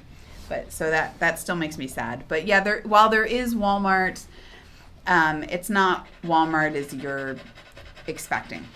And we do have a Costco equivalent. Yeah, so there's PriceSmart, which is similar to Costco and does in fact have some of their brand of things because they have a contract. Well, it's a shared brand. Yeah. PriceSmart's actually the parent of Costco originally. Yeah, they're separate now. I know. But they have a contract to have the same brands, like to have some of the brand. Yeah. Okay. It's their joint brand. Yeah, okay. Anyway. They're not getting it from Costco. Kirkland is the brand maker for the 2 children of the original PriceSmart. Costco was split off from PriceSmart. Okay. Anyway, so it's also a bit random. It's a bit like the things that they carry will be a bit random. And sometimes something will go away and it will never come back. So I guess Costco is kind of like that too. Sometimes they try things out. But so if I see something there that I'm super excited about, I try to make sure that I buy a lot of it while they still have it. Mm-hmm. Like, I just got sun-dried tomatoes in a huge jar at a really good price. it was like 550 cord or something like that for this enormous jar, like the same price for like a little jar for a huge jar. So I just went back and bought 3 more jars so I can have as many sun-dried tomatoes as I want. But yeah, so there are like equivalent, not the same. I mean, it's just like shopping is one of the things that's not the same. It's not. I do a lot of buying clothes when I go back to the U.S. I have started doing some shopping here. Clothes at the mall are quite expensive. Like new clothes, I would say, are expensive. Used clothes are plentiful. And there are some really good like thrift stores with really good finds. And I have my favorite ones that I go to. I am not aware of a plus size women clothing store. I'm trying to think. Have you ever seen one? I mean, I wouldn't be paying attention, but I am sure that there is one. It's probably like a standalone shop that somebody has somewhere in Managua. Let me see if I can find that out, Gigi. I'm not sure about that off the top of my head, but I have some people that I could ask for that. I can't think of one at the mall, either one of the malls that I frequent that is specifically plus size. There are a few plus size things. I imagine you would be able to find a lot of things at a thrift store. A lot of the thrift stores get clothes from the United States that are like they send them in huge bales or whatever, and people buy them by the huge bales. And then there's stores that specialize in certain kinds of things and certain quality. And so I tend to go to. I have my favorites, like I said, that have good quality. There you go. Janet said there's a plus size in Managua. It's called Curvas. They briefly had one at the mall here, but it closed because of COVID. Okay. Oh, I think I've seen them advertised. Okay, Probably so on Instagram. yes, Gigi. It's called Curvas, and it's in Managua. There are some places that I shop in Leon for new stuff, but there's more selection in Managua. Except there's a used clothing place called Broadway that is in Centro, and I find that they have a really good selection. I like whoever is their buyer, I think does a really good job. Where are we? Victoria. We are in May. Okay, so Victoria's moving in May. And yeah, Victoria, it's going to be okay. And like really, if you hated all the furniture here, then, I mean, you could do a shipping container if you find that you don't find the furniture that you like and you have specific things or a specific style that you want. So it all, that is very like, it's very personal. But okay, she means they're coming for 2 weeks to Leon. Okay, good. Yep. Edwin says, a fun fact about the streetlights in Nicaragua these days, most of LED lights that are used in the streets of all cities and communities in Nicaragua are made in China. Yeah, that doesn't surprise me. That's true in the United States, too. Most LED lights are made in... I can hear our delay on sending the link. Did it come up? There it is. Okay. That is the link to Curvas. Where was I? Okay, Edwin is around December of this year. If it happens, I'm going to Leon for the first time since 2019. Cool. Let us know when you're here. And then Janet answered about the plus size. TJ, I looked everywhere for Alfredo sauce. Looks like the only place to buy it would be PriceSmart. It's the only place we buy it. TJ, it's the best price. So here's something to know. There's I mentioned the gringo store that I went to. That's what I call it. It has a lot of imported things that if you're willing to pay $1 a can for Dr. Pepper, for example, you can buy a case of Dr. Pepper for $1 a can at Super Portas. It's in Managua. They also have some things that they resell from PriceSmart. And so they sell it for like double. So you can buy Alfredo sauce at Super Porta's. That's the same Alfredo sauce that they sell at Price Mart, but it's going to be triple the price. So if you just want one thing of Alfredo sauce one time, it's okay. But any amount of Alfredo sauce, and it'd be cheaper to get a membership. Yeah, okay, so the membership to Price Mart is $60 a year, and it includes 2 cards. And we really find that it's worth it. But it's the best price on the Dos Pinos butter. They just started having bagels that are real bagels that they're importing from a place in Miami, and they have everything in plain, and they are chef's kiss bagels. They're the best bagels available in Nicaragua, like the most authentic. Yeah, TJ, it's worth it. TJ got an American Express just to shop at Price Mart. Dude, yes.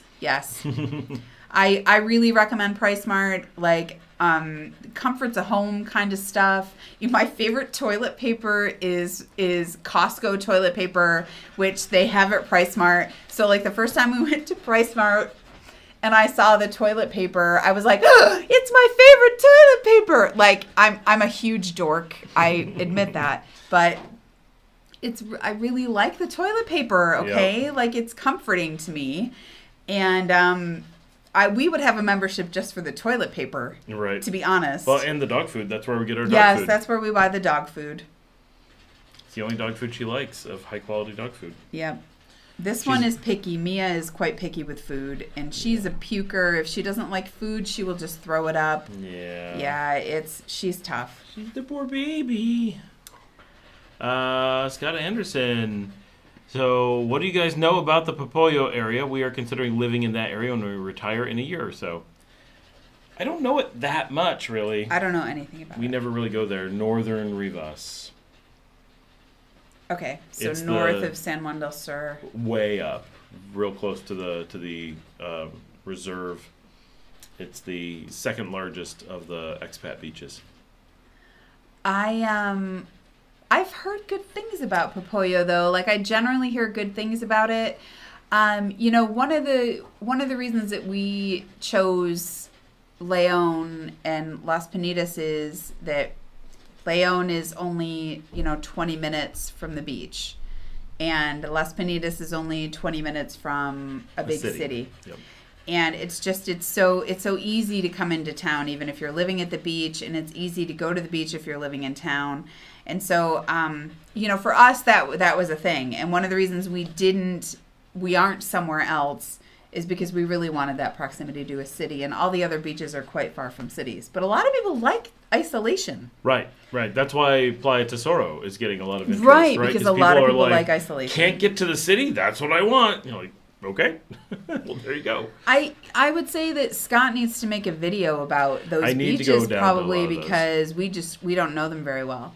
One of the things is that our car is not great at off-roading, and those more remote beach towns do not have paved roads. And so until we have a vehicle appropriate for that, it's a little bit hard for us to do those kinds of trips, I will say. Yep. But it's, we've heard good things about it. It's far from a city, so for us, it doesn't end up being great.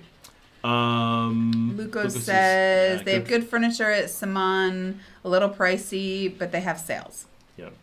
Saman is nice pricey. Stuff. They do have nice stuff. The Galleria has a huge Saman, so I have found that at Galleria, the home section of Saman is better. Mm-hmm. The clothing section, I think, at the Saman at Metro Centro is better. Both of those are in Managua. There is a small Saman, like a Saman storefront in León where they have some appliances, but everything else, like small appliances, pretty much everything else, you can go there and order from the catalog from the big Saman if you don't want to go to Managua. And I'm sure most of the cities have like a Saman outpost. I would call it an outpost, basically, a mail order outpost. It's like the old Sears order centers where it's we don't have the store, but you just come in here. Well, same catalog, same thing. It's exactly like that. So, You basically order for those from who a don't know, catalog. Simon is the Sears of the region, right? Like, it's a 1980s Sears experience where they have a giant department store with all the stuff. It is based out of El Salvador. It has been around for forever. It's got high quality stuff in different departments. Prices are high because it's a quality department store, but it's like an old-fashioned department store with modern stuff. And so it's like we went in there and got Argentinian imported cookies. And Scott needed a suit for a wedding, and we bought a suit there. Yep. So And I found a nice outfit there too. And so they are pretty pricey. For furniture, I mean, it depends what you're looking for. I would recommend Mesatepe because I like a bargain. right. Now, if you're not on a budget and you want what you want, right? Like at the Galleria has a giant selection of actual Italian furniture, right? Messiah & Co. has gorgeous, very expensive Nicaraguan-made furniture if you want to spend a lot of money. Yep. They also have something else now. What? Houses. Oh, that's right. They have prefab houses. Messiah & Co. has prefab houses. That's right. I've been Unlike seeing that out on Instagram. Radpad, they make absolutely off the hook, unbelievable quality prefab houses. Yeah, the thing is that Messiah & Co. is super expensive, but absolutely beautiful stuff. I feel like you can get very similar for a fraction of the price if you go directly to Mesatepe. But, Messiah & Co. is for people that don't want to take that step and have to go to the furniture manufacturer themselves and talk to the furniture manufacturer. There's a few places in Managua where you can go and order what you want instead of going to Mesatepe. Which is so far away. It's like Yes, but if it's you like don't 30 know, minutes. For people that don't know, they don't know. But that's why I like to tell people about stuff like this. Like I'm the bargain shopper girl. Yep. And I like people, and also I really like directly supporting a family-owned business, because the place where we bought our furniture, it was the mother's furniture store, and she passed it down to her daughter, and the other daughter has a different furniture store like 3 stores up. Yep. Is the other daughter. So it's their family tradition, and it's not like it started with the mother, it started before her. So in Mesatepe, it's a family tradition, and you get better prices because you work directly with the builder, but also the money goes directly to them. And I feel good about that. Like Yeah. I really like shopping directly from them. Yep. No, they've been great.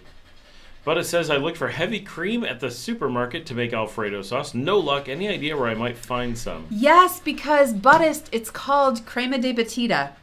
It is not in the refrigerated section. It is in the baking section. It's in little cartons. If I had some, I would show you. It's called it's called crema de batida. It's in different size cartons. They have little ones like this. They have bigger ones like this. The main color of the packaging is blue, and the words are in white.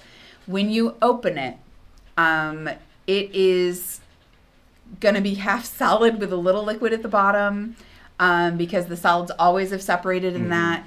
It is equivalent to heavy cream in recipes. It is perfect for pasta.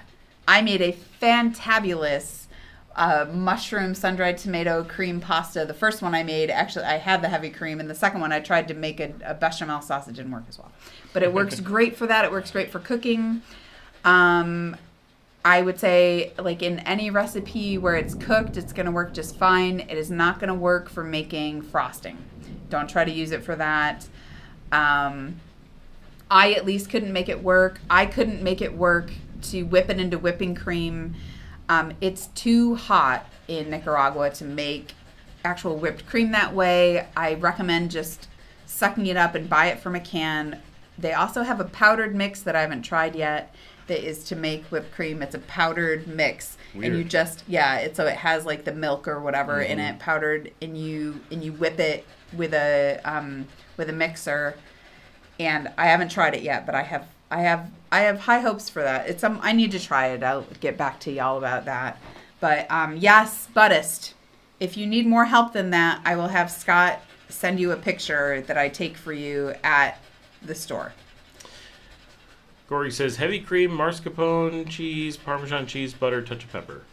I occasionally see mascarpone at La Colonia in the cheese section, in the cheese coolers. Do you? Yes, I have seen it there a couple of times. It's quite expensive. Buddhist. It kind of has turned to butter. Sorry, I'm skipping to the bottom to talk about the heavy cream. It kind of has, but when you carefully cut the top off, make sure it's over the pan before you tip the damn thing, because almost every time I spill half of the liquid part out. Just put all of it in your pan. Make sure you get the liquid that's down at the bottom, and it will melt into your recipe. It'll melt into the sauce just like heavy cream. It'll work. I promise you, it will work. Edwin says, my mom has bought clothing but no house elements in Simon, either Metro Center or Gallerias. Luco says, even though I live here, I have never seen half and half for coffee. Have you? Luco, no. I'm sorry, dude. It's no. I have a couple of things that I miss living in the U.S. and heavy cream for my coffee is one of the things. And there goes the power. We're still on. Do we still on? We're still on. Okay. Hopefully it just went off for a second. It'll come back on. So the if you're camera okay, battery is right on the edge, though. Oh, if you're go ahead. We just went. Okay. We're okay. If you're okay with powdered creamer, that is easy to find. I tried using the heavy cream that I'm talking about in the carton that mostly turns to butter in my coffee, and it did not work well. It's sad. Let's see. What Edwin asks, what kind of cappuccino coffee do you like, frozen or hot? I like both. I like both. I'm a hot cappuccino drinker. This is where, so I just want to point this out. This is just the ambient lights from the monitors. That's the camera doing all that work. Oh, okay. Yeah, because it's super dark where I'm sitting. Yeah, we're like in the dark. And that monitor is on... TJ, okay. Is power outage frequent in Nicaragua? Short power outages are fairly frequent, really short ones. They work so fast to get the power back on when it's like a storm outage or something like that. They're working so much faster than they work in the US to get the power back on.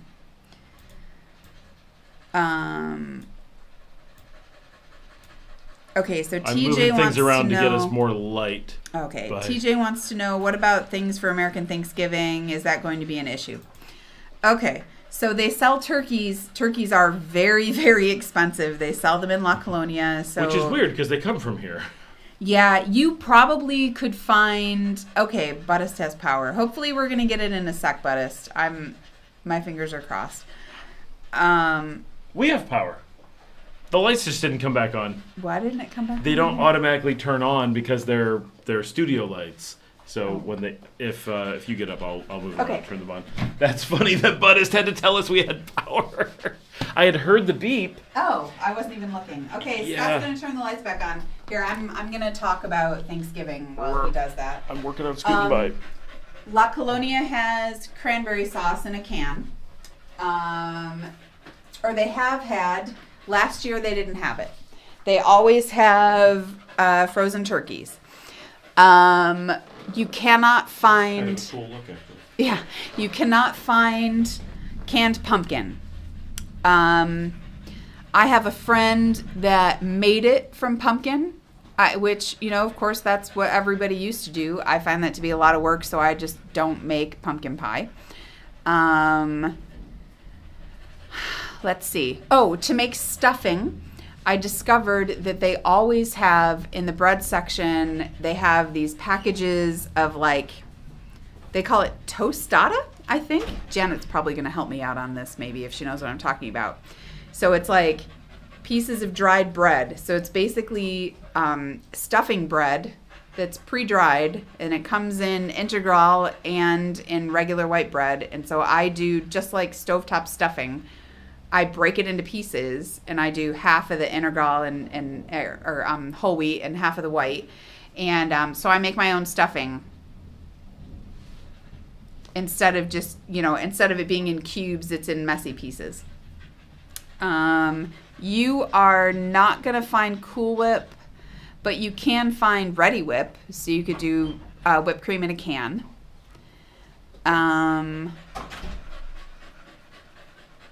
Obviously, potatoes are super easy here. I don't know. Ask me another specific question that you're concerned about that I didn't address, and I'll tell you what I know. I always make my own gravy.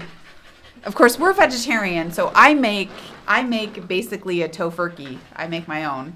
But our friends do eat turkey, so usually we're somewhere that they have turkey. But like I said, it's quite expensive, the whole turkeys.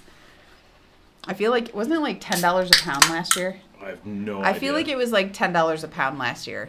Like, very expensive. You can get sweet potatoes.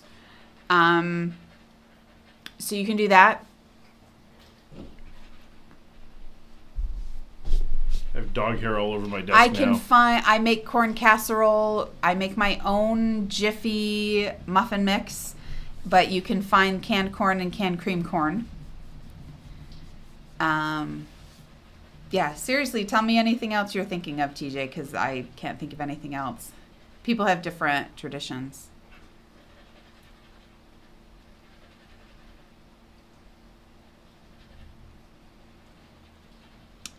Yeah, the monitors light us up pretty well. It's one of the nice things that we invested in this year was the camera, where this is the Fuji that I use for doing these, because it's we got to have something that can do a live stream. So you have to have active cooling. You've got to have something that has HDMI output. There's like a lot of things. And so we went for a long time just working with like GoPros and stuff. And that's one of the reasons we never did live streams. And so when the opportunity finally came up, I got a Fuji XS20. And with that and the Suri lenses on it, we're able to handle basically pitch darkness. And it looks pretty good. So that's been quite the blessing. TJ, some of it is going to be fine, but you're not going to be able to have somebody bring you a turkey.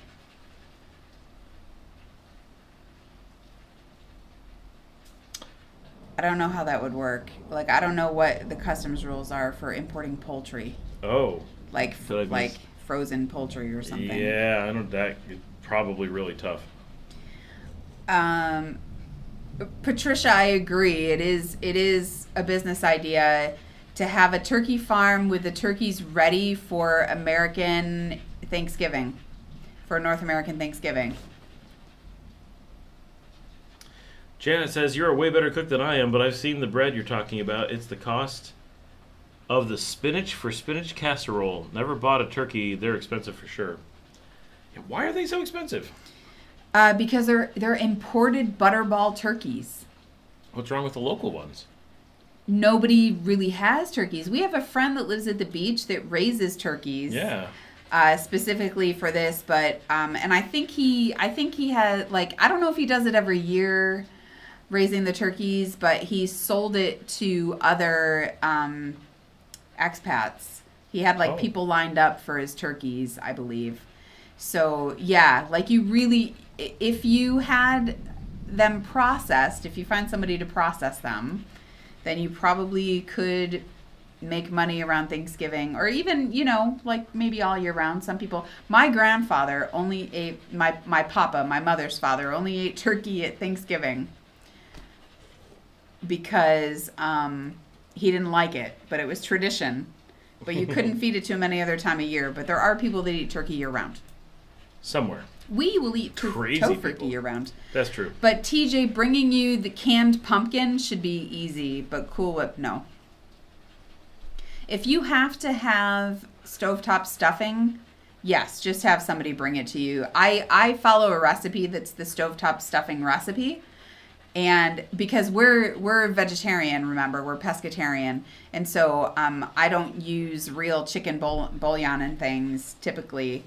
So I follow that recipe and I use the dried bread, and I don't have a problem.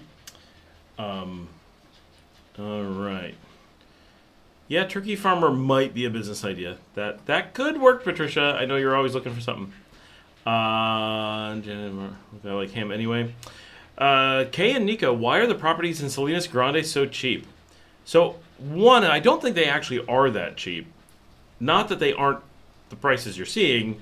It's that I'm guessing you're amazed at just how cheap things are, and Salinas Grande's is no exception. Is there a specific price you've been seeing? Like, what are you seeing? Every time I look at Salinas Grande's, we always feel that it's overpriced. But the thing about Salinas Grande's is that it is remote, right? So it's a beautiful beach. It is in the Leon area, but it is really remote. So everything in Salinas Grande's is lacking in the things that generally raise the price of housing, right? Proximity to a city, proximity to a grocery store, access to resources, restaurants, community, all the things that make things expensive other than beautiful beach are lacking. Beautiful beach is not something we're short of in Nicaragua. That's everywhere. So Salinas Grande's, if you want a place beyond the edge of the universe where you can go fall off and exist in your own little existence that's absolutely beautiful, then Salinas Grande's could be great. And I have an episode on it, so you can watch my episode on Salinas Grande's and see what North Salinas Grande's looks like, and you can watch the episode on Playa Tesoro to see what the southern extent of the Salinas Grande's zone looks like, and that gives you a real feeling for it. But I think the people who bought there, a lot of them, especially those in North Salinas Grande's where the estuary is, I think a lot of them went in with this hope or dream being sold to them of this being an up-and-coming future beach that was getting all these amenities, and they just had to get in on their lot, and really quickly they're going to have stuff. And now, a decade later, they've realized that it is a wasteland, and there's really no restaurants, there's no bar, there's no community or anything. So if you like that, great, but if that's what you want, that's not an expensive thing. Like, sometimes I just want a beer. That doesn't make a beer expensive. It's still really cheap, even though that's what I want. So I think Salinas Grande's falls into that. There aren't that many people looking for what Salinas Grande's offers, and there are lots of remote options with lots of open space. So it's hard to get the price up because so much is empty, and like hundreds of empty lots out there, and the demand is relatively low. There is some demand, and as people find out about it, people do go out there. But for very similar prices, you can have spots on more accessible, more popular beaches. So the incredible amount of oceanfront living that exists throughout the country makes it difficult for a remote, difficult to get to location like Salinas Grande's to compete. Because you do have to understand, it's at the end of a very long, very poorly maintained dirt road. And so a simple trip to the grocery store would be a large undertaking.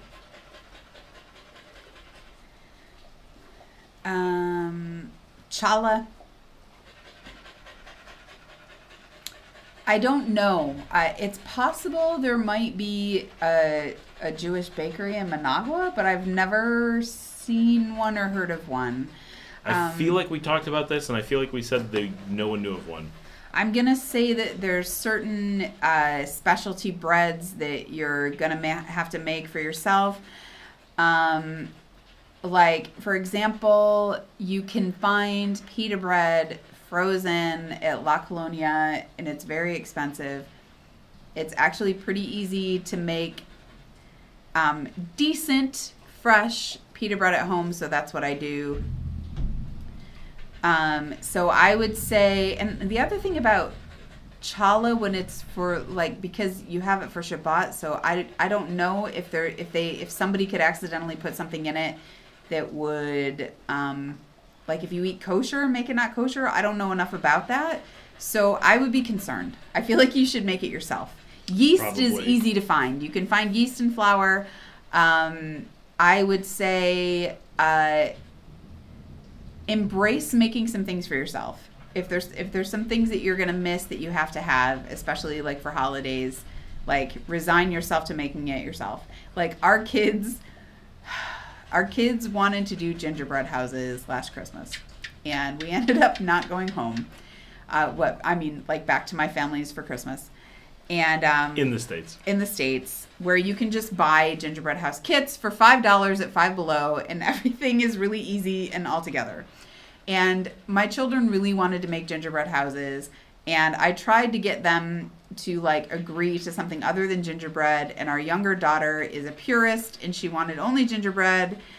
And so I had to make it from scratch, and I had to find a pattern for the houses, and then I had to cut out the houses and try to make the pieces fit together. So I did it because I love them. I did it, and I made a bunch of them, and I made one for a friend of theirs that was here for Christmas, another American kid, and they had a really good time decorating them. They didn't eat them. I spent an entire day making gingerbread, and they never ate the houses. Jack, you might be able to hear it. It's raining pretty hard here, too. They're down in Honolulu. Ah, okay. Victoria asked about gluten-free before we get back to Kay's question about the property.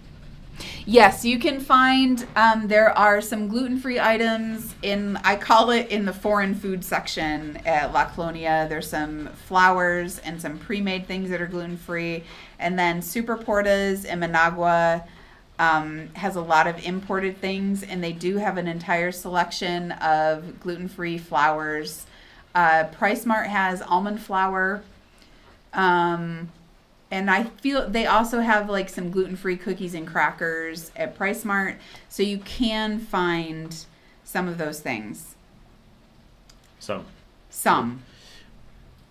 All right, so jump back to the beach just lost power. So I bet Jack just lost power. Let us know, Jack, if you're still here.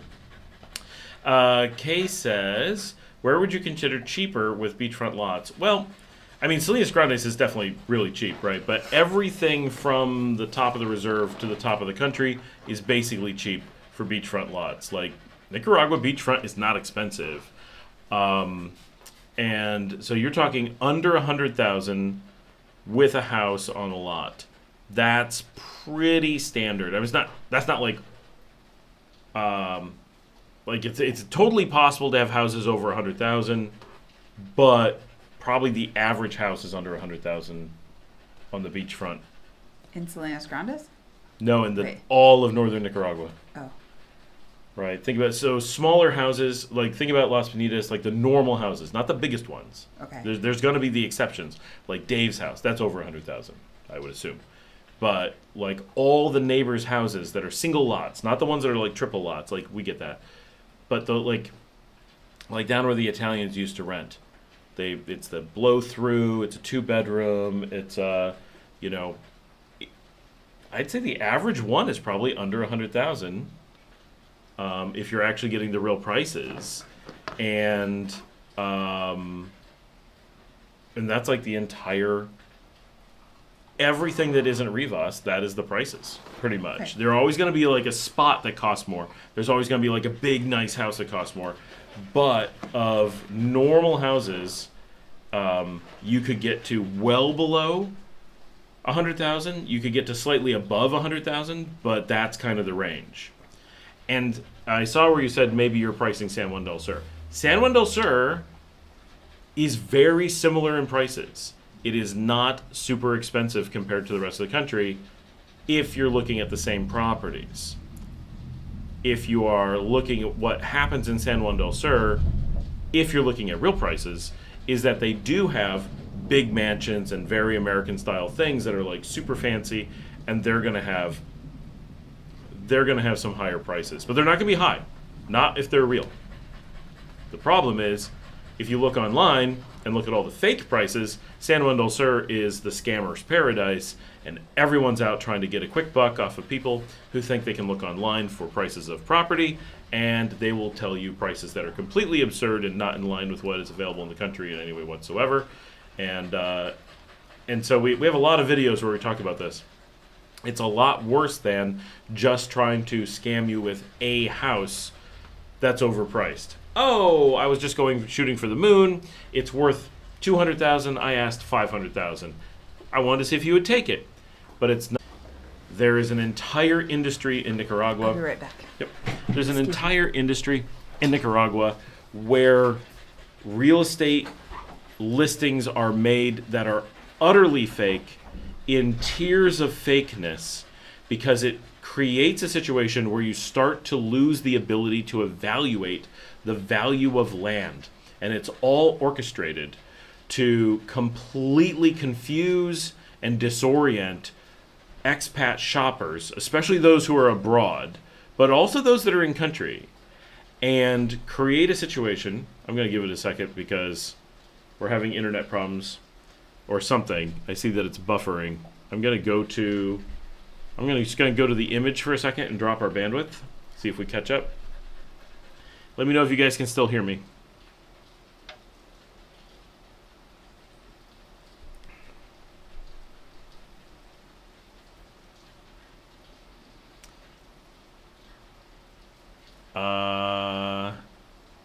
I see the word ceviche, but I don't know what it's in reference to.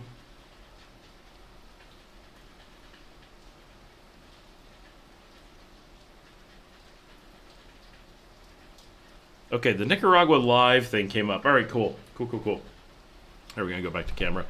I think we caught up a little bit there. So, oh, Jack's still on. Do you have power, Jack? So everybody gives these prices that are completely whack, right? Oh, 2 million. And you go, look, I know it's not 2 million. And then someone else is like, 1 million. And you're like, I'm pretty confident it's not 1 million.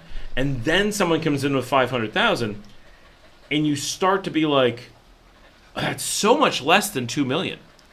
But your brain forgets that the 2 million number was totally unrelated to anything. They just threw out a number. And the 1 million, totally unrelated. But by the time you get to the 500,000, you start to go, maybe that's reasonable. And you don't, and you start to lose that, that ability to realize it's only 200,000, right? And so the goal isn't to get you to spend 2 million. I mean, they would love it if you spent 2 million. The goal is to get you to spend 500,000 by fooling you with the 2 million and the 1 million and these crazy numbers. And so there is so much money to be made in the market by providing fake numbers to make sure that you have no ability to judge what is reasonable, and to make it feel like, because what they want is you to go online, find a place listed at 500,000, and see all these ones at 1, 1.2, 1.4, and you go, oh my gosh, it's a bargain. I got to get it now before someone jumps on it, right? And you don't realize that it's completely fake numbers and it's doubled, tripled the price. Great feedback, and I appreciate your perspective, but there pretty much isn't anything available beachfront like in Salinas. Well, so the thing about Salinas is that it's empty. So there's a ton available, but what do you mean there isn't anything available? Like, there's you know, Las Pinitas is pretty heavily purchased, but what about Salinas is special? Is it that you're specifically looking for something really remote? I mean, if what you want is like Salinas, it's going to be cheap because very few people want that. You said in San Juan or Rivas or maybe Astillero or more north. I mean, down there's definitely cheap stuff like Salinas. Maybe not quite as cheap, but definitely cheap like that. Yeah, I mean beachfront as well.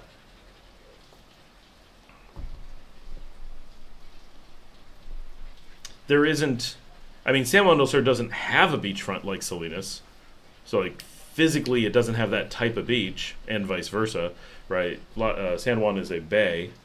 Right.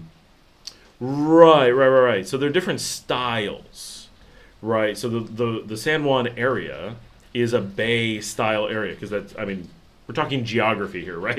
Or the geology. The geology of the oceanfront, I guess that's the hydrology there, makes it a bunch of bays. It's a series of bays, so you get very different properties. Most of it's up on the hills looking down at things, and up north we don't have the hills, so everything is estuary and very low-lying, long, flat surf beaches.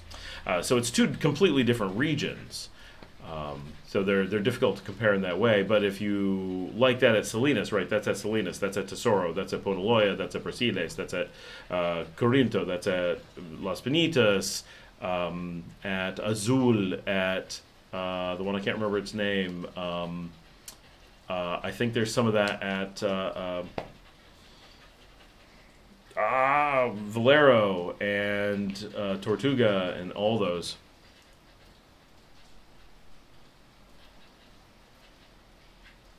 Well, yeah, I mean, everything in San Juan del Sur, so if you're looking in the San Juan del Sur area, right, the one thing is the prices are lower than anything people are telling you, right? Like, you're going to get a million wrong numbers. When you actually go down there and try to start buying, the numbers get really low, as long as you don't fall for the high prices, right? We did this, we went down there and found that, now this has been a couple years, but places that people were literally saying were $2 million, beachfront in San Juan del Sur, 9-bedroom operating hotel, and they begged us to take it for $250,000, right? When everyone was telling us it was in the millions.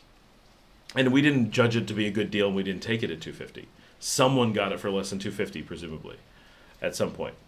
The numbers aren't that high, but there aren't that many people selling necessarily, and there's lots of other problems, right? So if you're looking in the San Juan del Sur area, you're not going to be able to get away from the enclave living, because that's what it is. It's the enclave area. That's what you go there for, or the bay, right?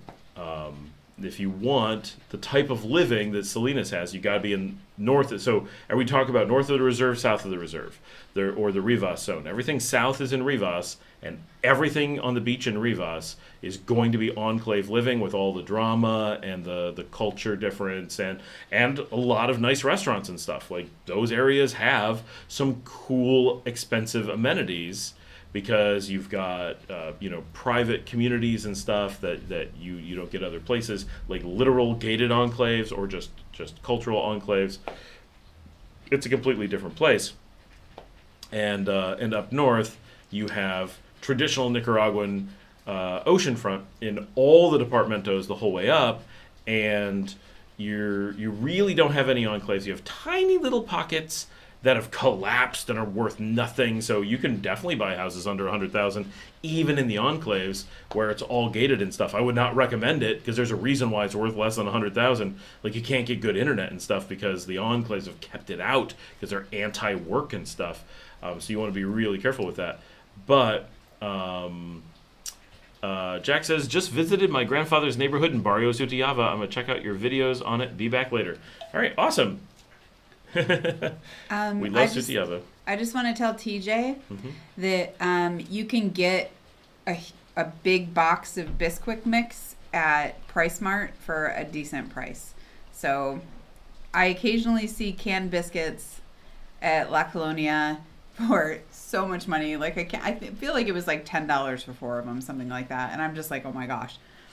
But Bisquick is a decent price for like the big Costco size box of Bisquick at Price Mart, and they pretty much always have it. Yeah, Bisquick's pretty standard. Yep. So Kay, I guess my big question for you is, what is it you're looking for, right? What's the end goal? Because if you're looking at San Juan del Sur, this is basically what it comes down to. If you're looking in Rivas, so San Juan del Sur and its departamento, you're not going to want to look in northern Nicaragua. And if you're interested in northern Nicaragua, you're not going to want to look down there.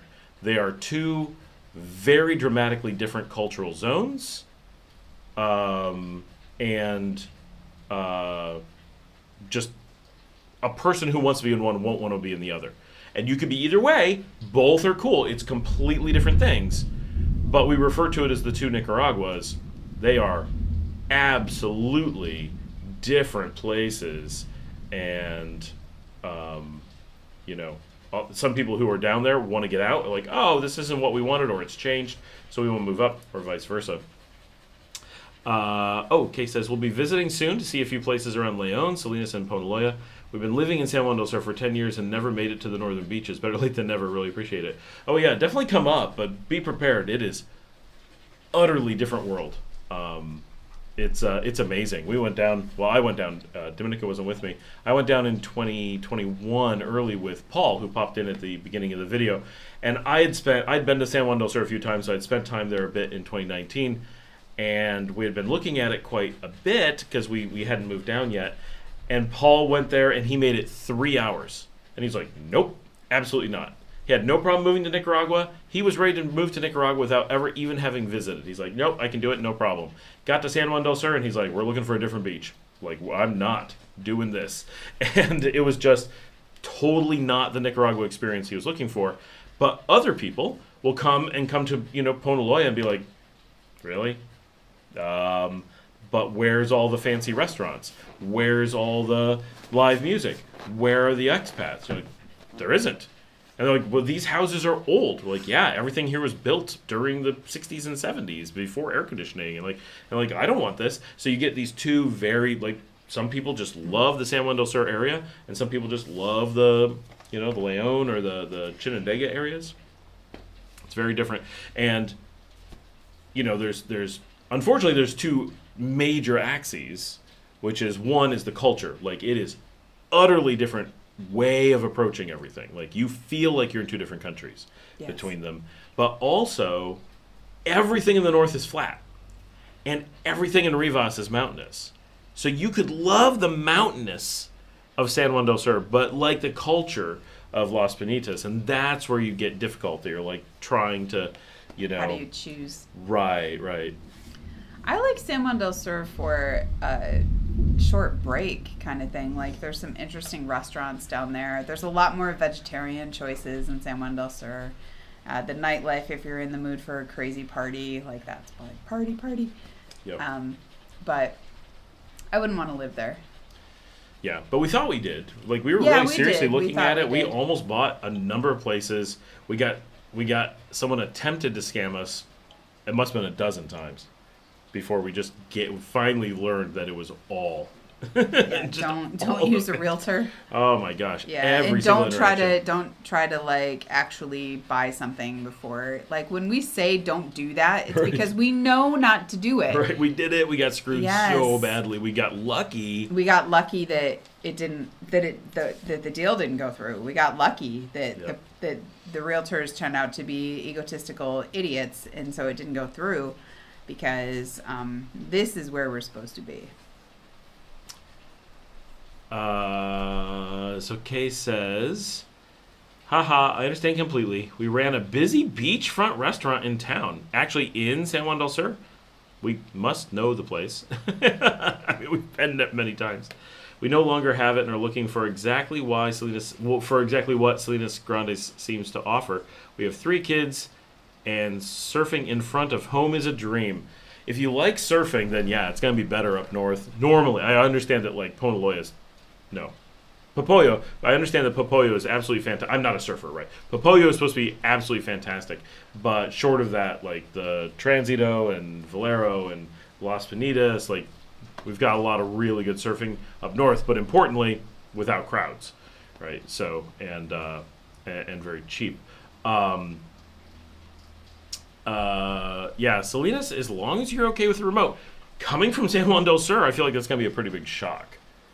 Right, And Patricia is like, oh, Salinas looks nice. I just need a grocery store and internet, high-speed internet, and a veterinarian. I'm pretty sure there's high-speed internet. Is there a veterinarian? No. I would think the nearest veterinarian is going to be Leon. And Patricia, I don't know how often your poodles need to be groomed, but I was driving through the parking garage of Galleria yesterday, and there is a pet store with a grooming space, and the grooming space faces the garage, and somebody was there trimming a poodle-like dog. It was definitely, it was at least part poodle. It was at least part poodle, but it wasn't the size of a standard or a mini. It was like in between. So I think it was a poodle mix, but it had poodle hair. And I was like, oh my gosh, if I had time, I would just stand in the parking garage and watch them groom the dogs, because it faces, there's like a walkway and then the garage part, and you could stand in the walkway and watch them groom dogs. Like I would be very entertained by that, but I just so happened it was definitely at least a poodle mix at this place in Galleria that has a groomers, but I don't know how often you need to have it done. Only poodles in that shop all the time. Well, there you go. So it's a poodle groomer. No joke. Yeah. Okay, that's hilarious. So it's a poodle groomer. See how timely, Patricia, that I was just there yesterday. That's hilarious that Kay knows the shop. Yes. No, but I was so entertained. I was like, we paused there for a second, and I was kind of like, wait, don't move. There was a car behind us, and I just wanted to watch. I didn't have time. I just wanted to watch them groom the dog. That's pretty hilarious. Yes. There are some services here. They do exist. No, Kay, let us know when you're going to be up, because we're beachfront people up here. And I like Salinas Grandes a lot. I really do. She hasn't been. No, I've never been. It's too far down a dirt road. She's like, I but get definitely, carsick. yeah, definitely look at Salinas and look at Tesoro. And they're the remote ones. And then Ponaloya gives you a little bit of the remote feel, but isn't actually remote. And then Las Piñitas doesn't really feel remote. Not so much. No, it doesn't. Las Piñitas just has this like small beach town feel. Yep. Like it just feels like sort of a grungy little beach town. I'm not saying that it's grungy. It just has that like I don't know exactly what I'm trying to say. Rustic. Yep. I guess it has sort of like a rustic beach town feel, like what you would expect on your vacation with your family in the 80s. Yes. In small towns on the Atlantic coast. The Of thing the U.S. about is my only experience with that. the thing about Las Piñitas is that there are restaurants. Yes. That's for us. Like if we're gonna be on the beach, we kind of like going out to the beach. What about Jack Pittman's? So I didn't actually read the exact comment. Is pets being stolen a thing? Yes. If you leave your pets loose, assume they will be stolen. Especially if you have a dog that is not a normal dog in Nicaragua. Like the first thing anybody said to us when they saw our dogs was, "Oh, what beautiful dogs you have. Keep a really close eye on them so nobody steals them." Especially Clive. The little one. The little one, the Boston Terrier, because nobody had ever seen a Boston Terrier. And they're like, they're going to want him to breed him and make other dogs. And I'm like, well, neither one of them can be bred. They're both fixed. So that would be a surprise for them. But, yeah, a lot of people let their pets run free, especially at the beach. And I really, like... It is a constant thing of dogs being hit by cars and buses because the beach is close to the road and the buses come through fast and the local dogs do an okay job getting out of the way. Like we rarely see them get hit. But they do. Foreign dogs, oh my gosh, they're gone. Like if we took our dogs out to the beach and let them off leash, we would lose them. They'd be dead in 15 minutes. Yeah. Guaranteed. And if they weren't the thing about Clive is he's very friendly. So it would be really easy to steal him because he's friendly. Oh, he would just walk up to anybody. Yeah, and he's so sweet. He's such a nice dog. So I would be concerned if enough people have said the same thing.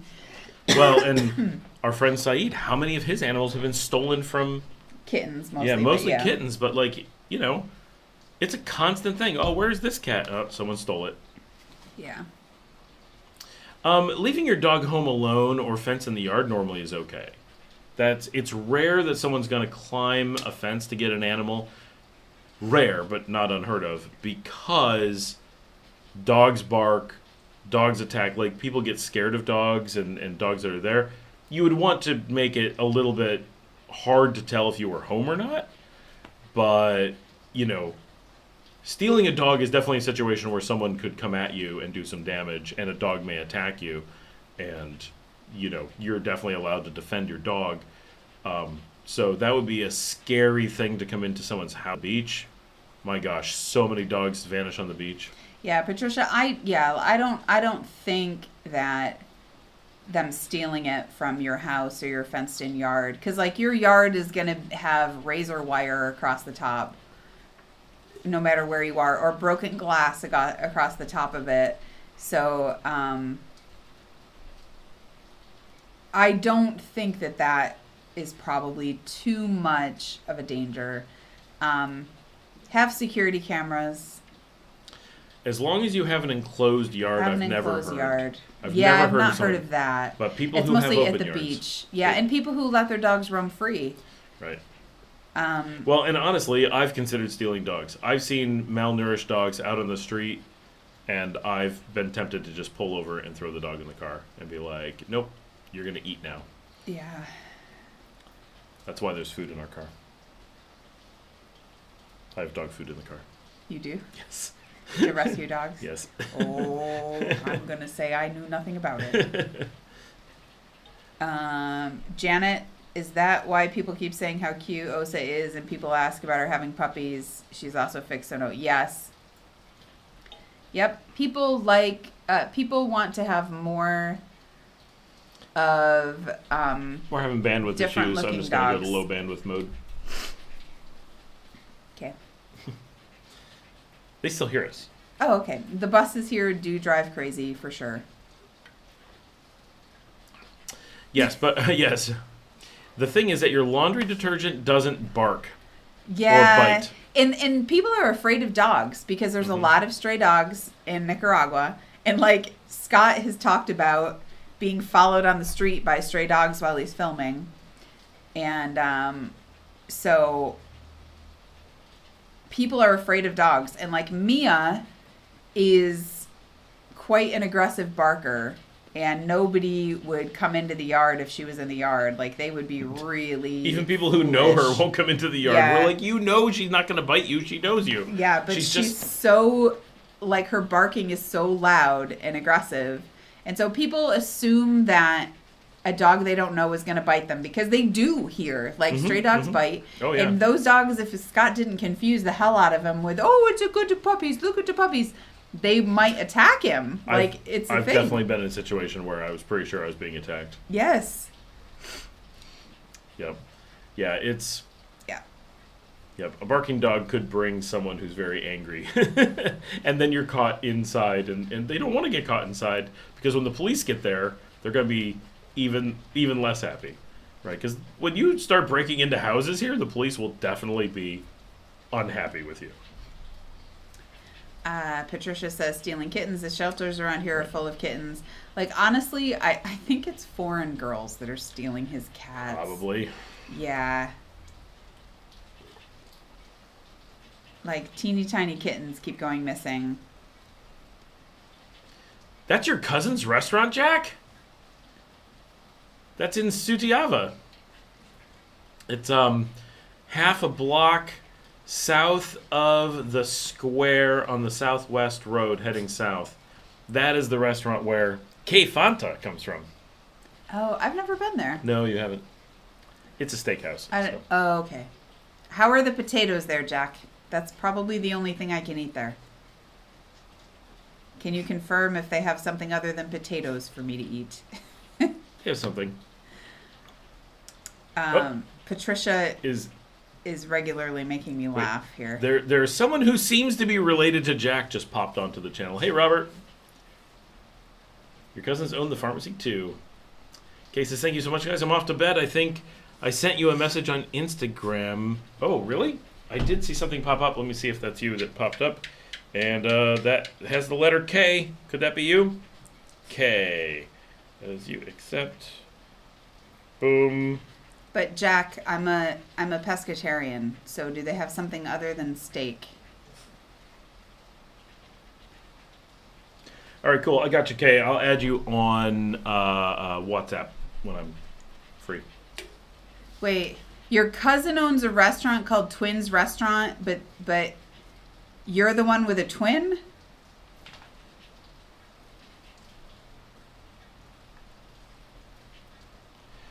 Is it named after you guys? Oh, there's shrimp. Okay, if there's Yeah, shrimp, I I think could there's eat shrimp there. and panisada. Okay. Are the potatoes good? Because do they have papas asada? It's one of my favorite foods. Yes, I love grilled potatoes. I'm not afraid to say it. I'm part Irish. Robert's there.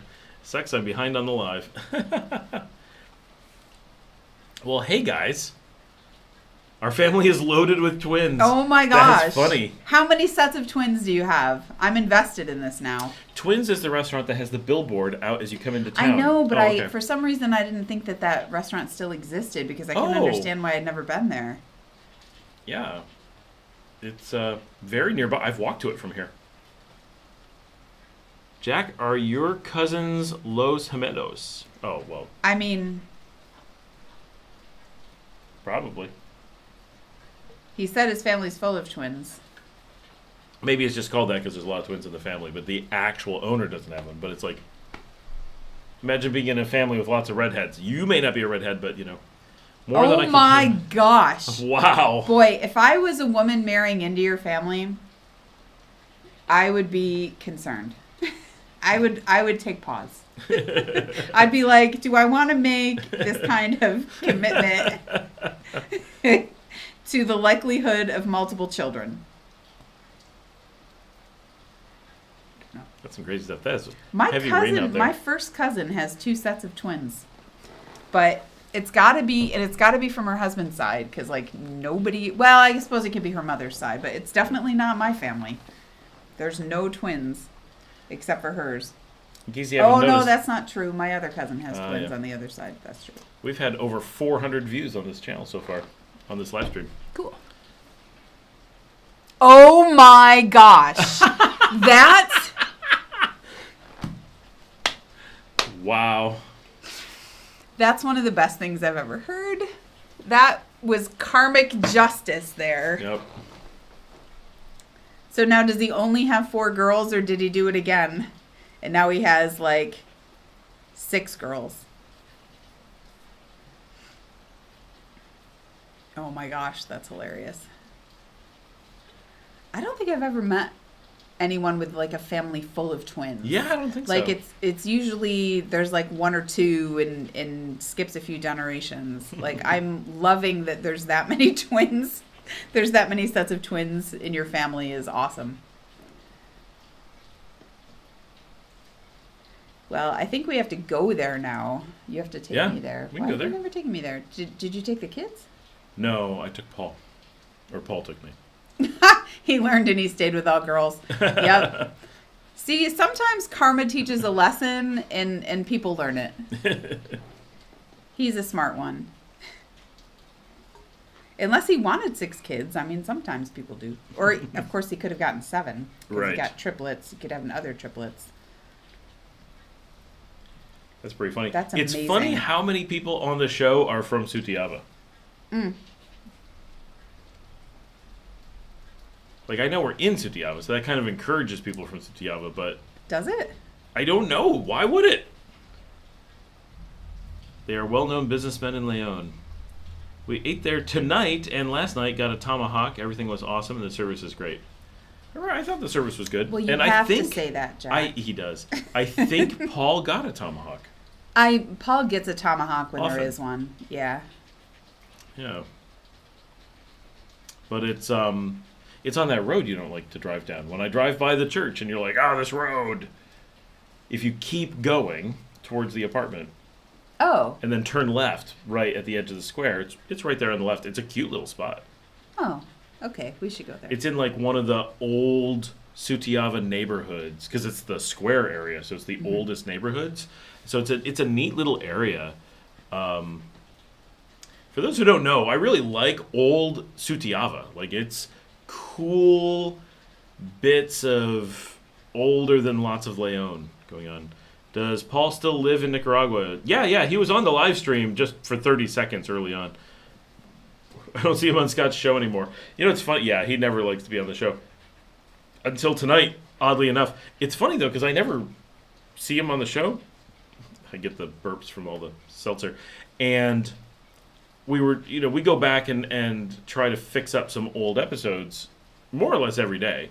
And so today, one of the old episodes was the one where he's walking down the street and I'm filming and you can see him in the background. And I'm like, oh, there's Paul in the background. And he's like, with no shirt on, way down the street in, Oh, in jeez. Las Penitas. Oh, in Las Penitas, because he never wore a shirt Yep. at the beach, ever. Yep. But yep, he can almost hear us talking. But when we were probably about 30 minutes in on the live stream, he popped in and poked his head in on the camera, and he's the one that brought the little dog in, who is now sleeping in the corner. He's been calm. The Yep. big one is still panting and sitting up. She's panting because it's raining, even though it's not thunder anymore. She's anticipating thunder at any moment. Yeah. She's And if better. there's thunder far away, she can still hear it. Yeah. That's part of the problem. We can't hear it, but she might. She's got thunder hearing skills. We still have 24 people on right now. That's awesome. But not a lot of questions. Just a lot of talk of twins. Who all has been to twins? I bet Mario has been to twins. Mario? You still on? Well, I'm expecting you to take me there, especially if it's close. We don't even really have to close. drive around town. Yep. You're a slacker. Why haven't we been there? And if you haven't taken the girls, it's a new potential place that they might like. Okay. Victoria says, really enjoyed this time learning so much. Thank you so much. Well, we're glad you're here. This is fun. You're welcome. This is neat because we used to do a podcast together, but it's been like 10 years. Yep.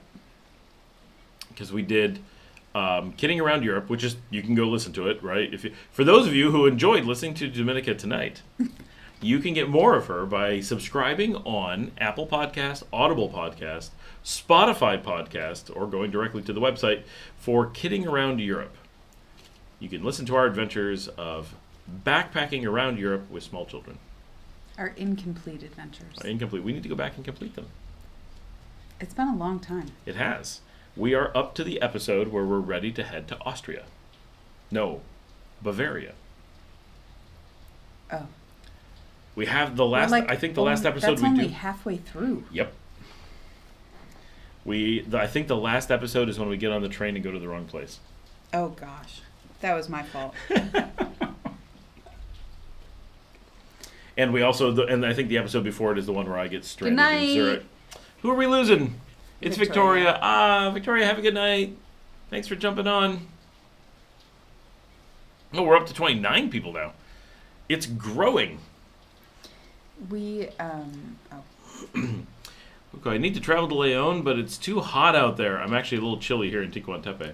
Where's Ticuantepe? Ticuantepe is it's just off the Ponolo, the Messiah, the Carretera Messiah.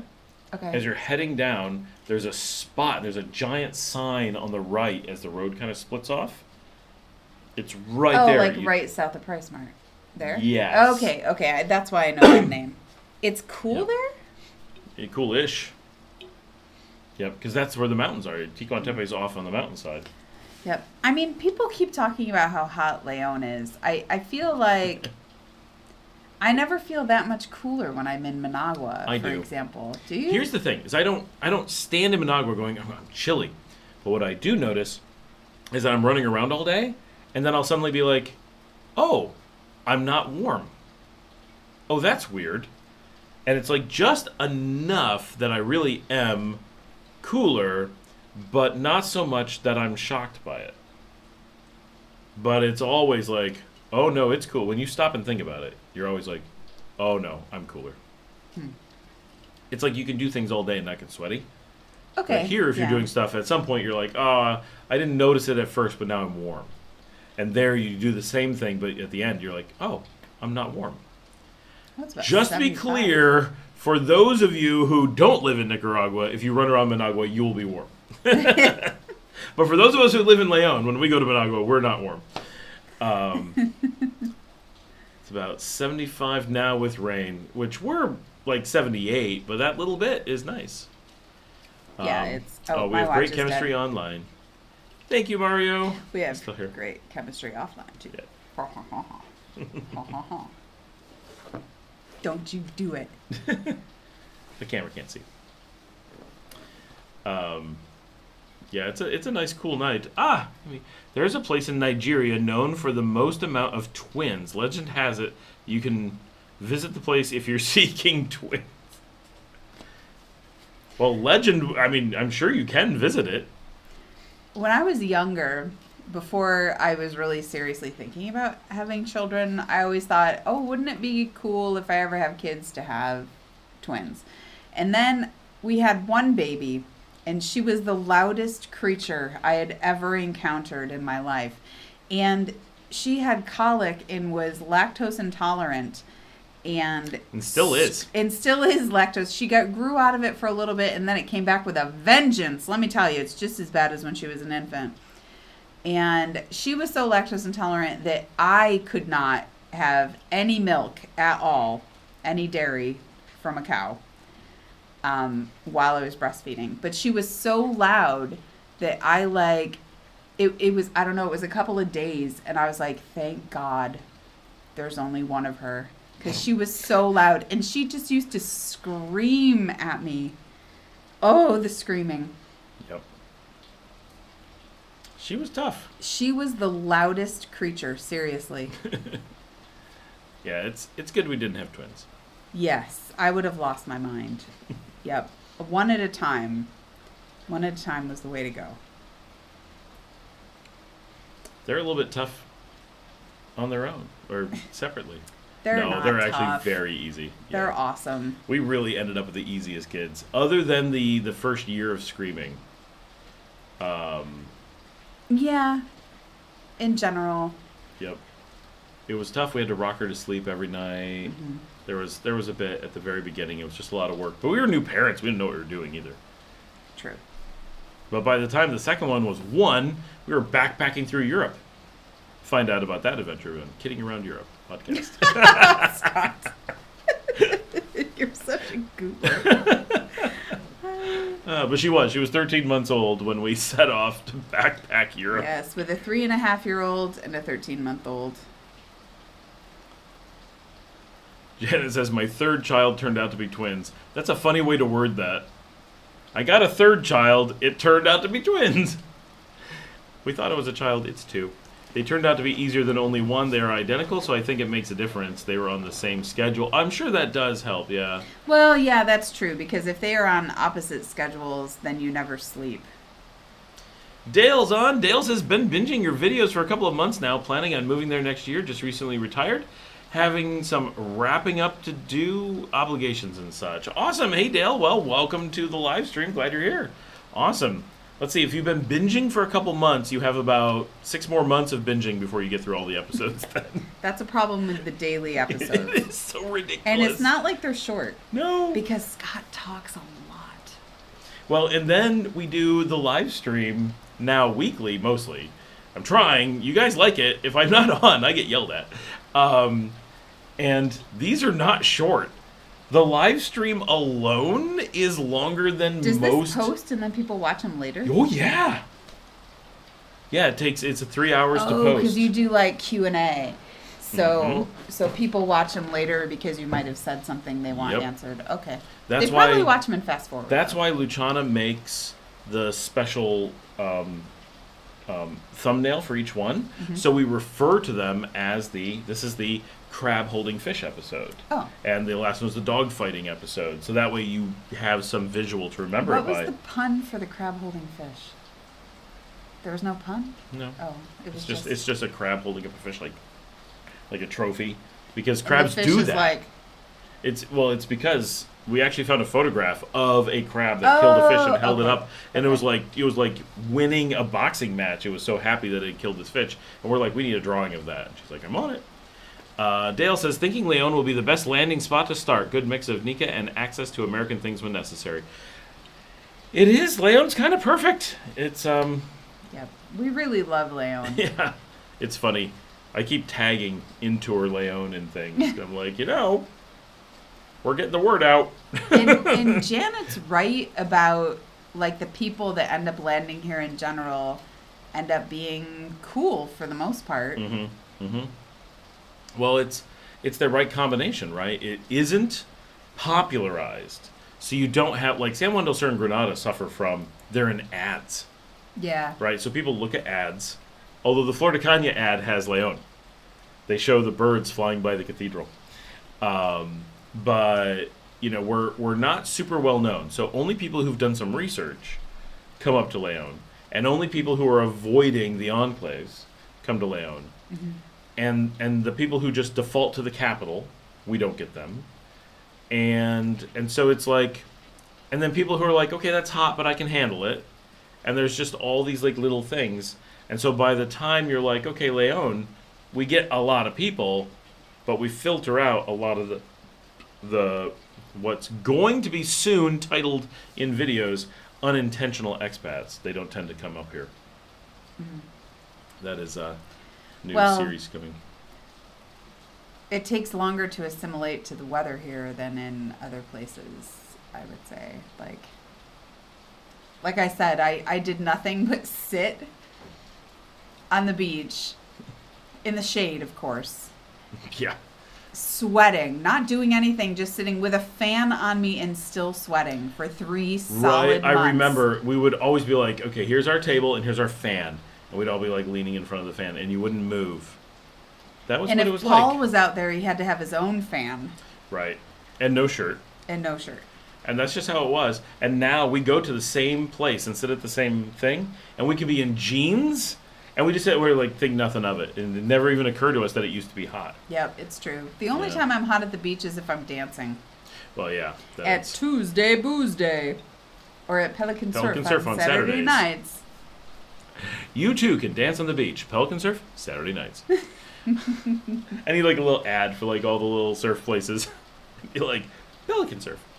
Yemi says, I know what you mean. When you're past raising babies, you might enjoy playing with other people's babies, but you're thankful to be past that stage of life.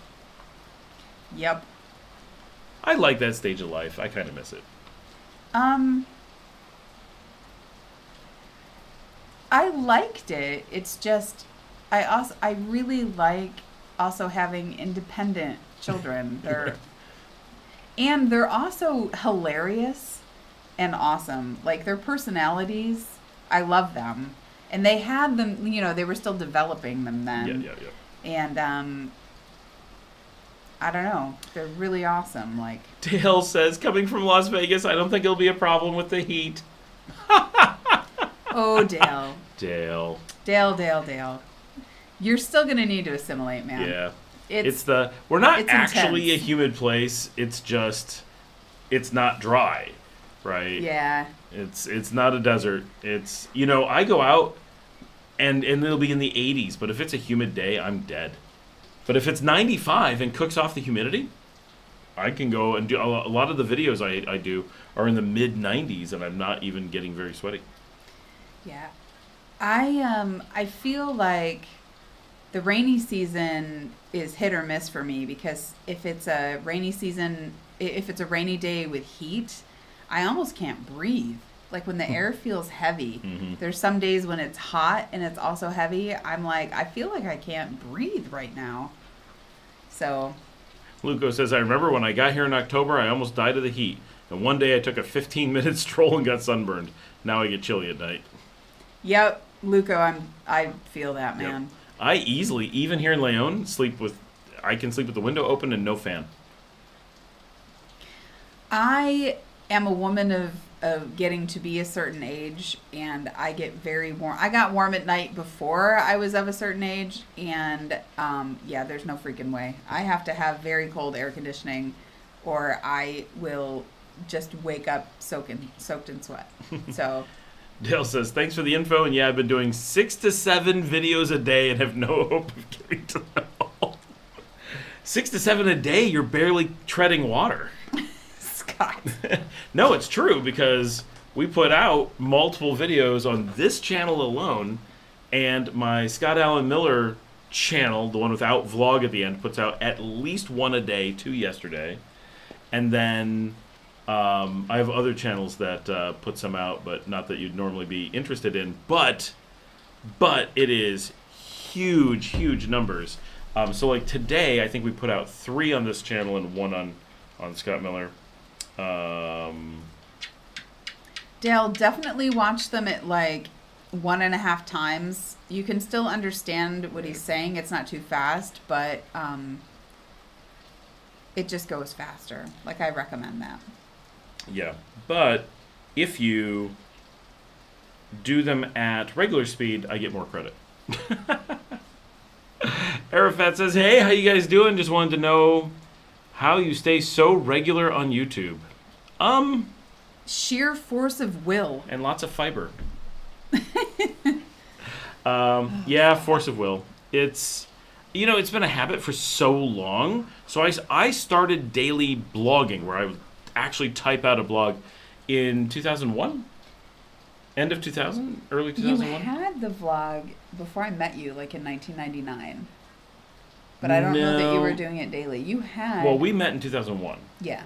I think I only had it from I can't remember if I started it in February of 2001, so it was only a few months old, or if I'd started it in late 2000 but went to saving it in February. I can't remember.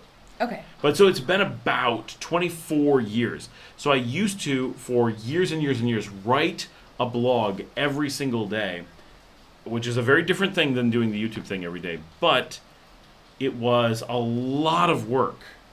And I did that for 20 years. And so the habit of recording something every day was there. And I started podcasting in 2005. Mm-hmm. So that's 19 years. And all of this stuff has been very forever. And so in 2019, in 2015, we started talking about doing this. Never really stuck. It was not sure what to do. Oh, I don't want to edit. And it just didn't happen. But then in 2019, I started making a little bit of an effort. I'm like, okay, I got to do something. And it more or less stuck at that point as it started happening. So if you go back to the old episodes, you'd be like, oh, yeah, there's a bit of 2019. There's a lot of 2020. And then in 2021, it's like, okay. And then there's clearly a period where I got so busy that it just stopped. And then in late 2021, I figured it out and just haven't missed a day since then. I think another important point is that making these videos is recreational and relaxing for you. Right, yeah, for sure. It's fun.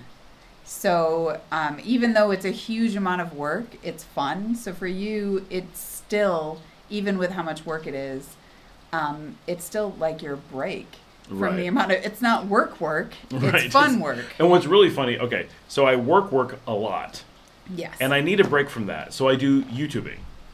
But YouTubing can be like work. So I need a break from YouTubing, so I live stream because I can't edit while I'm live streaming.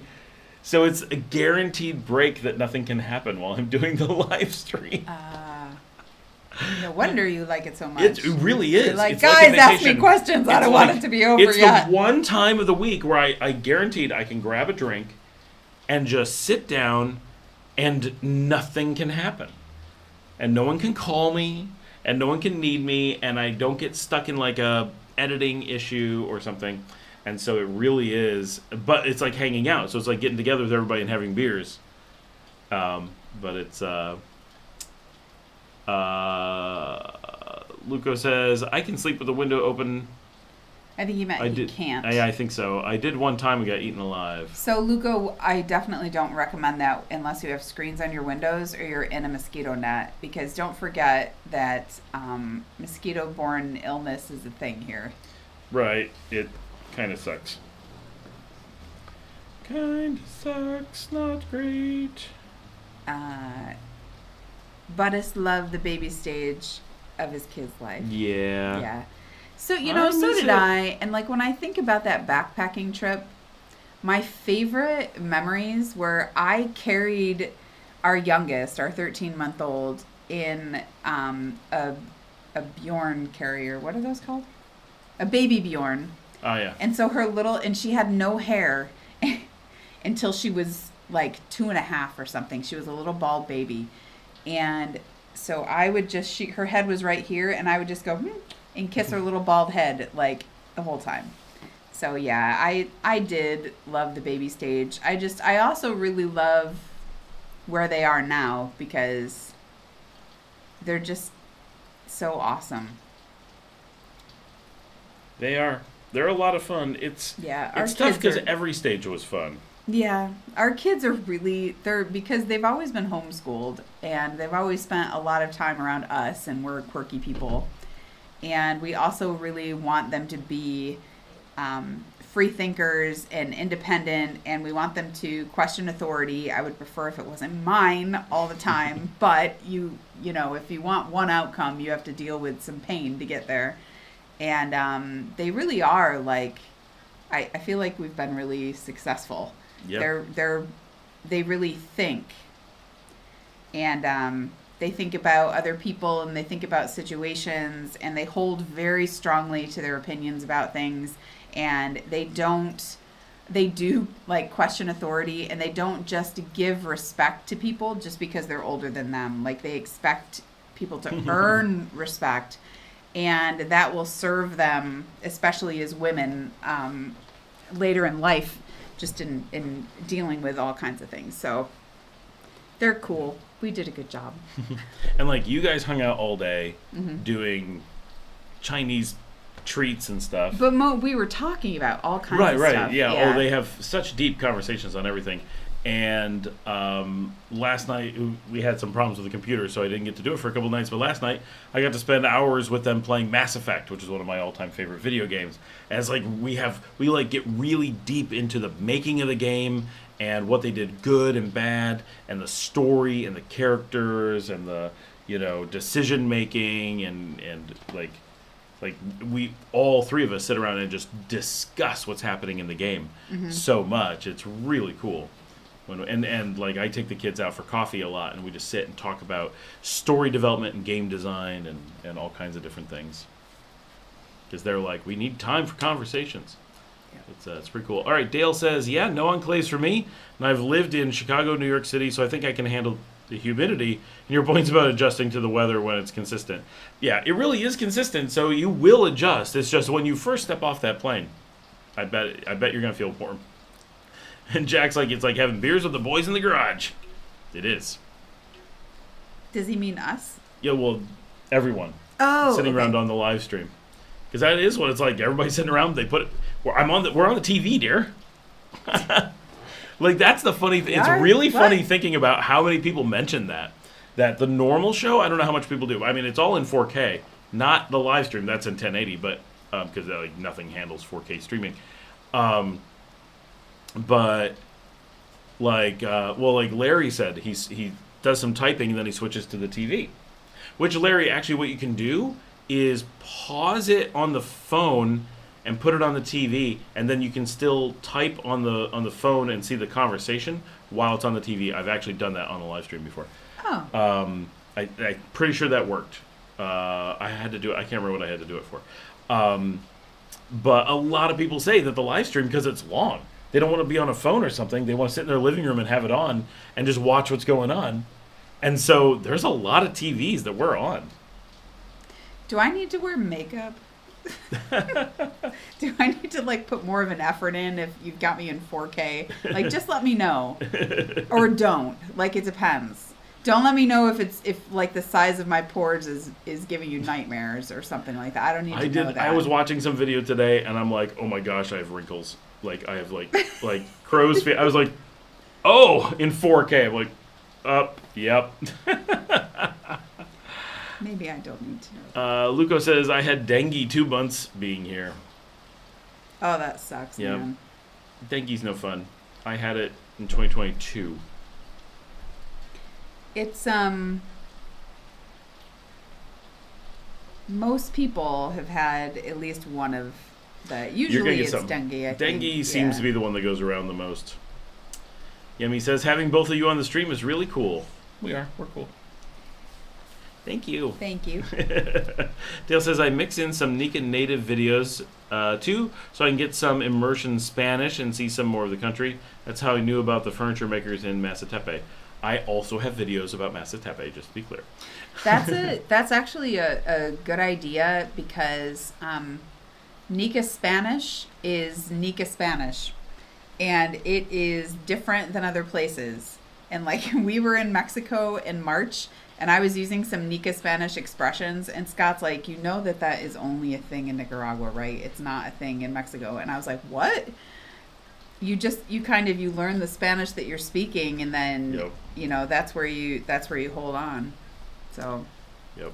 And then the other thing that you also need to learn between the different regions is if you live in Nicaragua and you're used to being able to just grab any condiment on the table, don't be April and just eat the condiments and realize it's habanero that's been sliced. yeah. Because we're very bland here in Nicaragua. Also, it's important to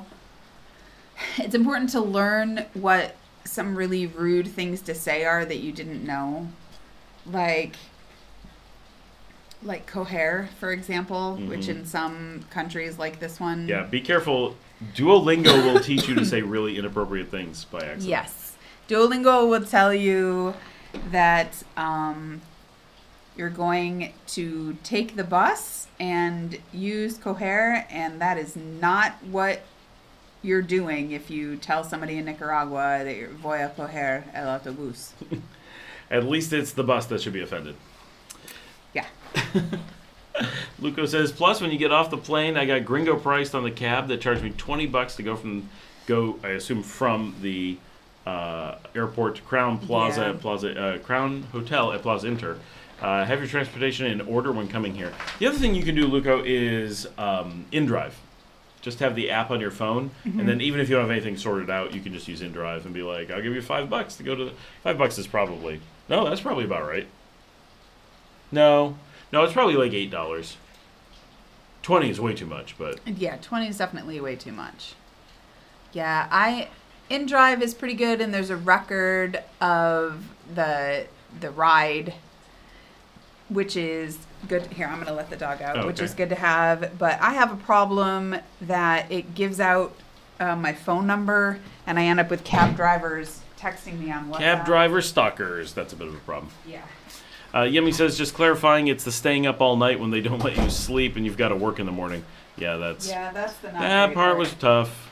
That part. But it says, I loved carrying them, like so warm in the baby smell. You have me waxing nostalgic. Yeah, when I was saying about the baby Bjorn and her little bald head was right here. Sometimes I'll look at her and she's like this tall now, and I'll look at her and I'll just be like, it seems like only yesterday that your little bald head was right here, and I was just Yep, I'm I kissing remember your that head. so clearly. And then I'll kiss her on her head and she'll be like, Yep. but she tolerates it. Luco says, yeah, I agree. I'm Puerto Rican, and when I talk, they think I'm from Cuba. Yep. Yeah, Puerto Rican sounds more like Cuba than here. Yep. Dale says that TV phone thing works for watching and chatting. Finally figured that out tonight. Well, cool. That's way convenient. Yep. Yeah, that's. I've had to do that when I film over there with the wall behind me, and I have a producer here. Then I don't have the computer, and so I have to use my phone, and I'm able to. But if I leave it going, it uses the battery really fast, and it chatters in delay, so I have to hear my own. Yeah, I heard about the difference in Spanish from one of my videos. Ta-da. You can learn a lot from my videos. In fact, it's true. We cover a lot of bases. Dale, I feel like you have your shit together, man. Yeah. Do you know Dr. Mohammed Younis? I do not. No. He's here in Nicaragua?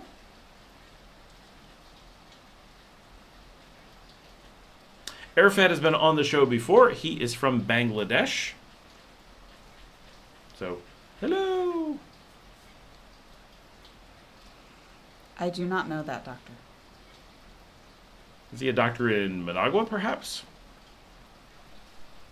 Most foreign doctors would work in Managua. It'd be rare to have anyone in Leon. Yeah, that's probably true. We do know a lot of doctors, though.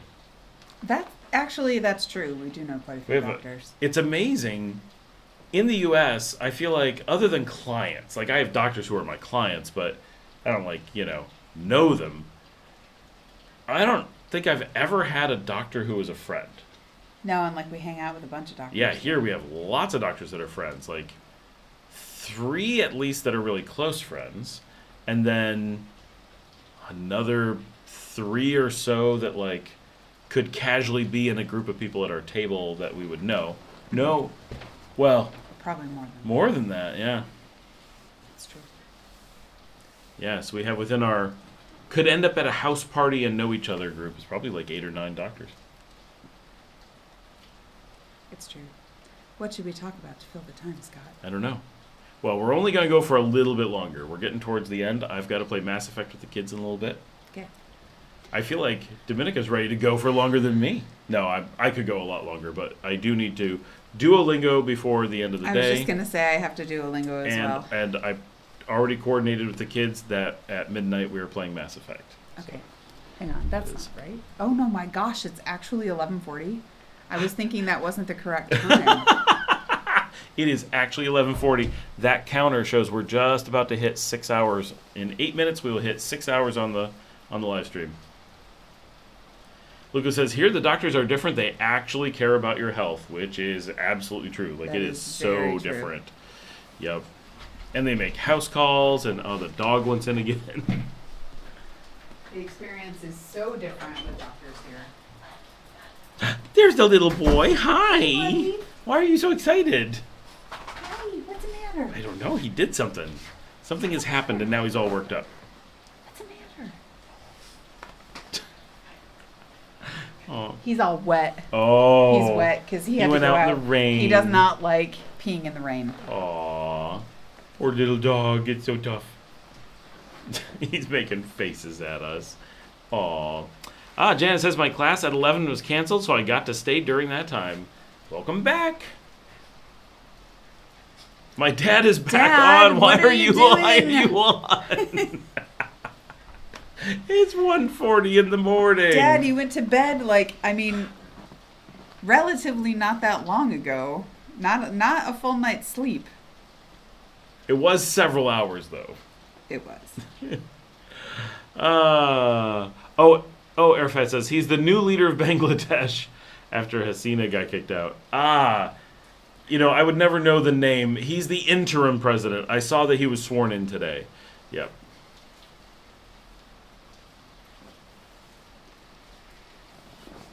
Oh, looks like another ad is going to be coming up. We'll get one last ad in for the night. Paying those bills. Just to be clear, we make sometimes 75 cents on these things. So. Good night. Oh, Yummy, have a good night. Buenas We're only going to be on for noches. another... I think we're going to shoot for about 5-6 more minutes. We're going to be pretty short here. We need just enough time to get some Duolingo in. Yep. And I do want, if we're this close, I do want to click over the 6-hour mark. I feel like it makes the show more popular. People tend to like it. But it says in New York City, I had to learn Puerto Rican Spanish. In Miami, I had to learn Cuban Spanish, and now I'm learning Nicaraguan Spanish. It's when we lived in Spain, I remember, because, I tried a little bit, and it's mostly my accent, not my ability to speak. And I had someone stop me in a store, and they're like, "Are you from Mexico?" I'm like, "I'm not, but thank you." I actually confused them and made them think I could speak Spanish. So I'm like, if you think I'm from any Spanish-speaking place, that's great. And that was That was a long time ago. long before anybody spoke Spanish. Oh my goodness. Any of us spoke Spanish. Yeah, any of us. Yeah. That was in 2015. Early in 2015. Yep. Janet says, "Yay, 6 hours." I really want to go back to Spain now that I speak conversational Spanish. And then Right. I'm just going to learn that I can't understand anybody there. Right. That's what's going to happen. And they're not going to understand me either. Actually, I was hanging out with an Andalusian. So for those to equate this to the story, today's episode, towards the end, I show the people at the school, the tall, gray-haired man that was speaking to me. He's Andalusian with an incredibly thick Andalusian accent and lisp. And once I realized I was hearing Andalusian, it was actually easier to understand him than Oh, okay. the As Nicaraguans. long after your brain adjusts. Yeah. Good But- night, Luco. I Luco, freaking good love night. the China Mall. Hope to see you guys when in Managua. Yeah, keeping out for you guys at the Chinese Mall. We're It's more called- likely to be spotted at the Galleria, but yeah, The China Mall. the China Mall. Yep. Have a good night. Yeah, it was impressive for me because I went. So this is one of those situations, like we said earlier, where I'm like, wait, I speak Spanish. I got invited in while I was filming to go film this private school, and so we were hanging out and discussing Nicaraguan culture and stuff, like getting into like the school and what I do and talking about different things. And there were several people from the school there, Nicaraguans, and then this Spaniard, who I think is the headmaster. And they're like, oh, we understand a little, like, they're like, he speaks English. And he goes, he speaks Spanish, we'll speak Spanish so that everyone can understand. And so we did this whole conversation with people in Spanish, and I'm like, well, he was like, no, you can understand him. But like, you had that moment of panic when he Right. said that, right? Right, like, oh, now I actually have to perform. Yeah, it's like, oh, crap. But it wasn't like I said I speak Spanish. I was speaking to him. And then it was like, well, I speak English. But then he was like, no, he's good. We'll just speak in Spanish. And it was fun. But, yep. Janice says, that's the thing with accent. You have to adjust to small differences. I started with Castilian. Yep. So did we. Yeah. Let's see. So 8th and 9th grade was Castilian, and then they hired a different teacher, and she, in my high school, for Spanish too, and she had studied in Chile.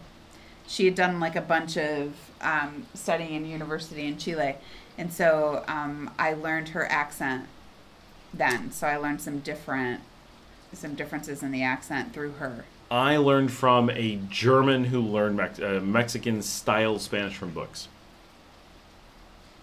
Which did not help, it turns out. She was convinced she could speak and be confused as a native Mexican Spanish speaker. I found, speaking of accents, I found this guy on YouTube who does short things where he'll be like, speaking Spanish with a German accent, speaking Spanish with an American accent, speaking in like with like no attempt at pronouncing it correctly. So you're listening to it and you'll be like, wait, first of all, it doesn't sound like Spanish at first, and then you'll be like, wait, I understood that word, and then you'll be like, oh my gosh, it's so weird to listen to Spanish spoken completely with the wrong accent. Right. That's what it's like for everyone who speaks to us. Somebody had a gadget that gave you subtitles instantly, so that I could have, like, I want like a feed on my glasses, so that as I'm speaking, it plays back to me what I said in Spanish, just to hear my terrible grammar. That would be so funny, because I think about sometimes when people speak English to us, and it's just like, oh, well, I know what they say, and then I'm like, what do I sound like? Right. To my friends when I think I'm having a fluent conversation and I'm speaking in toddler Spanish. Yep. Like, it's less that way now. I actually do use proper verb tenses in the past. I'm learning more of them. Yep. That's helping. I still don't have future at all. It's tough. All right, guys, it is getting late. We got to get to stuff. We just clicked over the 6-hour mark, and it turns out the show reloads at 6 hours. Exactly as it hit 6 hours, it went and started back up. So we're going to call it a night there. We really appreciate everyone coming on. Dale says, do you still do phone consults for X number of coffees? Yes, I do, Dale. 12 coffees for an hour. Just shoot me a note or whatever, or shoot me an email. That's the best thing to coordinate. But yeah, happy to do that. That'd be awesome. And hopefully you hear this before we disappear. No, it plays it all later. Janet says, okay, bye. Good night, Bye, Janet. everybody. Good night. Thanks so Good much for night. being on. We will see you again soon. And if you have not watched it yet, go press play on the day's episode. Patricia we want to make says sure she it gets, loves you. Aww. And you. Oh, they're very appreciative.